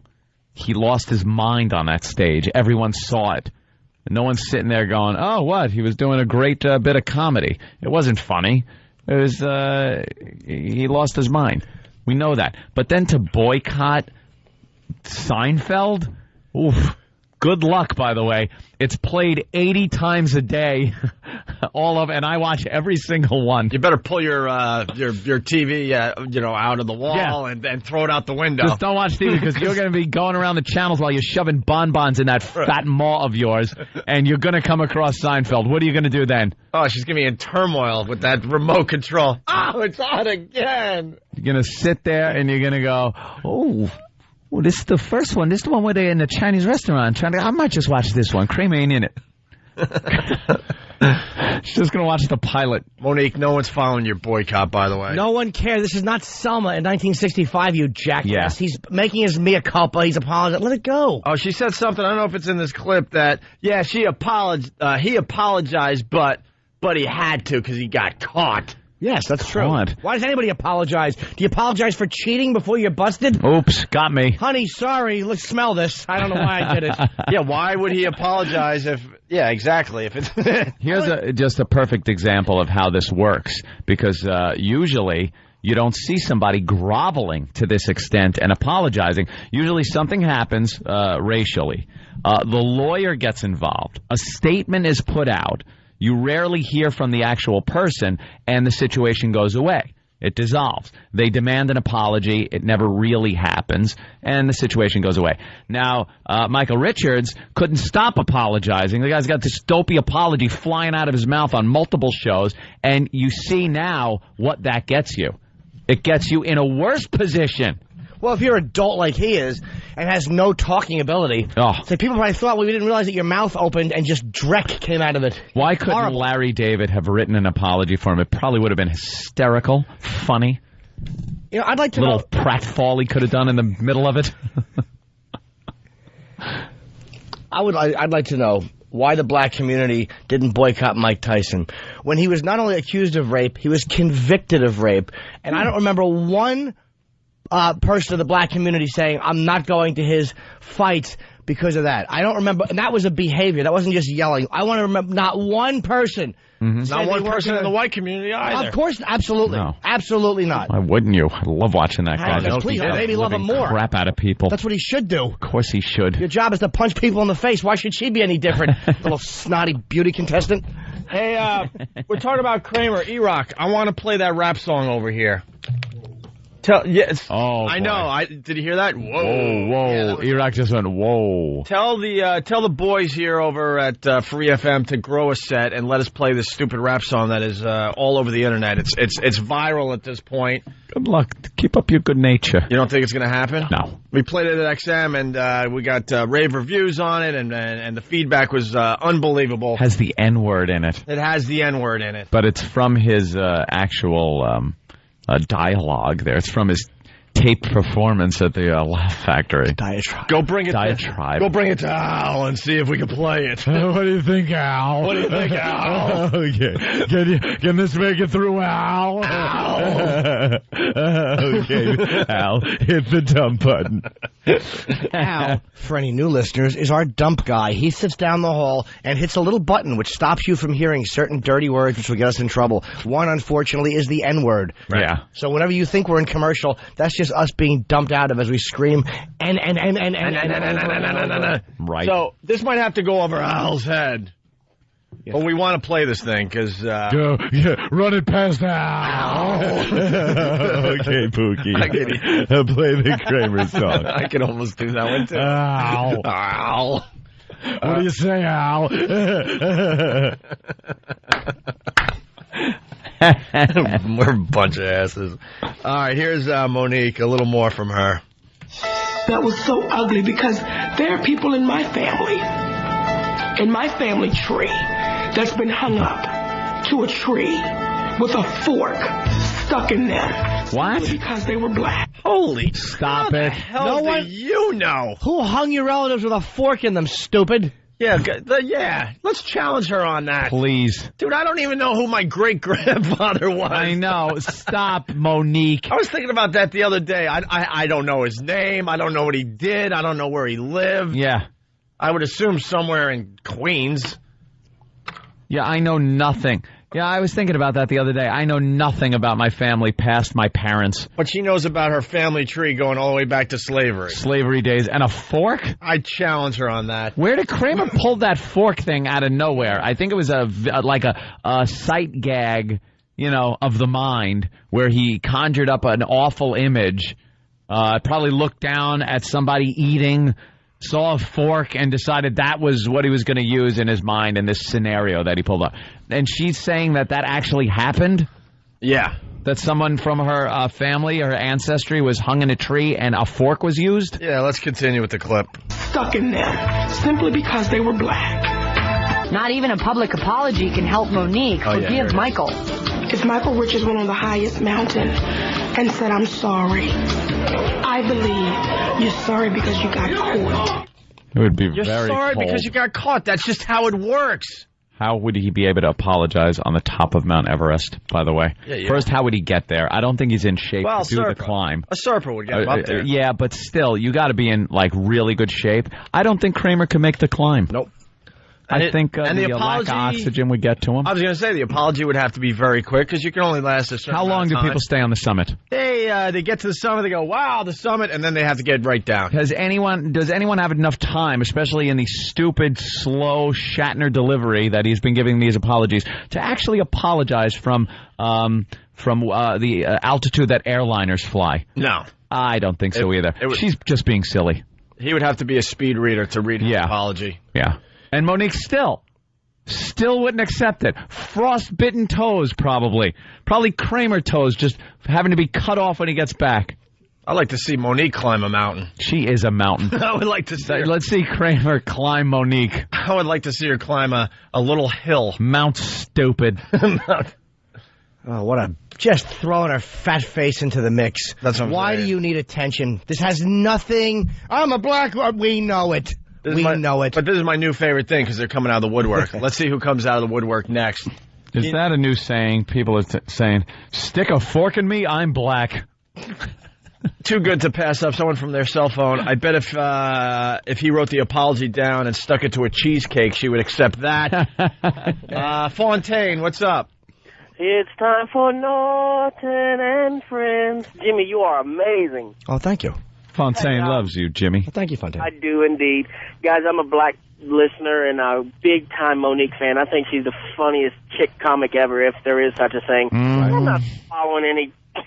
I'm not following any boycott. I think, Anthony, you pegged it for what it is. She's just trying to get that name out there, and I'd probably do the same thing. Guilt by association is ridiculous in this case, especially. Yeah. Stop Yeah, it. love you guys. Thank you, sir. Let's say hi to Dave in the Bronx. Dave. Yeah. Sorry about Tracy, bro. What's that? Sorry about Tracy, man. Well, you know, Dewey, he still lives there. He's still representing. He represents the Bronx. You know that, Dave. How you guys doing? Good. Good. What do you got? I just want to thank you guys for finally having the balls to say what I think everyone should be saying about this Michael Richards thing. I mean, why is it that, the blacks can make a movie called White Chicks, and that's not racist, but if we had a bunch of white guys, blackface, and named it Black Chicks, they would go crazy over that. You are correct on the theme of what you're saying, but I will say that there was a movie called Soul Man, which was a guy in blackface getting into Harvard. And plus, look, dude, I hate to say it, but those are done as to be funny. Michael Richards did something to be vicious. It is kind of different, but I've had enough of it already. It's like he apologized, and the black community should stop using him to all of a sudden dredge up other things that they want to talk about. It's like, let it go. We've had enough of the story as well, but what we're finding funny is the celebrities that are now coming out of the woodwork to get some exposure for themselves. So, all right, Dave, thank you. Thank you. Has Jimmy J.J. Walker made a statement yet?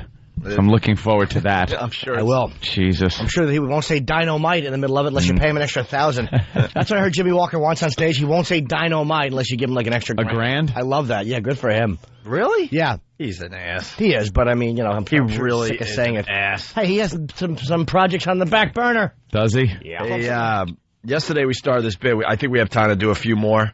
Now, with this whole Michael Richards Kramer thing. What happened? Well, the latest thing now is, the black leaders, they want to ban the N-word from entertainment. Yeah, from everything. Every form of entertainment. From movies to rap lyrics. Never to hear the word ever, ever, ever again. Banish it. They're just blah, blah, blah. It's not going to happen. Stop. It's just not going to happen. Not until behavior changes. So, we're taking a look at some of the greatest scenes in movies. Mm-hmm. And how they would be different if the N-word was banned from these fine movies. It takes something away. Like, here's an example. My orders are to weed out all non-hackers who do not pack the gear to serve in my beloved Corps. There is no racial bigotry here. Here we do not look down on African Americans, Jewish people, Italian Americans, or Mexican Americans. Here, you are all equally worthless. Is that understood? Yes, sir. Listen to us. We sound pathetic. You really do. Arlie Ermey giving us the drill, and we're just, yeah, sir. You're all about to invade and take over a bathhouse. God, I'm glad I wasn't here for that. Embarrassing answers you gave that real man. I know. Sir, yes, sir. Hey, a great movie out there, True Romance. Yes. Ah, the N-word. Famous scene. Yes, well, where you could not possibly do it without the use of the N-word. Well, if the black leaders have it their way and we ban this word, that scene would be drastically different. It's absolutely amazing to me To think that to this day, hundreds of years later, that Sicilians still carry the African American gene. Now this, I'm quoting history. It's written. It's a fact. It's written. I love this guy.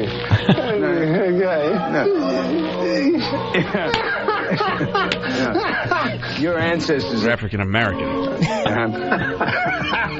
Hey. Yeah. And your great grandmother. An African American. Yeah. And she had a half African American kid. Now, that's a fact. Tell me, am I lying? God damn. All that makes me want to do is see that movie. I know. Yeah. What a great scene. Could be the best scene in a movie ever. Because Dennis is just like watching them act is like, because Hopper's doing this thing with his right hand where he's going, he has a bloody rag and he's just twisting it like to and fro. And Walken isn't playing it angry or tough. He's laughing. He's laughing, smiling. but he's fuming inside. How great of a choice is that, just to smile and be happy at his menacing. Yeah. I love this guy. He gives him the little tisk tisk. Yeah. The tisk tisk you.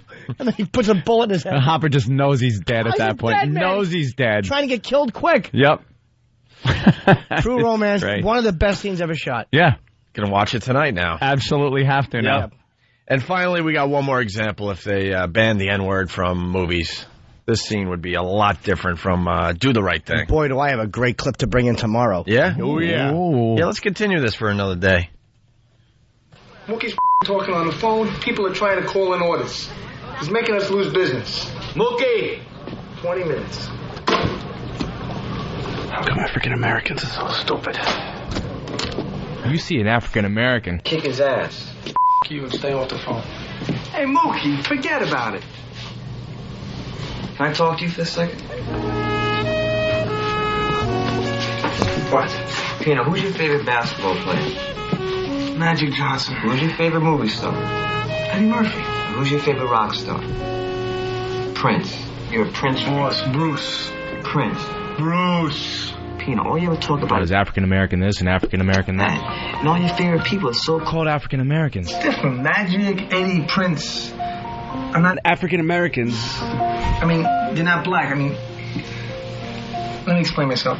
They're not really black. I mean, they're black, but they're not really black. They're more than black. It's different. It's different? Yeah, to me, it's different. And there you have it. I love Spike Lee. There you have it. Someone is asking if we did Blazing Saddles. Yes, we did. Yeah, we did Blazing Saddles. We did that yesterday. You got to listen I know longer. which one you're bringing. No. No, you're not? What'd you think? I'll tell you. Which one you bringing, Jimmy? They're whispering. Grady? Oh, my God, I forgot that Come on. That's a perfect Which one? Got that clip of... it's one of our favorite ones. You'll know it as soon as you hear it. All right. I have one that no one in this room will know. Oh. All right. Jimmy will bring that in tomorrow in case you missed it. Home videos? Yeah. Yes. Me and my dad talking and laughing, accusing my mom of being a something lover.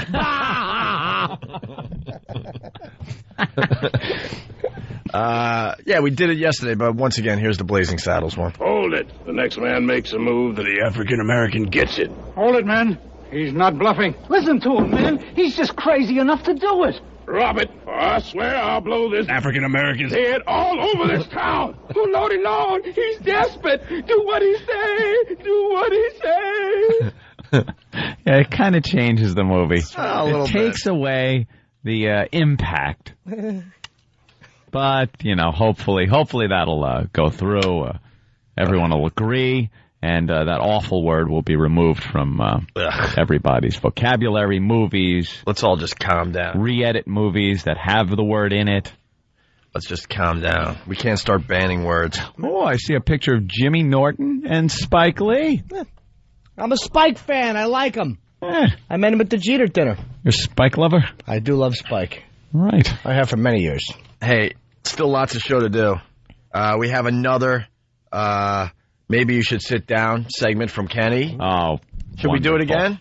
Why not? All right, we'll do another Maybe You Should Sit Down segment with Club Soda Kenny. We had some of the biggest successes of our careers drilling things into the ground. Well, why should we stop? Well, when we get a new bit, we get very excited, and we push it hard in the beginning, and then it'll just calm down and have a life of its own. By the way, we got an update. Remember, first half of the show, we needed to ask Al something. Al. We never got the answer.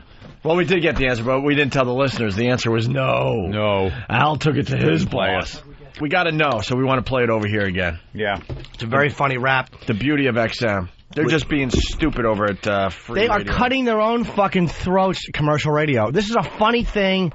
You'd be in and out of it in 2 minutes, and they don't understand. It was very They don't understand. frustrating. And we just sit there and go, all right, whatever. Fine. Play it XM. We don't care. We'll just bring it over to XM. You're hurting yourselves in the end. Yep. So here's a rap that is all over the internet. Has something to do with, of course, Kramer, Michael Richards, and his tirade. He had a tirade? What happened? This was put together.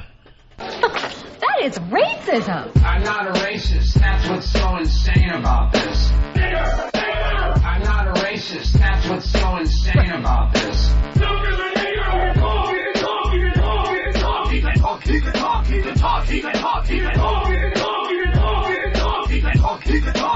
Oh my God. I'm not a racist. That's what's so insane about this. I'm not a racist. That's what's so insane about this.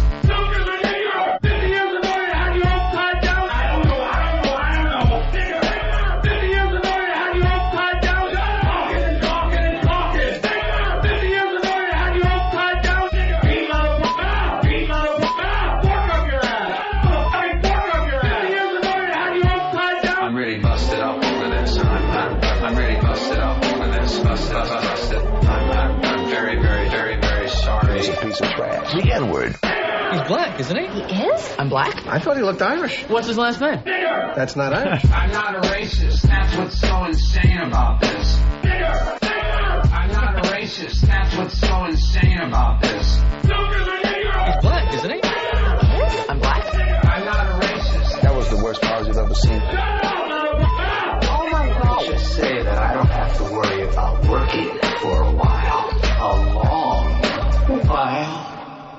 There you go. That is put together really, really well. And that's up on opieandanthony.com. Nice. Very good. And they don't want us playing it over at Free FM. Idiots. Bunch of dummies. Dummies. Yep. What's wrong with that? Huh? What's wrong with that? It goofs on the situation. It's not nasty. And it's kind of catchy. It has a beat to it. And it's a rap song, which is fine. I'm sure we could play a rap song over there. You think we'd be able to play a rap song with Not nigger now, in no. it? No? Not right now. Can't? No. Can't? No. Not until February. How about February 12th, I believe. How about hip-hop stations? Can they play songs with that word in it? No. They're probably CBS-owned they're hip-hop? probably self-editing. Yeah? I'm guessing they're self-editing, yeah. That would be something to find out. We were just discussing this before the show, that, regular radio, free radio, which we are part of, is really, really out of touch. Out of touch, and we're working with, like Joel Hollander here at CBS Radio and other people. We're trying to show them the way. We're trying to wake them up before it's too late. We're trying to Bring do them back. a favor. Bring them back. Take them out of those boardrooms and a corporate, the corporate mindset and all that stuff, and get back to the basics that this is all about. Entertaining people. They got to wake up. We have XM satellite radio. Mm-hmm. So, we go over there and we do everything and whatever we want. Whatever we want. And that's how it should be for the most part.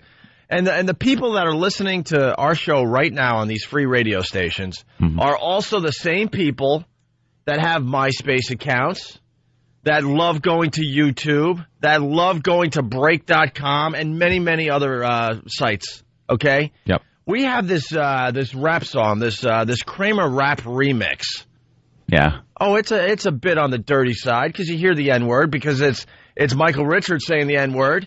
And they took his tirade from the Laugh Factory, right, and cut it up into a rap song, and someone did a really good job on it. It sounds like a really good rap song. And it's funny. And it's funny, is right. It's a great parody of the situation. It's not insightful. It's not hateful. It's taking what Michael Richards did and making humor out of it. It's funny. And it's extremely topical because this is one of these stories that has legs, as they say, and it's catchy, and it's still just going every day. There's more angles of the story every single day. Yes, it's catchy, exactly. Yeah. It's not some dope that just decided I get a chance to say the N-word a lot. Watch what I could do. It's well done. We've been trying to play this stupid thing on this show for 3 days now. We play it on XM every afternoon. Yeah. Why am I saying afternoon? Every day after we leave here. Because it feels like afternoon by the time we go over to XM, I guess. So we play it over there. We can't play it over here. And I say to the CBS bosses, wake the F up! Yep. You're going to get passed by. Wake up and understand what the listeners of your radio stations are doing in their spare time when they're not listening to your radio stations. They want you to entertain a certain demographic. That's what radio's all about. And the demographic that we are supposed to be entertaining is very savvy with this stuff.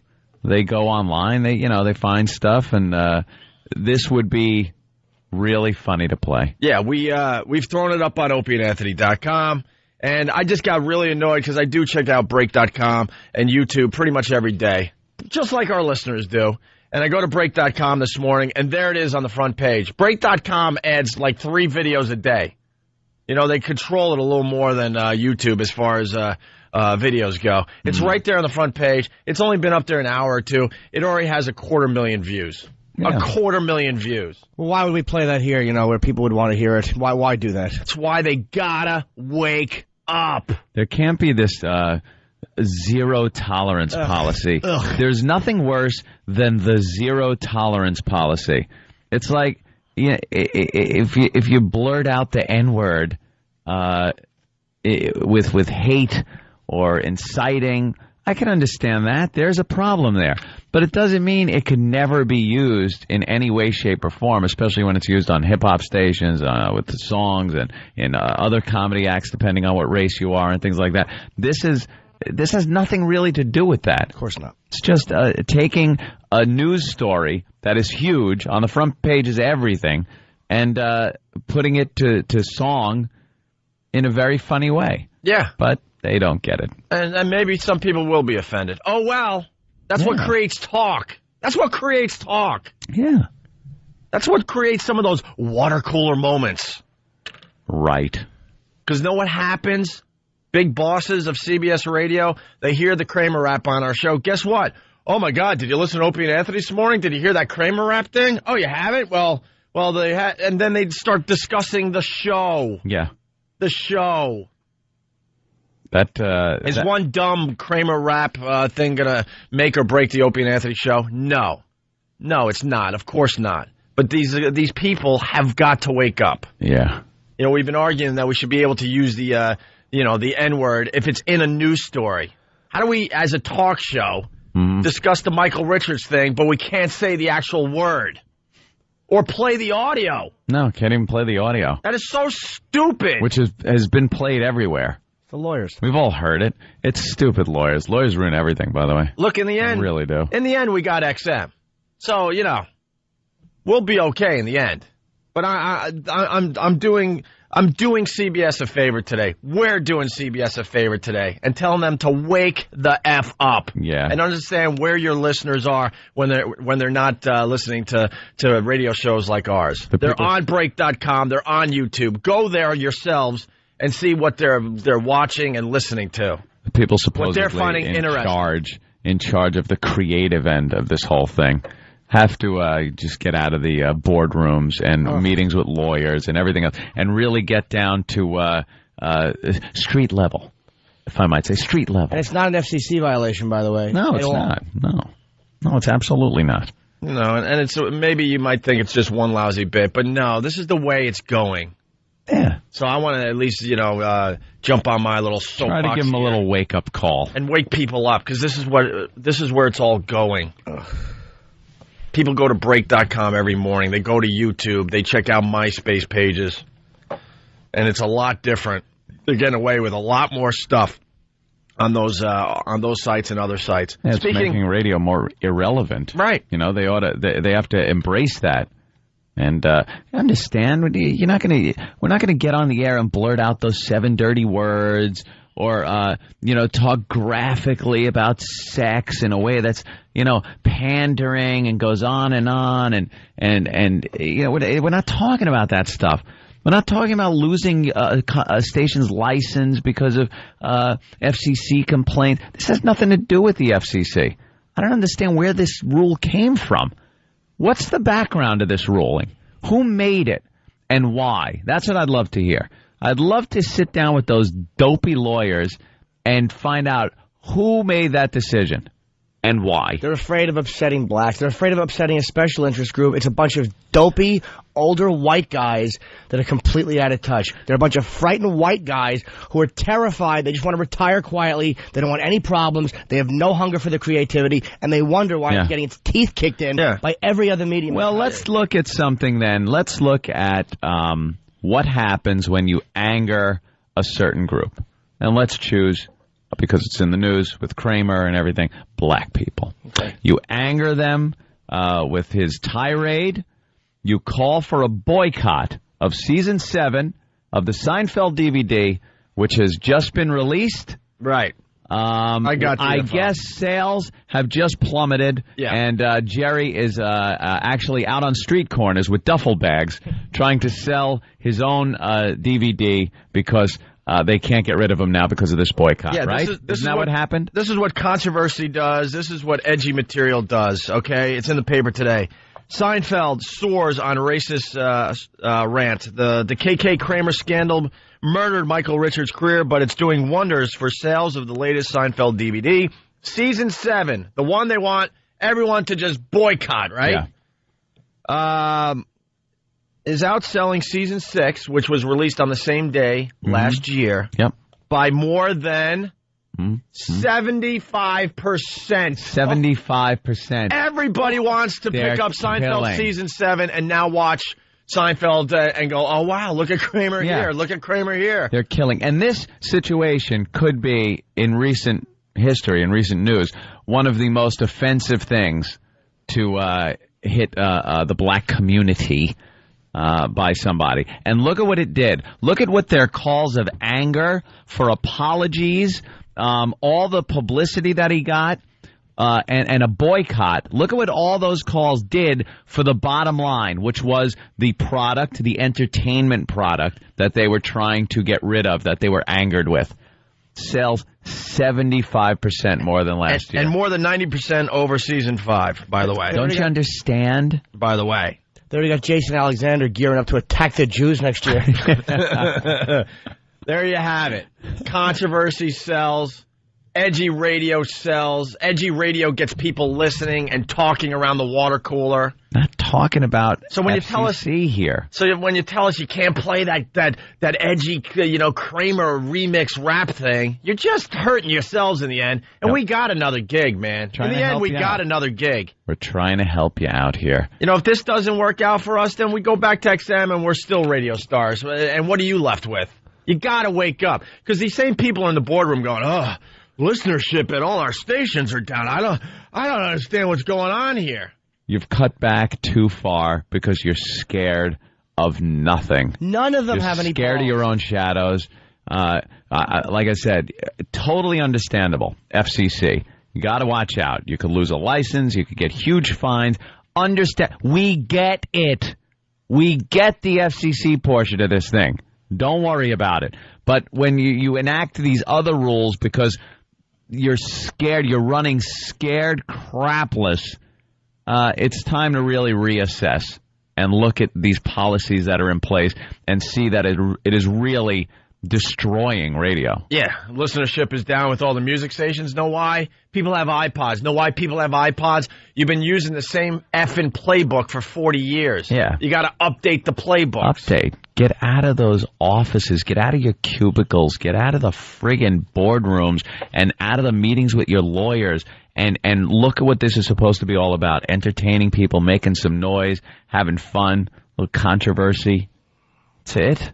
So there you go. Seinfeld, season 7, selling 75% more. 75%. Than season 6. Good boycott, people. Selling like pig really intestines. I think the only explanation that could be is that that doesn't make sense. I think the only explanation that could be is that there's a Kramer curiosity factor. I guess that's a... Is that there's a... they should have wrote. Is that there's a Kramer, yeah. All right. I can understand that after what happened, there's a resurgent interest in Seinfeld, and that seems to be expressing itself through people watching the show more and buying more DVDs. I even watch Seinfeld more. It's on TV, and it's just, I don't know why, but you look at it a whole different way now. And speaking of which, because we're on Break.com every day and YouTube, and actually Anthony brought this one to my attention. I think it was on, Drudge? Mm-hmm. Where did you find it first, the lost episode? Oh, actually on Whackbag. Oh, Whackbag or on Whackbag? Yeah. One of our fan sites? Yeah, and then, but it was up on, I'm not even sure where. Another one of these, video sites. Yeah, someone put together a great little remix thing of video, put it together of Seinfeld episodes and the controversy, and it's hysterical, really funny. Yeah, they take the video of Michael Richards at the Laugh Factory and splice it into put it into Seinfeld episodes. It's unbelievable, they're really funny. And to the bigwigs here at CBS Radio, you might want to go to Break.com. That will be on the front page tomorrow, if not later today. Yeah. We already have it up on opieandanthony.com, by the way. You really should check it out. It's called The Seinfeld Lost Episode, and it's great. Could we explain something to the idiot on line 3? What? Could we please explain something? Yeah. David from Dallas, hi. This is me. Good morning. Why don't you just throw out what you want to say? Why don't y'all just play it? Why don't we have the balls, it says, to just play it? Just play it. Just play it. Why can't we just play it? Gig, right? What? Got another gig, right? Do you know what would happen if... Play it. Hold on. Let me explain to you for a minute. Do you know what would happen if we played it? I have no idea. Yeah, obviously you have no idea. So instead of just calling up and calling us pretty much pussies for not playing it, let me explain to you what happens. We would play it. There's a guy down the hall that has a button, and he would chop it to pieces. You would never hear it. Why play it if no one's going to hear it, because they would dump out of every time the N-word is used, and it's used so many times that they would, what is called, run out of dump and have to remove our show from the air for a short time, which is what they do. And knowing, knowing this station, it would probably go into commercial. So yeah. So all you would hear as a listener is, all right, we're going to play it. We're going to have the balls to play it. Here it is, the KK Kramer rap. Boom. We'll hit the button. You'll hear a commercial. Yeah. All right. That's how it would work. Hear it. It has nothing about, having any courage or... It wouldn't go over the air, dude. You'd never hear it. So what we would play, believe me, we were talking about just playing it, but no one would ever hear it. So what we tell people today is go to opieandanthony.com, and you could also go to break.com because there's a video version of it. All right? In fairness to the caller, I said to Opie, like, let's just play it. No, but it's like, why? It would be stupid. You'd never Nobody hear would hear it. a word of it. No one would hear it. It's not like the dump guy would trip and crack his head open and we could just play it and get away with it. Oh, the joy that would be. Ow. Go there, Hal. Ow. Ow. What are you're going to jump out of it, Al? Okay, Al. Al just wants to get through the day and get home to whatever smooth little Asian fellow. Of course. Yeah. Of course he does. All right, we're just getting started. So there's the latest almost the latest on Kramer. We have a Mel Gibson item today. Oh, Mel. Didn't we say Mel this Gibson's yesterday? in on this.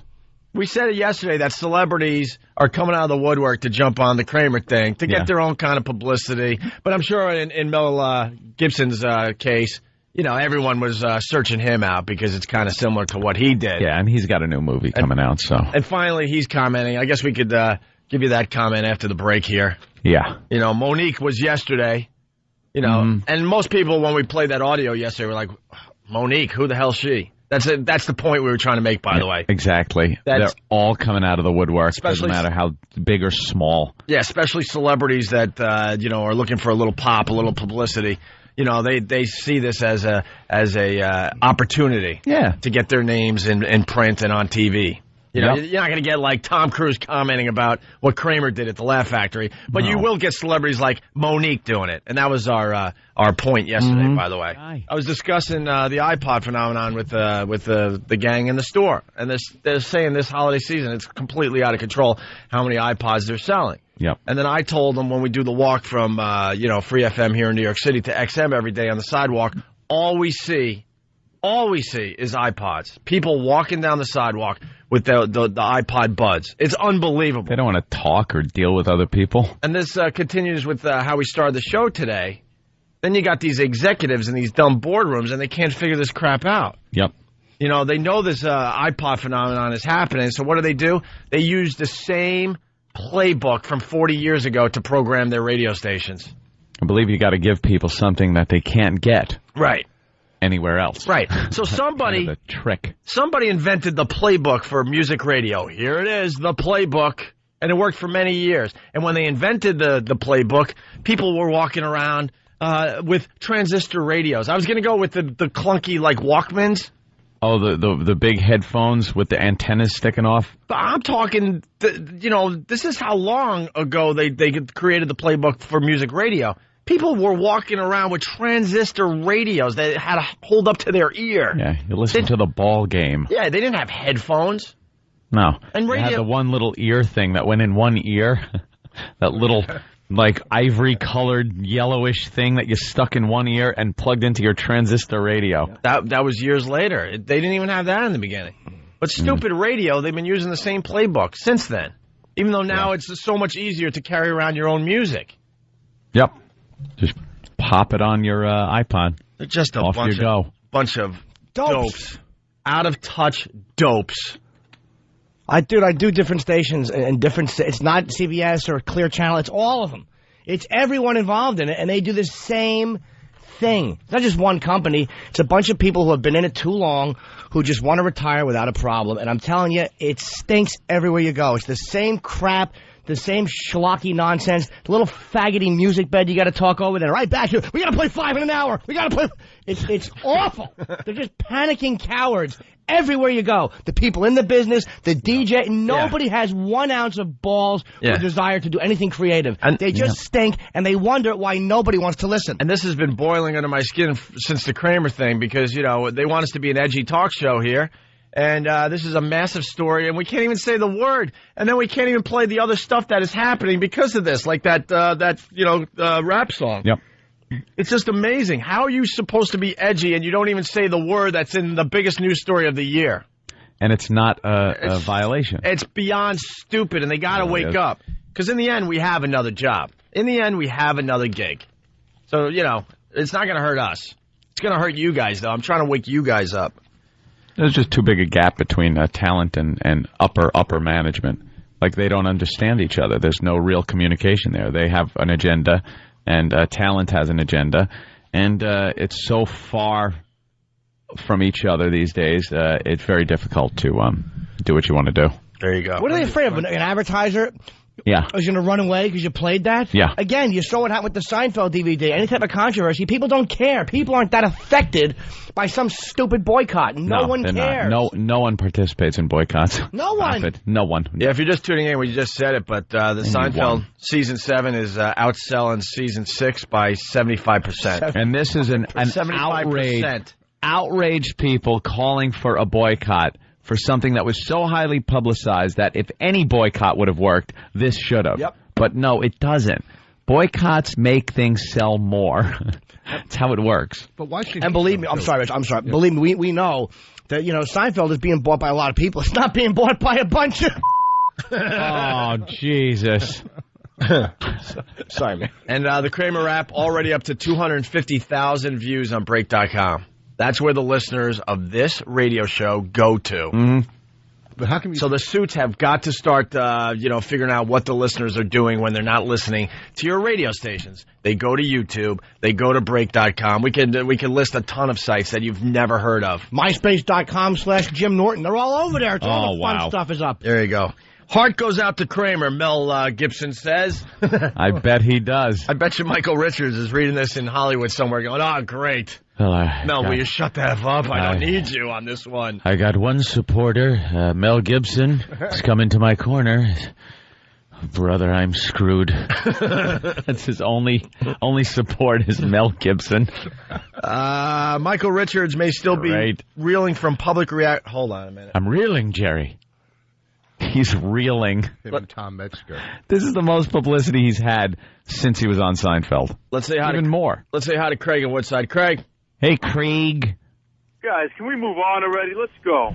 Why don't you move on to another station? Oh, that's a good one. That's a good one, Opie. Oh, he's right, that's dude. a good one. Oh, tased him. That is a good one. Yeah, if you don't like it, don't listen. Bye. Michael Richards may still be reeling from public reaction to his racist rant at a comedy club, but he should know he's not alone. Mel Gibson feels his pain. I bet he does. I felt like sending Michael Richards a note. A note? I wonder what that would read. No kidding. It's like, the Jews are the problem, not the blacks. Well, they send funny notes back to each other. I think they smell more because of... No, they're stinkier because of... Yeah, but who's running the media? Yeah, but who's committing all the crimes? And they elbow each other's ribs. Huddler. See you next week. I felt like sending Michael Richards a note, Gibson says, and a blah, blah, blah. I feel really bad for the guy. He was obviously in a state of stress. You don't need to be inebriated to be bent out of shape, but my heart went out to the guy. The 50-year-old actor-director told Entertainment Weekly, Richards will feel the heat for a while, but the scandal will blow over. They'll probably torture him for a while and then let him go, the Braveheart actor said. Braveheart actor. Yeah. And then he ends it by saying, I like him. Yeah. I like him. I'm sure Kramer's It's a good egg. Oh, come on, man. Mel, just stay out of this then one. He sent Mussolini a note. Why does it look? The guy. It's like people are so afraid of getting like a boycott against them or something. Why can't people just apologize? They always have to talk about healing and all this crap. Oh, the healing. Shut your mouth. I have to go into therapy for this. I'm just busted up about it. Just apologize like you did and move on. Right. He said, look, leave it alone. What I said was awful. I got crazy. I wanted to hurt the guy because he was heckling me, and I went for the absolute most hurtful thing I never should have done. If there was a human apology, I bet you Jesse Jackson and them wouldn't even call for a boycott, but his apology stunk so much that black people are watching it going, could you at least give us a reason to move on? Black people couldn't even. It was so awful, they had to call for a boycott. They usually don't call for a boycott after you apologize on Letterman and a black show. Yeah. Normally people move on. But he was so Katrina, and you guys run around and your toes look like macadamia nuts. All right, we get it. He didn't know what he was saying. No. You hear the latest on him, though? That he was accused of being anti-Semitic also. And he said that he's Jewish. And they researched his background, and neither of his parents are Jewish. He took it on. Then he said, he never converted or anything either, but he said he was mentored by people that were Jewish, so he considers himself Jewish. Oh, boy. Oh. That's it. Take on the religion that's most hated on the planet. I'm not a real Jew, but I want people to hate me like I don't know. What, you don't think Muslims are... kidding me? In show business? Very risky to be a Jew. Shut up. I think Muslims at this day and age kind of... wrong. The number one hated group, especially in this country, are Jews on any white supremacy list. Oh, he's right. Boss is right. Wait. No, as far as white supremacy... They got to update the list. There's 10 white supremacists that are organized these days, and they think Jews are at the top of the list. Jews are more hated than Muslims right now in America. Yeah, America and the world. You said America, too. Yes, America and the world. I don't Not in America. There's no way. Not in America. I don't know about America. I don't know. You fell down to number 2. I know, not in America. Because Muslims did not affect people in the Midwest and the South like it did on the East Coast, okay? It really didn't affect them as much as it did here. I know it as my only argument with Voss on this one is that in America... No. Are you adding in self-hating, too? I knew Voss was going to say something dumb because his hand came out. Whenever his hand comes out, the little stiff thing won't bend. Oh, I know. But no, Rich, it's like, look, they attacked America, and the Midwest, they didn't get hit, but that tapped into that whole... They hit Old Glory. Believe me, the Midwest felt it. I think Jews might be number 2 by Muslims here, but in the world, it's absolutely Jews. The whole Middle East hates Jews. Yeah. They're all Muslims. Yeah, I don't know about the world, but I think I know a little bit about America, and I would have to say the Jews are in second place at this point. It just has to be. Has to be. You'll do something. I mean, well, when they find out we orchestrated the whole 9/11. Yeah, wow. Already working on that. Stephen from Bayshore, Gibson's note said, keep up the good work. And what do you feel about them suing him? How bad that would be for comedy. If he paid money, if Kramer paid any money, how bad that would be. It wouldn't matter. Nobody else would pay. Let him pay. No. Hey, by the way, Jamie Masada, the owner of the Laugh Factory, I forgot to tell you this. He called me yesterday, and I was unavailable because I was getting my teeth scraped. Oh, brother. Sweetie. Want to say hi to the gang at the old dentist office in Huntington. They're scraping my teeth yesterday afternoon. But I don't know what he wanted. I guess we should call him and see what's going on. The same reporters who report, murders and child abduction and just horrific crimes, were actually looking like, this isn't funny. What you're about to see is horrid. But, they'll show a dead body or this, that. But that was over the line for them. Dude, you made the news. Oh, yeah. It was so funny. Because then they showed the clip. Of course they did. I love when people have to say, this isn't funny, what you're about to watch. Yeah, this isn't funny. What you're about to watch when we play it 20 times here on the news. If I'm laughing, it's funny. Who do you say what's funny? Yeah, exactly. It's like when Kramer was on Letterman, Jerry Seinfeld told the audience, stop laughing. Yeah, stop laughing. What are you talking about? I'm laughing. It is funny. And did you hear how low? Don't tell me what's funny. I've watched that clip too many times. And the way Jerry goes, no, stop laughing. It's like he even knows, all right, I know you got to laugh at this, but could you please for a second not? And it's the first time anybody has laughed at Michael Richards since he walked off the set of that show. Right. No one cares about it on stage. Take your conceptual dreck and shoot And don't be mistaken, Jerry Seinfeld's laughing really hard in his own head. Oh, now he's laughing, too, now that Season 7 is selling 75% more than it's in Season 6 sold. Really? Because 75% because of the boycott. That's hilarious. Yeah. Why don't people understand that? If people are outraged and boycott, and this has been on the news, and then the DVD comes out, you couldn't ask for that. If it wasn't what it was, you'd almost think they planned that. Yeah. It was perfectly executed. The timing was perfect. There he is on Letterman with Seinfeld apologizing as Seinfeld is plugging his brand new DVDs. It's brilliant. Our friend Brent was over at the Laugh Factory when it was happening, and he came running back over to the Comedy Store. It's right down the street. And he was like, whoa, it got crazy. And we were like, Michael, I mean, he had been on at the Comedy Store just like an hour before, and he killed. He was going crazy. One of those weird sets. Yeah, screaming. And did you see it? Did you see a set? No, Jeff told me. Wait, so before the Laugh Factory is at the Comedy Store? Yeah, he went to the Comedy Store only just a couple miles apart before. Yeah, not even a mile maybe. Yeah. And is he a yelling guy? Is that his act? Well, I can't tell. We think he might have been on some sort of a substance. Yeah. That causes you to be aggressive and confident. Right. Was he yelling the N-word? Aggressive and confident, okay. Was he yelling the N-word at... No. At the Comedy Store? But he was being really loud and animated, and he had some hot little bimbo with him, and then he ran out down the street and tried it over there, and it didn't work. Oops. He had a chick with him? You know what?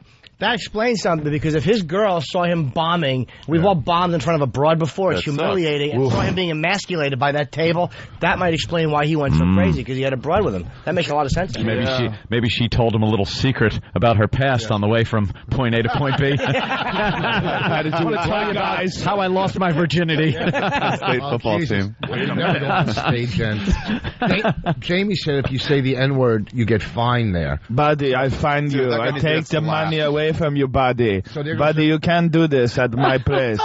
There goes your Sunday show right out the window. The Urban Show. What are they going to do? Is that what he's saying? He's finding people now? Yeah, that's hilarious. He's banned the word from the Laugh Factory. Somebody needs to duct tape Jamie and tell him to stop. He called me yesterday. I don't know what he wanted. So buddy, I got to talk to you. Yeah, we're trying to get him on the crazy. I find people, when they use that word, I say, that's fine. I don't really have a problem with it.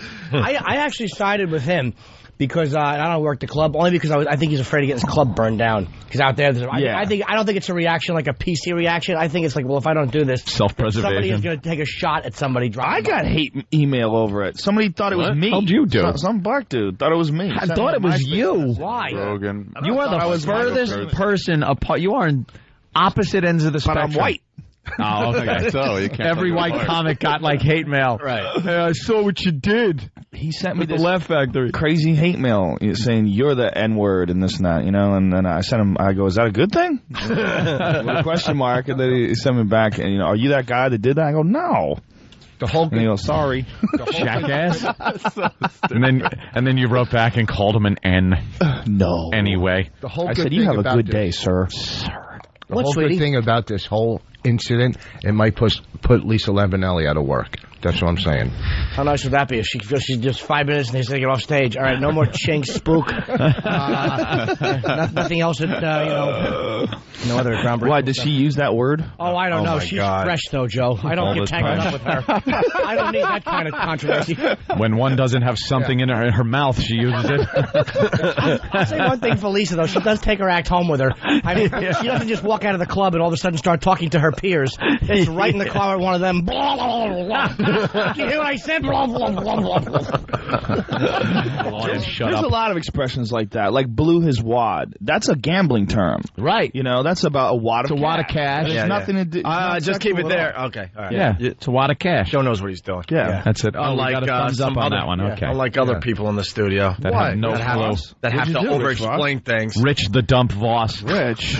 We could sit there and just artistically maneuver our way around a subject so the listener gets a picture in their head about Joe, exactly hold what on. we're talking We're about. like black ninjas. We're moving and Yeah, moving, just making sure. Now the people know what we're talking about. Everything's fine.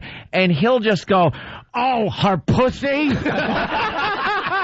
and you're like, Rich, I just spent like 15 minutes painting this picture, and he drops like the I know what you're talking I about. got the best Voss story ever in regards to words you're not supposed to use. We were at Dangerfields once, and this was, what was it, like 12 years ago or something like that? And we were downstairs, and he tells this joke, and I go, dude, tell that joke on stage, please. He goes, oh, I can't tell on stage. So he goes up on stage. The joke is, he goes, before she dated Mike Tyson, Robin Givens dated, what is it, Eddie Murphy? Go ahead, tell the joke. She dated Eddie Murphy, Michael Jordan. Is it me or is she a N lover? And the audience just stares at him. They just stare at him. All you hear is me over by the bar laughing my ass off. Oh.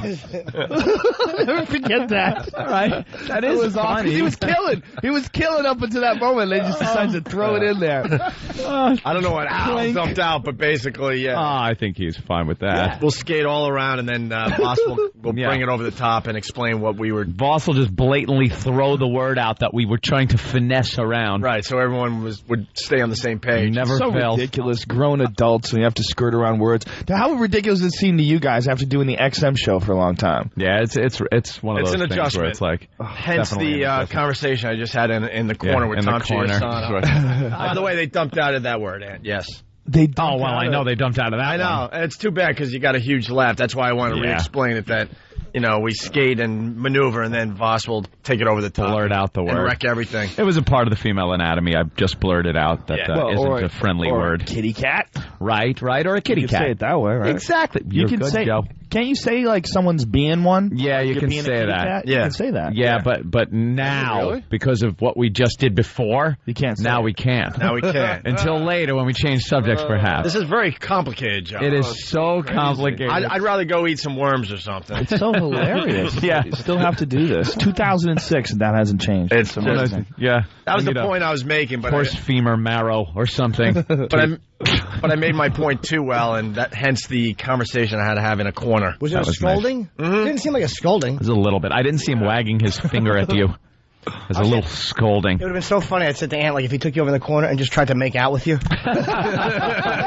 Totally disconnected Listen, from you want to keep your job, right? You want to keep your job? Come here. If he's leaning in the whisper and Put just your kinda tongue out a kisses little your bit. neck. I'm just going to touch A tongue with you. nuzzle. What are you doing? Ant this morning. Grabs you around the waist and the back of your head. We started the show by showing some passion for what we do. Why do they always pick me out, man? You were agreeing with what I was saying. I'm likable. That's the truth, Joe. Because Ant's right with me. He's right with me, but Tom said, I want to talk to you. Not I want to talk to you guys. What was the subject? Just Let's just say it was the differences between two mediums. That's all. Okay. I think that pretty much spells it out. And something about making his job tougher. I don't know. Yeah. And we'll continue at 11 o'clock today. And I had just got done conveying my fantastic experiences I had with Mac so he the night loves before. You. So everyone loves Anthony. Ugh. I'm lovable. You certainly are. Except my neighbors. All right, Joe Rogan at Caroline's all weekend long. We got your videos up on our website, so people can check it out. Ari, right? Ari. What's your last name again? Shafir. Yeah, right on. His amazing racist videos are up on opieandanthony.com. He's a Jew. Like I had to say it. So, Joe, we can play this over here. We can't play this on regular radio. Listen to this. It's all over the internet. That is racism. I'm not a racist. That's what's so insane about this. I'm not a racist. That's what's so insane about this.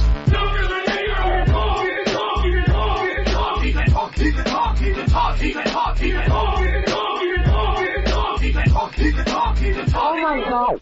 I'm not a racist. That's what's so insane about this. I'm not a racist. That's what's so insane about this.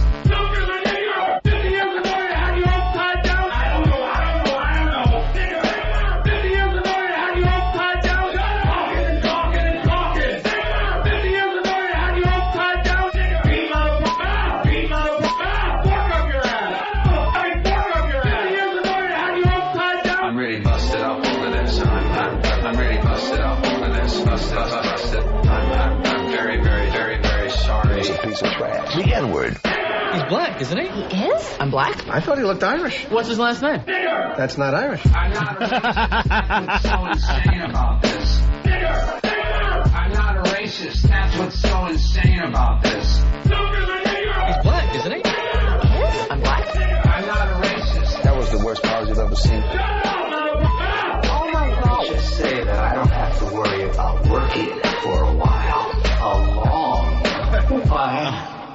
What do you think? Yeah, that's pretty good. It's hilarious that while this is playing, John Kerry's on TV saying it's time to move on from the botched joke, his botched joke about Iraq.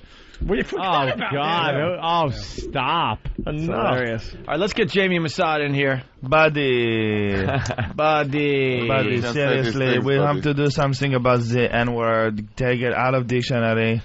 For the people that don't know, Obviously. Jamie Masada is the owner of the Laugh Factory in L.A., where Kramer did his thing. Obviously, 2 nights Joe Rogan has heard him a lot. What's up, brother? How are you, Joe? Wonderful, Mr. Masada. And yourself?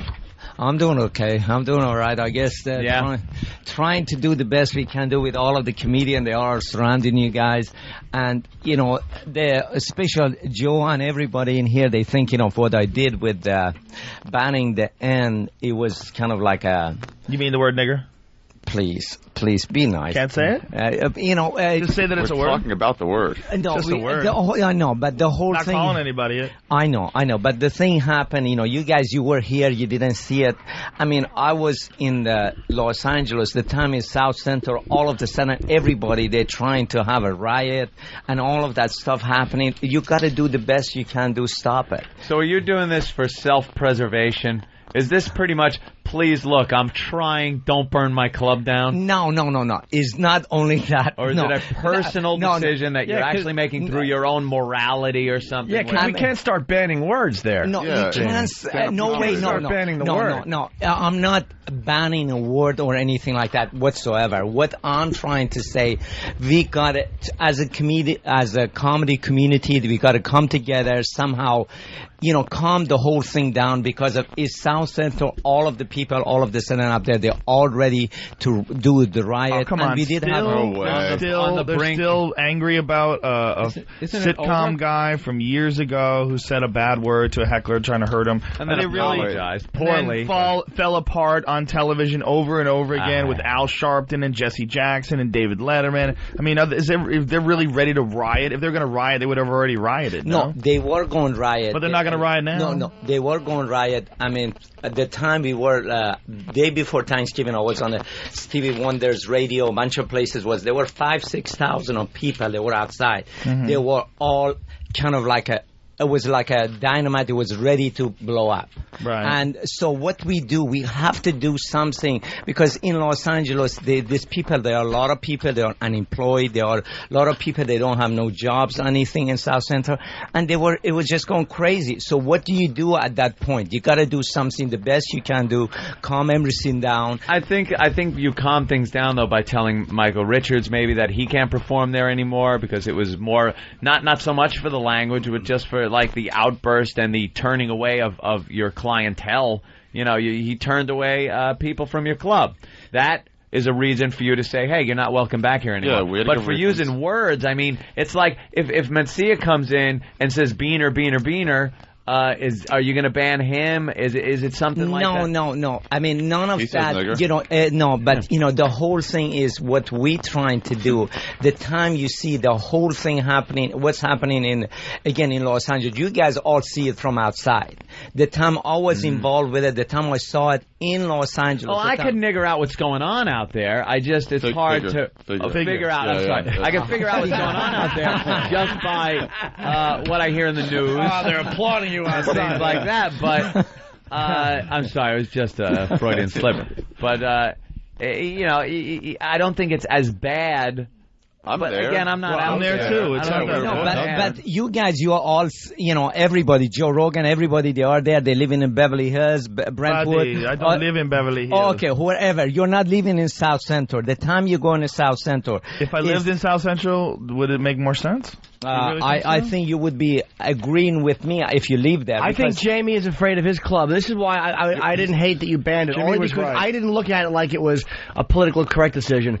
I think he just didn't want his club to be a focal point of this rage with that big insignia on the side, and that's an area that has a history of really shitty racial violence. And look, if I own a building, I just don't want people fucking Molotov cocktailing it. I mean, so that's the only reason I kind of sided with you on that.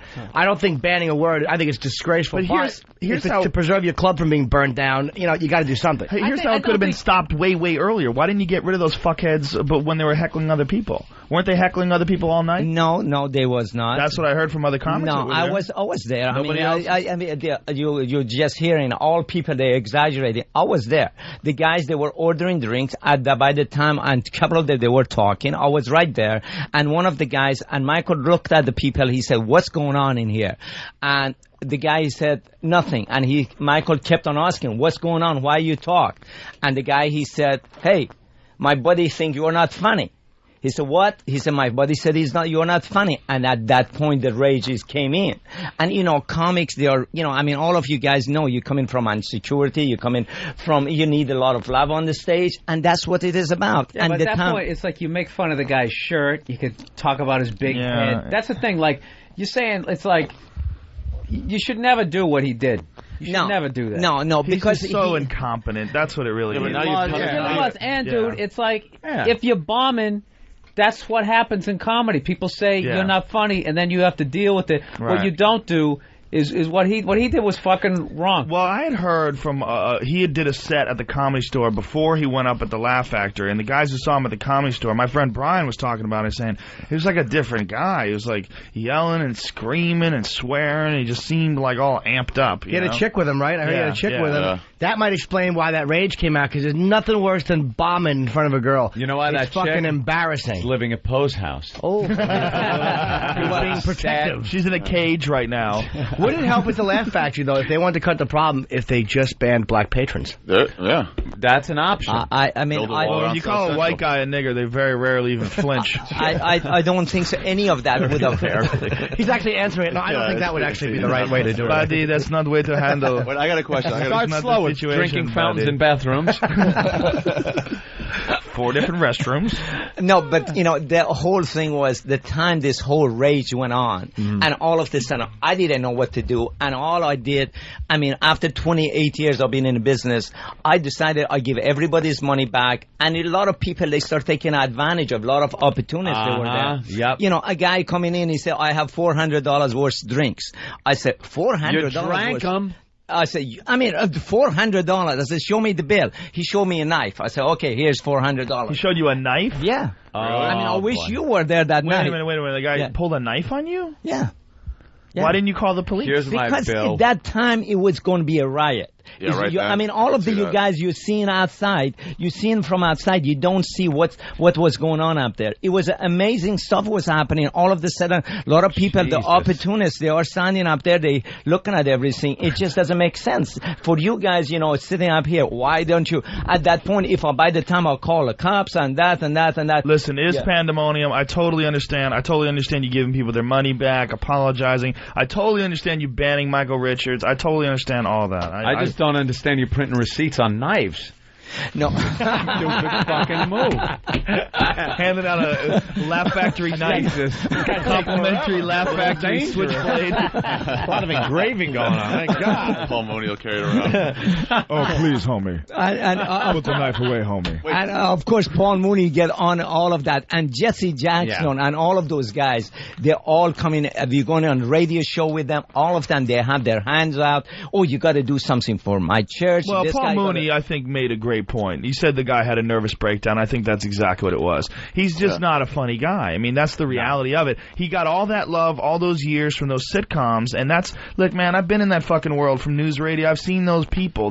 They want their bagels and their smoked lox, and they're there at the table read, and everyone's clapping and laughing, and there's all this extra love, and everyone waves to them on the red carpet, and it's a bullshit world. Yeah. And you go from that bullshit world to the fucking trenches of Saturday night in front of drunks at a comedy club, dude. That's a different animal, man. And it's his words coming out of his mouth, not Larry David's or Jerry Seinfeld's or the writers. Not only is it his words, he doesn't have that much time on stage. He's only been doing I mean, how long has he been doing comedy? About 6 months, 7 months. No, he's been doing it longer than that. I've seen him at the Comedy Store several years ago. No. He came in, he stopped. He came in for 1 month, 2 months. He's been doing it in other places. He's been doing other places. Because I saw him at the Improv at least a year ago. Yeah, so he's been scattered back and forth going on stage. But the bottom line is the guy is up at one of the biggest stages in the country as far as stand-up goes. You know, you're going there, you're going to go up after all these major national acts who are going to fucking slay, and then you're going up basically an open micer who's a superstar multimillionaire, and on top of it, he's got this fucking tremendous attitude. You know, I mean, you know, the shit that he said was just, that's insanity. I mean, you can't say that. I mean, none of it makes any sense. Yeah. I mean, you know, someone doesn't think you're funny, so you're going to hang them up by their ankles and stick a fork in their ass, and look, I found a nigger. None of that makes any sense. The funniest part was in the middle of it where he tried to turn it around and try to play it like he was trying to teach people they're something. Just words. Oh, those words. We're still. It's like, no, dude, you fucking snapped. You snapped. Now we see what's in your mind. So Mooney hit it the best. Mooney said he had a nervous breakdown. That's and is in a way he did. He did in a point. He did have a nervous breakdown, and then he want to come in to talk to the people. Did you let him on stage the next night? No, he told me he want to come in next night to go apologize. I said, okay, Michael, come in. And CNN, they came in with a camera. Jennifer Wolf came in with a CNN. They wanted to have him on the stage to apologize. He went on the stage, and he was on the stage for 5-6 minutes. He didn't apologize. We gave him red light. And you know what's a red light? People, they don't know out there. He didn't apologize. What did he do? And he ran off the stage, and he went to Jennifer. He said, I'm sorry. And Jennifer said, we wanted you to say it on the camera. He said no, and he ran out of the door. That's the end of it. So he went on stage. What did he talk about for 6 minutes? The Japs. About 4 or 5 minutes. He just when what's the deal? You know, I mean, yeah. What did he do though? This is an interesting question. No, but he went on. He was nervous, and I think he was doing some of the jokes. But he was. I mean, the time he goes on the stage. First of all, you know that, Joe, because you've been into it, because you were a star, and you're a star. The time you go on the stage, people, they go crazy because of you go on the stage. And he went on the stage for 5 minutes, 3 minutes, people, they went crazy to see him. And they went crazy to see him. Did they know about the YouTube video? Wasn't out yet. No, yes, some of them they do. Some of them they Did anybody boo him? Not really. They were waiting for him to apologize. You know, and then all of a sudden he got off the stage. He ran off the stage. Oh man, he blew it. You know, it was. He should have checked into rehab. I would have said I was on that's the best way to go. a pound of coke. DMT. Don't you think? Remember that night? DMT. I'm pissing blood. You put Velcro DMT. on the ceiling. This is the last thing you would say. You wet their lips and stick them to the wall. Nothing, people. 3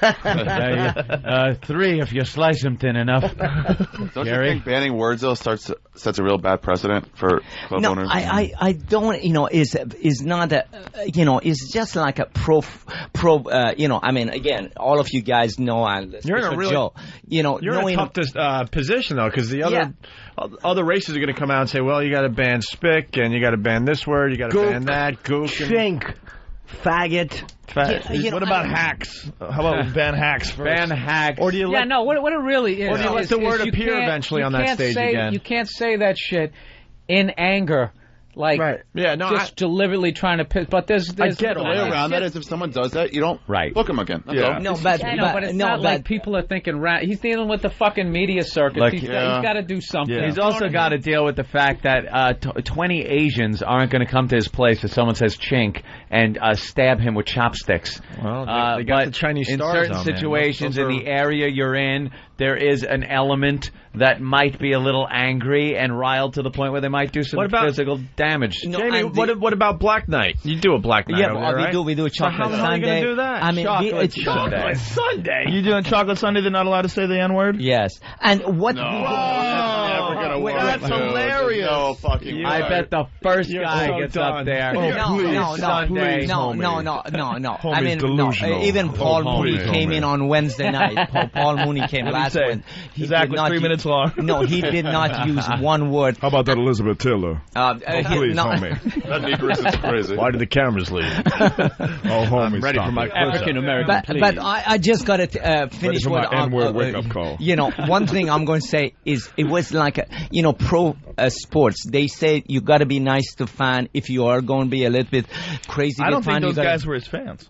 Well, the people that come in the club, they are comedy fans. Comedy fans, definitely not Michael Richards fans. No, I want to say, I mean, every other people that come in the club, they shouldn't use the word because we say if you do it, we take some of your money from your paycheck, we give it to charity. That's what we're going to try to do. And that's right now calming people down. You got to do something. You can't just, say, no, we are not going to do much? it. But wait a minute, you get like $50 a set or something. What do you get a set at the left? Yeah, 75. Not like how much money is comedy store? They rip you off, those cocksuckers. I never got a check from anybody in L.A. I never got paid in L.A. I don't get paid at the comedy You never store. got paid from Laugh Factory? No, from no one. No one's ever paid me in L.A. Oh, you better go in cashier booths. Always your check is there. Buddy, it's ready So for somebody, you. let's say someone gets on stage. Buddy. Unless one of the black people steal.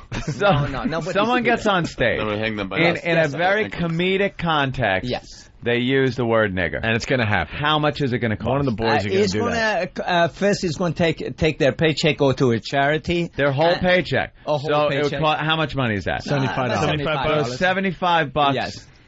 If you blurt that word out, If it's worth it if you get a good laugh.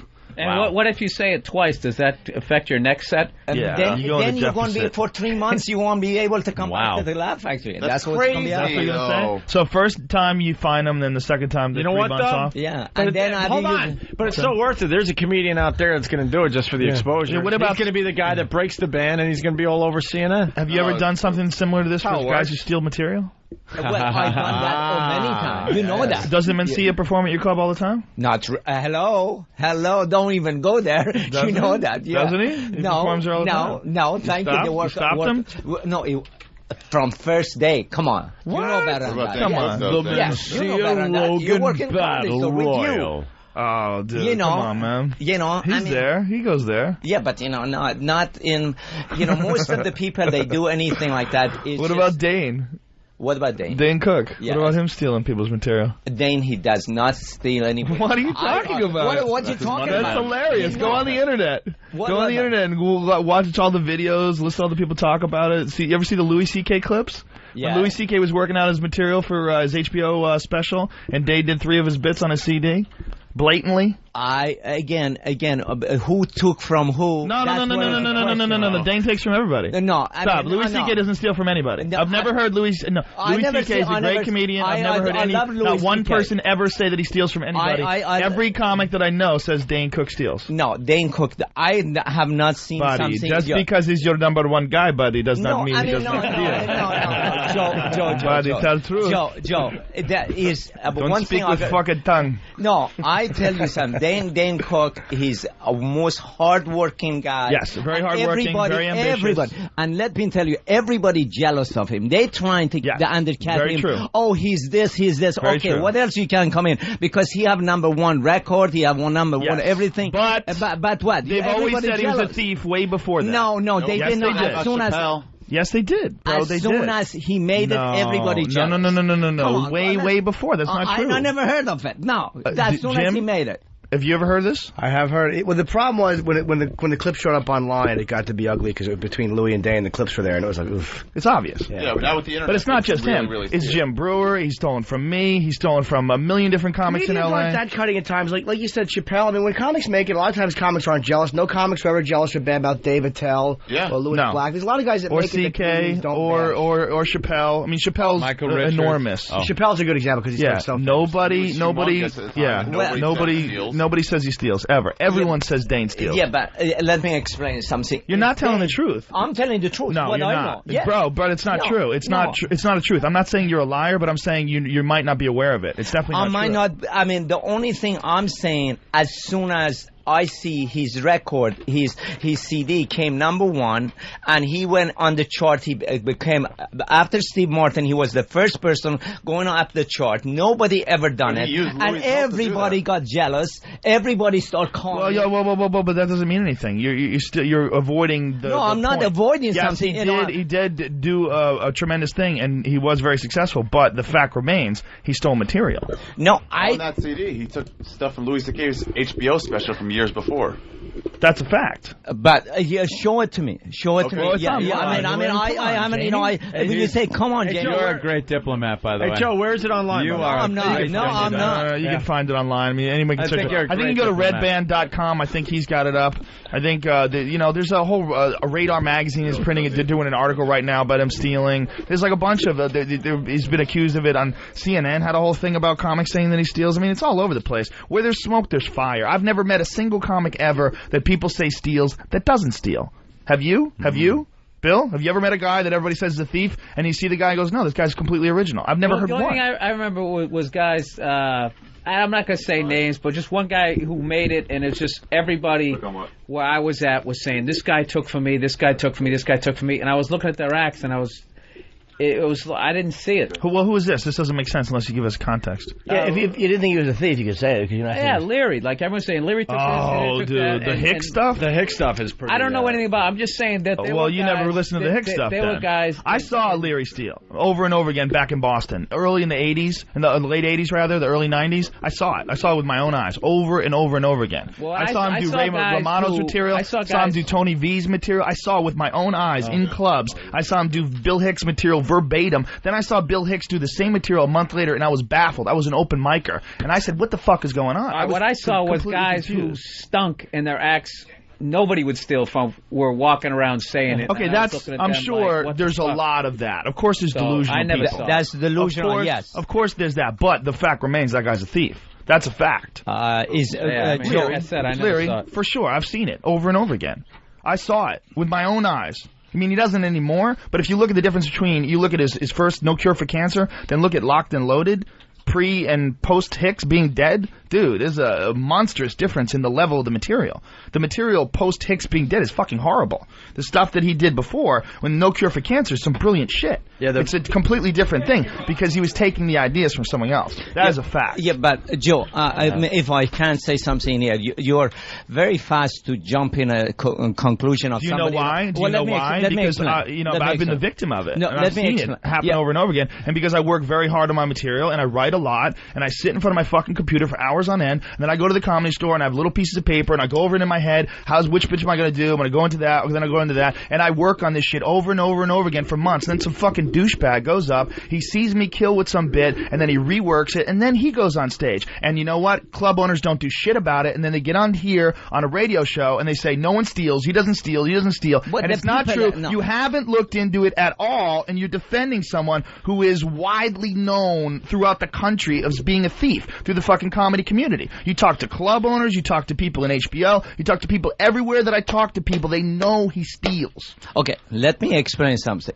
It doesn't mean you telling me you thought of a material doesn't mean somebody else. If you thought of building a helicopter, and doesn't mean another person, another place does not be able. There is to a thing see. called parallel thinking. Yes. Yeah, but it's, and then I've you had that happen to can, me. Yeah, but you cannot. I've had that happen too. I had that happen recently. We were just talking about it. A buddy of mine in L.A. said, "Dude, I got this bit. It's like your bit." I go, "Don't even worry about it. You know, I know you're not a thief. You know, if you know a guy's not a thief, it's like you don't even have the conversation. You know, if you got a comic that you know you respect, like, dude, it's a fucking common. It's something happened in the news, and you thought about something, and I thought about something, and they're similar. But I think sometimes if people are already jealous of a guy's success, and then that parallel thinking happens, it's just become once you get to a certain level, it immediately becomes he's a thief. He's a thief. Without a doubt, there are definitely crabs in a bucket. However, with the Dane Cook thing, they were calling him a thief. They were calling him a thief for years. Years ago, they were calling him a thief. I had a problem with him way back when he was doing one of my bits on Premium Blend. He did my bit about tigers fucking on the Discovery Channel. He changed it to rhinos. I called him up. He told me his own fucking agent told him to stop doing the bit, and he was going to stop doing it. Then I came to the Laugh Factory, and he's doing one of my other bits on stage. I confronted him, and that was the last time I worked at the Laugh Factory. I don't work there anymore because I didn't want to go up in front of him and see him doing my shit and have him go up and do it. But I never thought Dane was going to make it. I, like a lot of people, thought that Dane was like a mediocre comic. I mean, he's a fantastic self-salesman, a great marketer, a genius strategist as far as like marketing himself and promoting himself. I mean, you got to give the guy massive amounts of credit for that tireless worker in that regard. But I never thought he was very funny, so I didn't worry about the repercussions of him stealing material. I heard it from everybody over and over again. Comics were saying that he's stealing their shit. He's telling them to stop doing bits that they've been doing for years because that's their bit. He's gonna sue them. I mean, I heard it from everybody. You've heard it. We've all heard it. It's like it's not because the guy got famous. That's bullshit. He was getting this reputation long before. For sure, there's crabs in a bucket, and for sure, there's when people get famous, people try to drag them down. But that's not what's going on here. Yeah, but again, you got to look at it the way I'm looking at it. Yeah, you look at it as a club owner, and he puts asses in your seat. No, that's how you're looking at it. That's not the reason. Come on, what's the reason? He's been working there 12 years, right? And a lot of people, they came to me. The same time he came with a joke, another person came out with a joke. The joke you're talking about, Discovery and tigers and all of that. Everybody can do that joke, and you're saying to me, well, somebody see that joke, it cannot be done. Another person. I got a call from Jim Brewer. Jim Brewer was working with Dane Cook in Canada, and Jim Brewer called me up and he goes, dude, fucking Dane Cook's doing your material verbatim. In 8 years ago. It was a long time ago. And then I heard he did it on Premium Blend, and that's when I called him up. And Dane and I used to be friends. I was friends with that guy. He used to open up for me back in Boston when he was with Al and the Monkeys. He was a sketch group. And, you know, I've known him for a long time. He's always had that reputation. He's always had on that CD, there's 3 bits from this Louis C.K. HBO special that are nearly word for word. He'll change one word, and it's almost dude, I'm a huge comedy fan, and I love it when people make it, and I love being inspired. I love watching good comedy, and I'm not one that believes that if someone becomes successful, that means that other people aren't successful. I think that there's enough success out there for everybody, and I want to me, again, maybe a lot of stuff, I'm not saying you, a lot of comics that I spoke to, I see they're coming from jealousy. You think Louis C.K. is coming from jealousy? I don't know. Louis C.K., for example, one of the jokes that he particularly talks about, I seen it. Dane Cook was working on the stage much before Louis C.K. How long? I don't know, about maybe 9 months before Louis C.K. Louis had those jokes for about 6 years. Okay, 6 years. But and Dane's seen those jokes. But you don't know if Dane's seen it or he saw it on the TV or something came in. Or you saying, he went, he took the... He saw him. Louis was in the audience, and Louis was on stage, and Dane was in the audience. Louis talked to Dane after he did sets. He talks about it.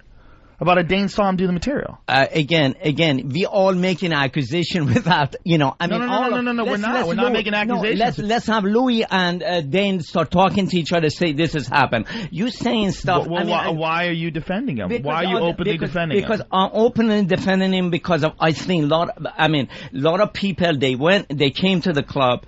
I'm the only club. If I see You're the only club? I'm the only club. The only club? What do you mean? The only club of banned people. If Carlos Mencia, any of that stuff, Paul Mooney came in, said Carlos Mencia did his jokes.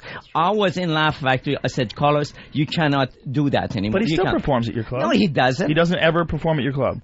Except, no, only one time he came. Come on, he wasn't there recently? No, he came one time with a showcase for the, what was that? Okay, well, I'm being lied to then because someone told me they saw him here very recently and they've seen him at your club a couple times. Well, I mean, if they've seen him, I don't know, but personally. So it's when you're not there that he No, performs. I mean, I'm there all the time, but if Okay, so you're admitting that Carlos steals. You know Carlos steals? I don't know, Carlos, but let me explain. No, I admit it. I admit it, Carlos. Let me explain it to you with Carlos. Carlos, I admit it. Call him by his slave name. Okay. Call him Ned. Ned, or whatever. Is the whole thing is, I'm just trying to say, I saw Carlos and George Lopez, they were upstairs, they were, almost killing each other. I was actually in the lobby when George Lopez grabbed him by the neck and threw him No, it wasn't in lobby, it was upstairs in my club. It was upstairs. I thought it was in the front, bro. No. I mean, it might have happened more than once. Yeah, I mean, again, you get. Right. I mean, I saw it. I tried. What happened with Lopez and Carlos? I don't get all the skinny. Carlos stole all Lopez's shit and did it on his HBO special. Carlos is more subtle about his stealing now, but in the early days, it was fucking horrible. It was just blatant, verbatim, just giant chunks of material. He's not a creative guy. I mean, if you talk to the guy, he's not very intelligent, doesn't have an unusual point of view, and he just steals. So him and Lopez had a beef in the He's club. had a beef with everybody, bro. Mooney, Lopez. I seen a lot of people, they get in a fight and everything, and the time they came in to me, they told me about it, and I'll find out if they did it, then I try to react on it and do whatever I can. And to come in to tell me, as soon as somebody make it and everybody jealous and trying to put him down, I'm a I'll say something about Louis though. Louis did not push. I will say this because I know Louis well. He didn't push that. Louis didn't push that issue. He actually, we were talking about it one time on the set, and he's like, "Nah, man, I don't want to get into it and talk about it publicly. Just because then it seems like you're bashing the guy who's getting famous." So Louis actually tried to be very low key about that whole thing. He tried to be big about it. I had a conversation with him about it, and I said, "Dude, you're not going to come off bitter if you're just honest about it. You don't have to, you don't have to let a guy get away with something like that. You can talk about it and not come off bitter. It is possible."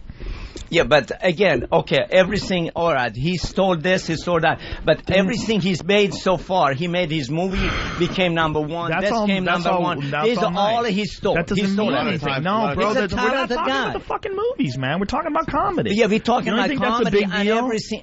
You're making it like it's not a big deal. A lot of times people don't always stole until they see these CDs that become number one on the charts. Once they see it, once it's out there, they're like, "Oh, that's the real thing about Dane is Dane would have made it without stealing. Dane made it because he's brutally ambitious and he's a very smart guy. He's a talented too. Very talented performer. Yeah, thank you. I believe all that. Yeah, but you're believing. Okay. All right, I'm back.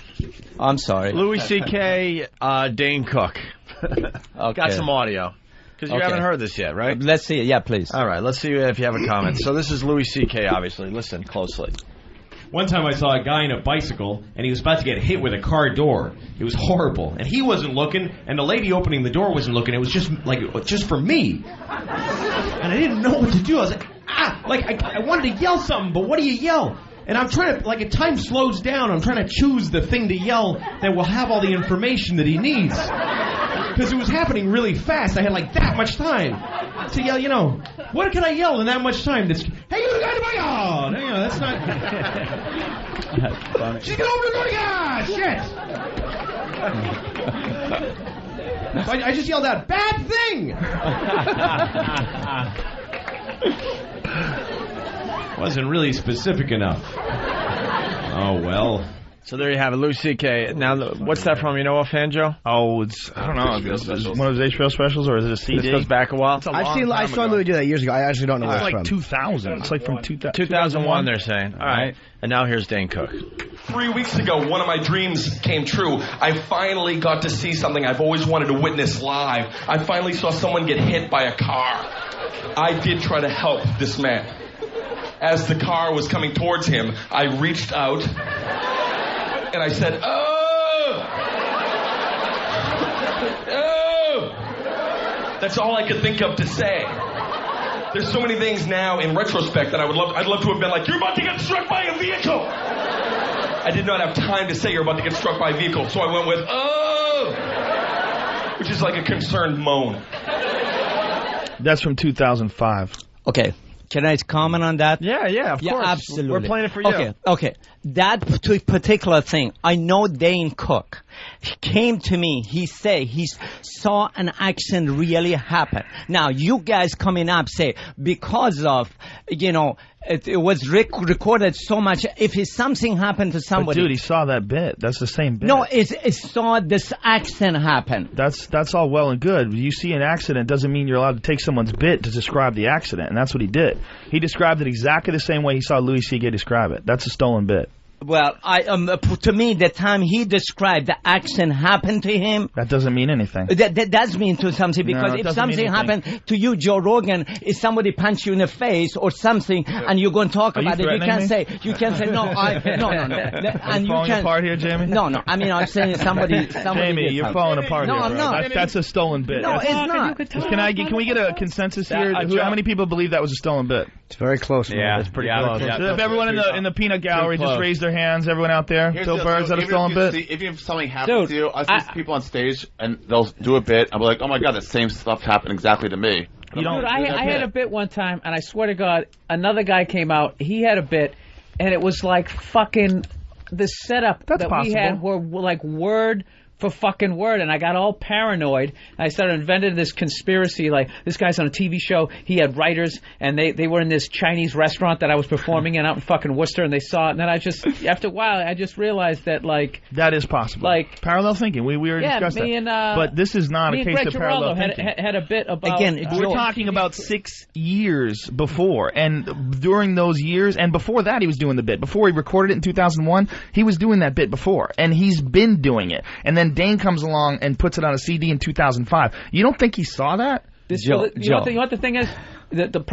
People definitely steal. They definitely swipe shit. They definitely switch shit up. But actually fucking proving it is what sucks. Yeah, oh, sure. Absolutely. Because people rewrite things. They being paranoid. Jamie, Joy. There's nothing paranoid about that. Paranoid. Jamie, there's nothing paranoid about what you just heard. No, because I heard the other part of the story. You don't want to face the other part of the story. Doesn't mean anything. The guy, he was almost in an accident. You don't want to hear that. You want to hear what happened. Okay, let's look at it this way.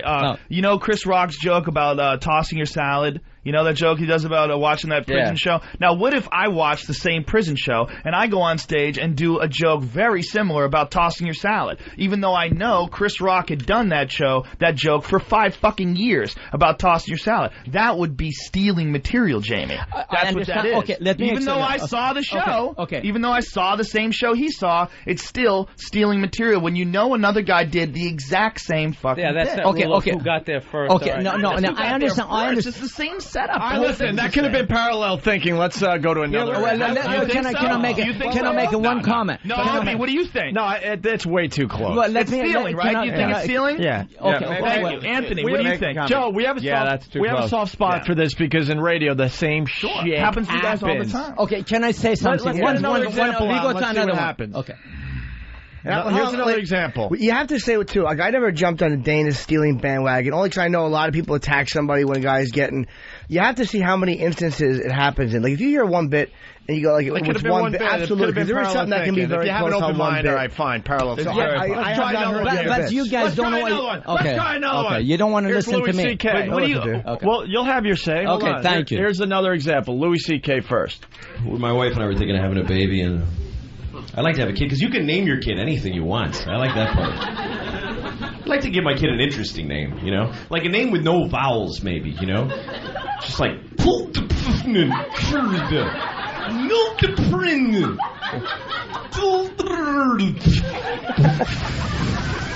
Just like 40 F's. That's his name.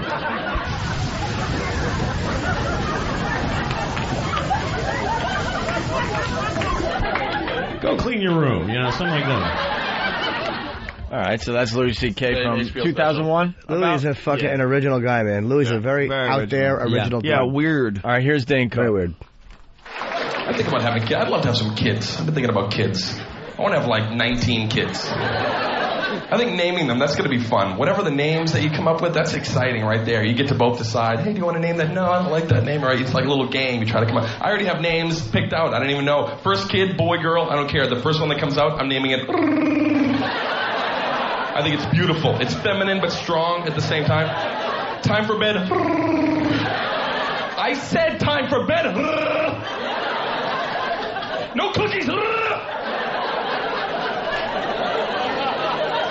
Typical.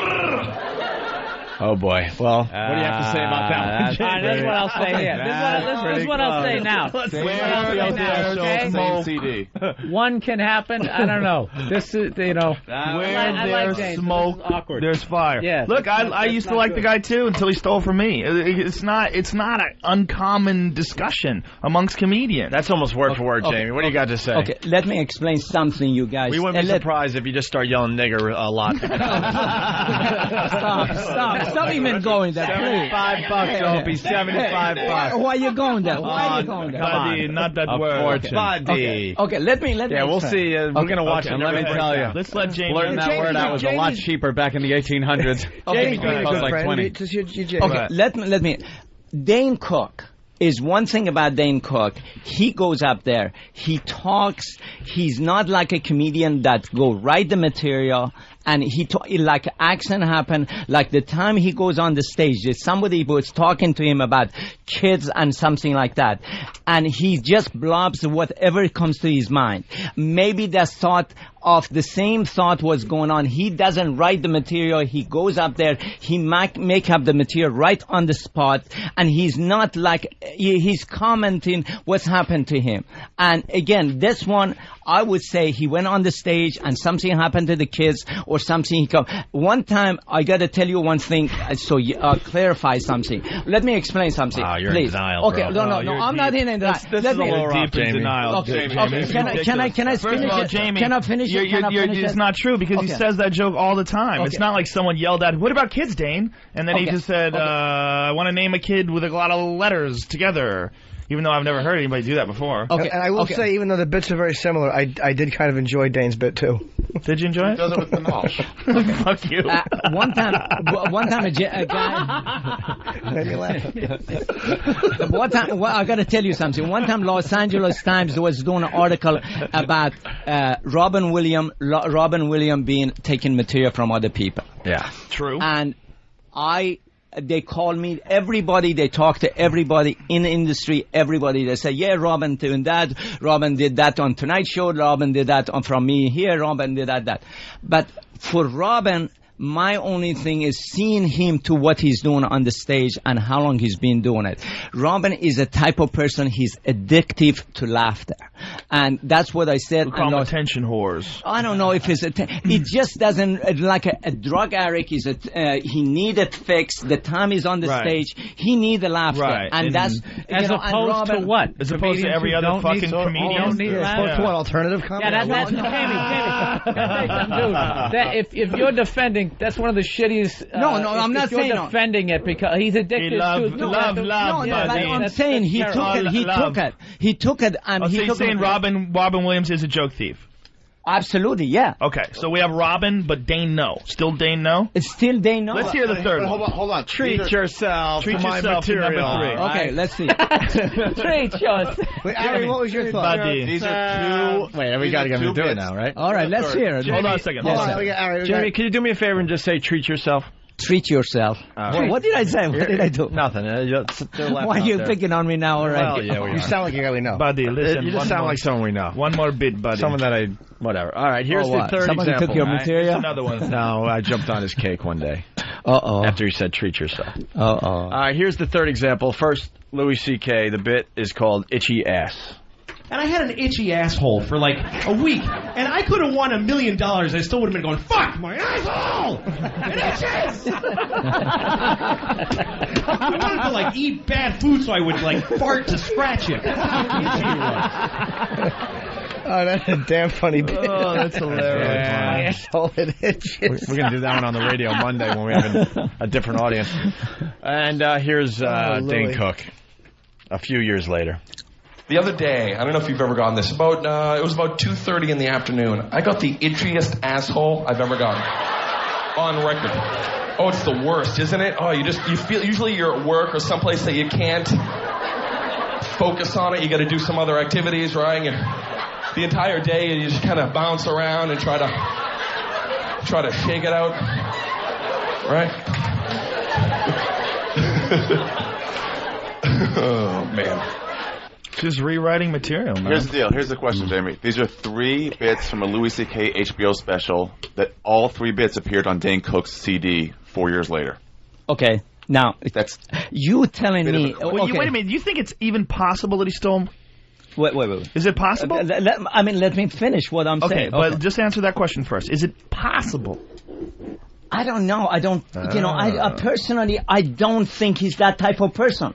He's not that type of person, buddy. He's not a person. He for is. thief. Buddy, he's he not is. a thief. Okay. Hey. I mean, you said Louis C.K. he get a itchy asshole, but Dane he would never have an itchy asshole. Maybe he never. That's what we're saying. That's exactly what we're saying. You got us right. I was gonna say it. Buddy, itchy asshole happened to everyone. I have itchy asshole right now. Right now, I talk to you, my ass is asshole itching. kill me. So I can't say anything. My ass is itching because I want to yell nigger, guys. Hey, that's not. That's not. Enough of that word. I gotta say one thing, man. Jamie is punching his way out of the corner. You gotta give him some credit. Yeah, he really is. Fucking swinging blind, bro. Oh, yeah. He had...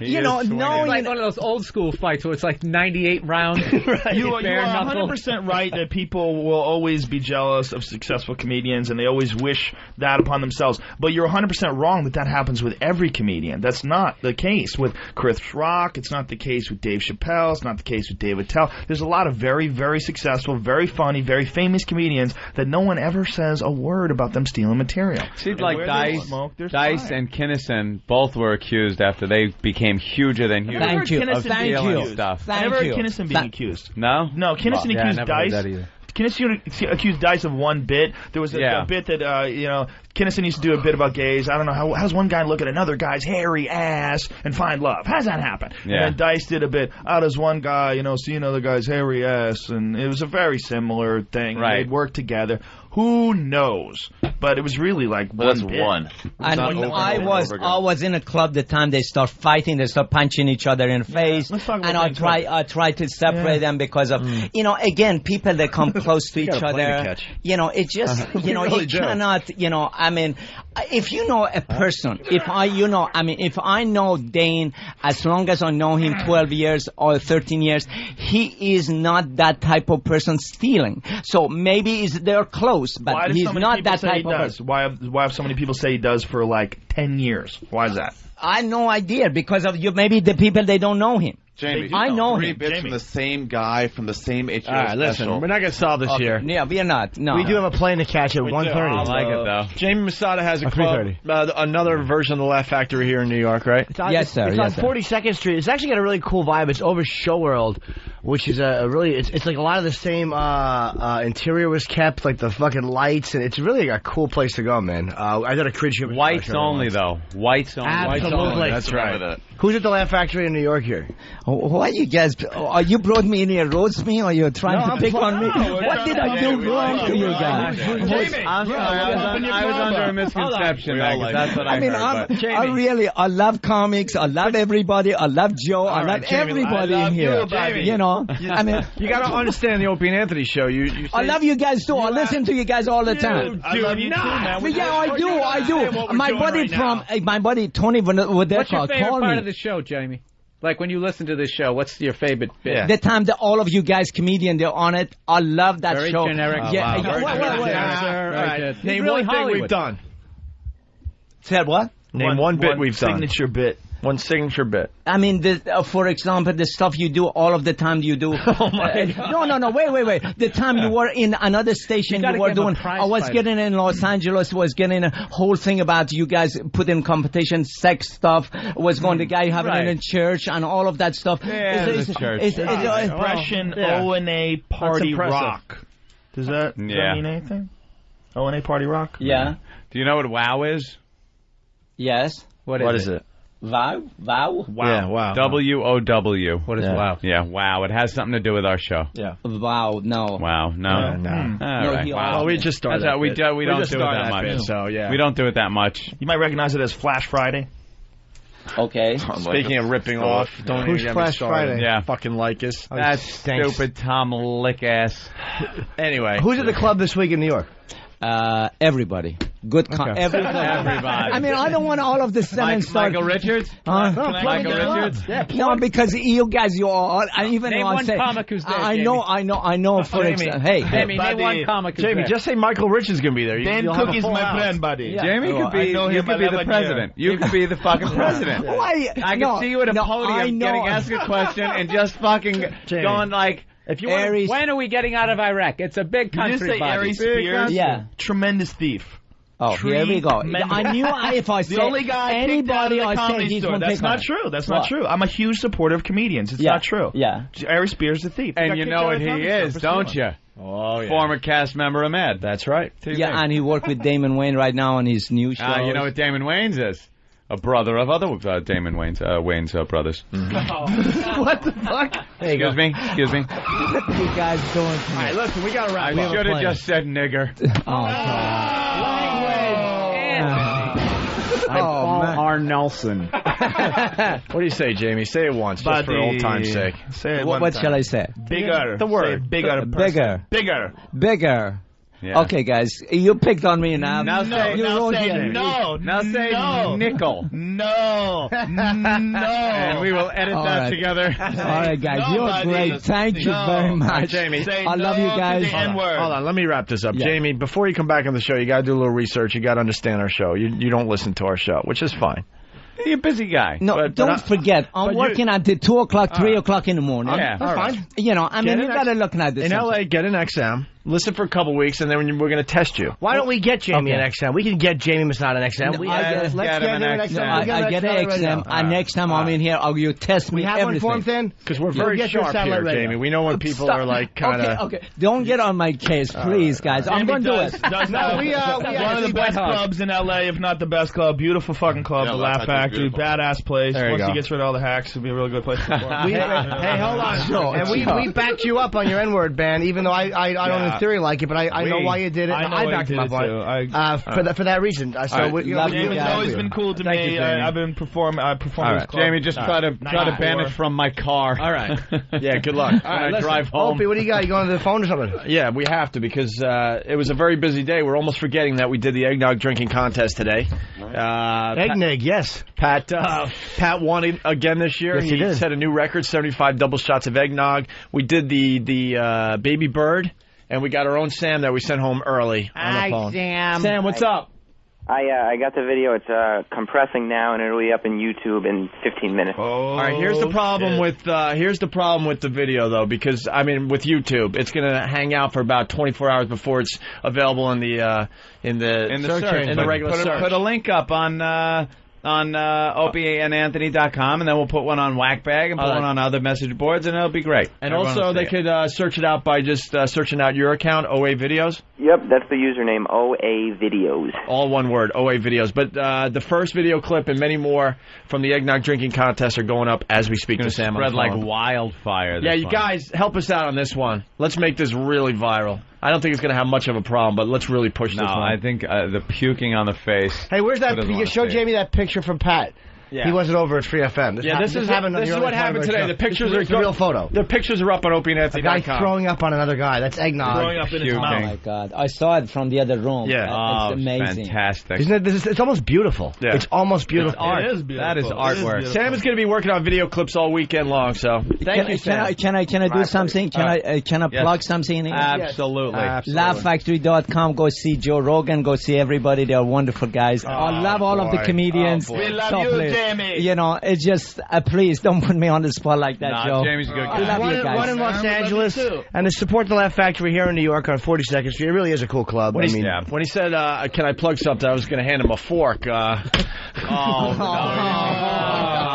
Opie. Buddy. For the love of God. Buddy, no. We all just get along. I was a little confused. That's all. All that shit could be stopped though if you just stop hecklers. That's what people need. Yeah, to you do. got to stop Zero hecklers. That was tolerance quick. for hecklers. And ban the video phones there, Jamie. Yeah. I have a band that they cannot Don't come you in. dare ban No, them. they have a sign in the clubs you cannot videotape. Doesn't matter. Those people can't read signs. And Jamie, Yes, sir. I will end with this. I have been your club, and I love your club in LA. I'd love to have you back again. I love your club in LA. Thank you, sir. It is a good place for comedy. Nigga, I'm 100% nigga. Nigga, nigga, nigga, nigga, nigga, nigga, nigga. I'm 200% nigga. Nigga, nigga, nigga, nigga, nigga, nigga, nigga. Why do police hate niggas? Nigga, nigga, nigga, nigga, nigga, nigga, nigga. The haters cause our dicks is bigger. Nigga, nigga, nigga, nigga, nigga, nigga, nigga. Why do you call yourself a nigga? Nigga, nigga, nigga, nigga, nigga, nigga, nigga. Cause I'm a motherfucking nigga. Nigga, nigga, nigga, nigga, nigga, nigga, nigga. Why you drink so much beer? Nigga, nigga, nigga, nigga, nigga, nigga, nigga. I don't drink beer, I drink more liquor. Cause I'm a nigga.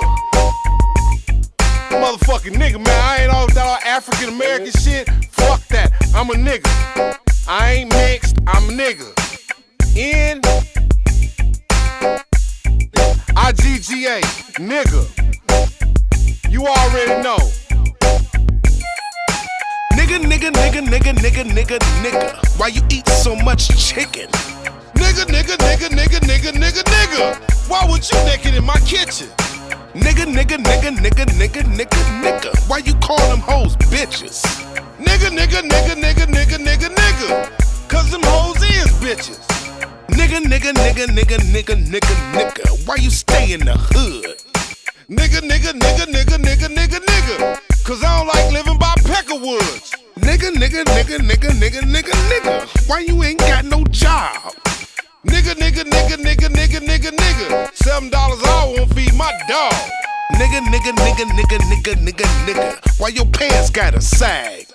Nigga, nigga, nigga, nigga, nigga, nigga, nigga. Cause hand-me-downs is all a nigga had. Nigga, nigga, nigga, nigga, nigga, nigga, nigga. Why you scared to go to court? Shit, cause the judge look just like that motherfucker that put our ass on the boat and made me a nigga. Mama Rag is a nigga. Do-Rag is a nigga.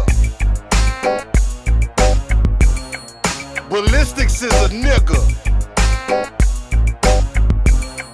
And I'm Eureka's nigga.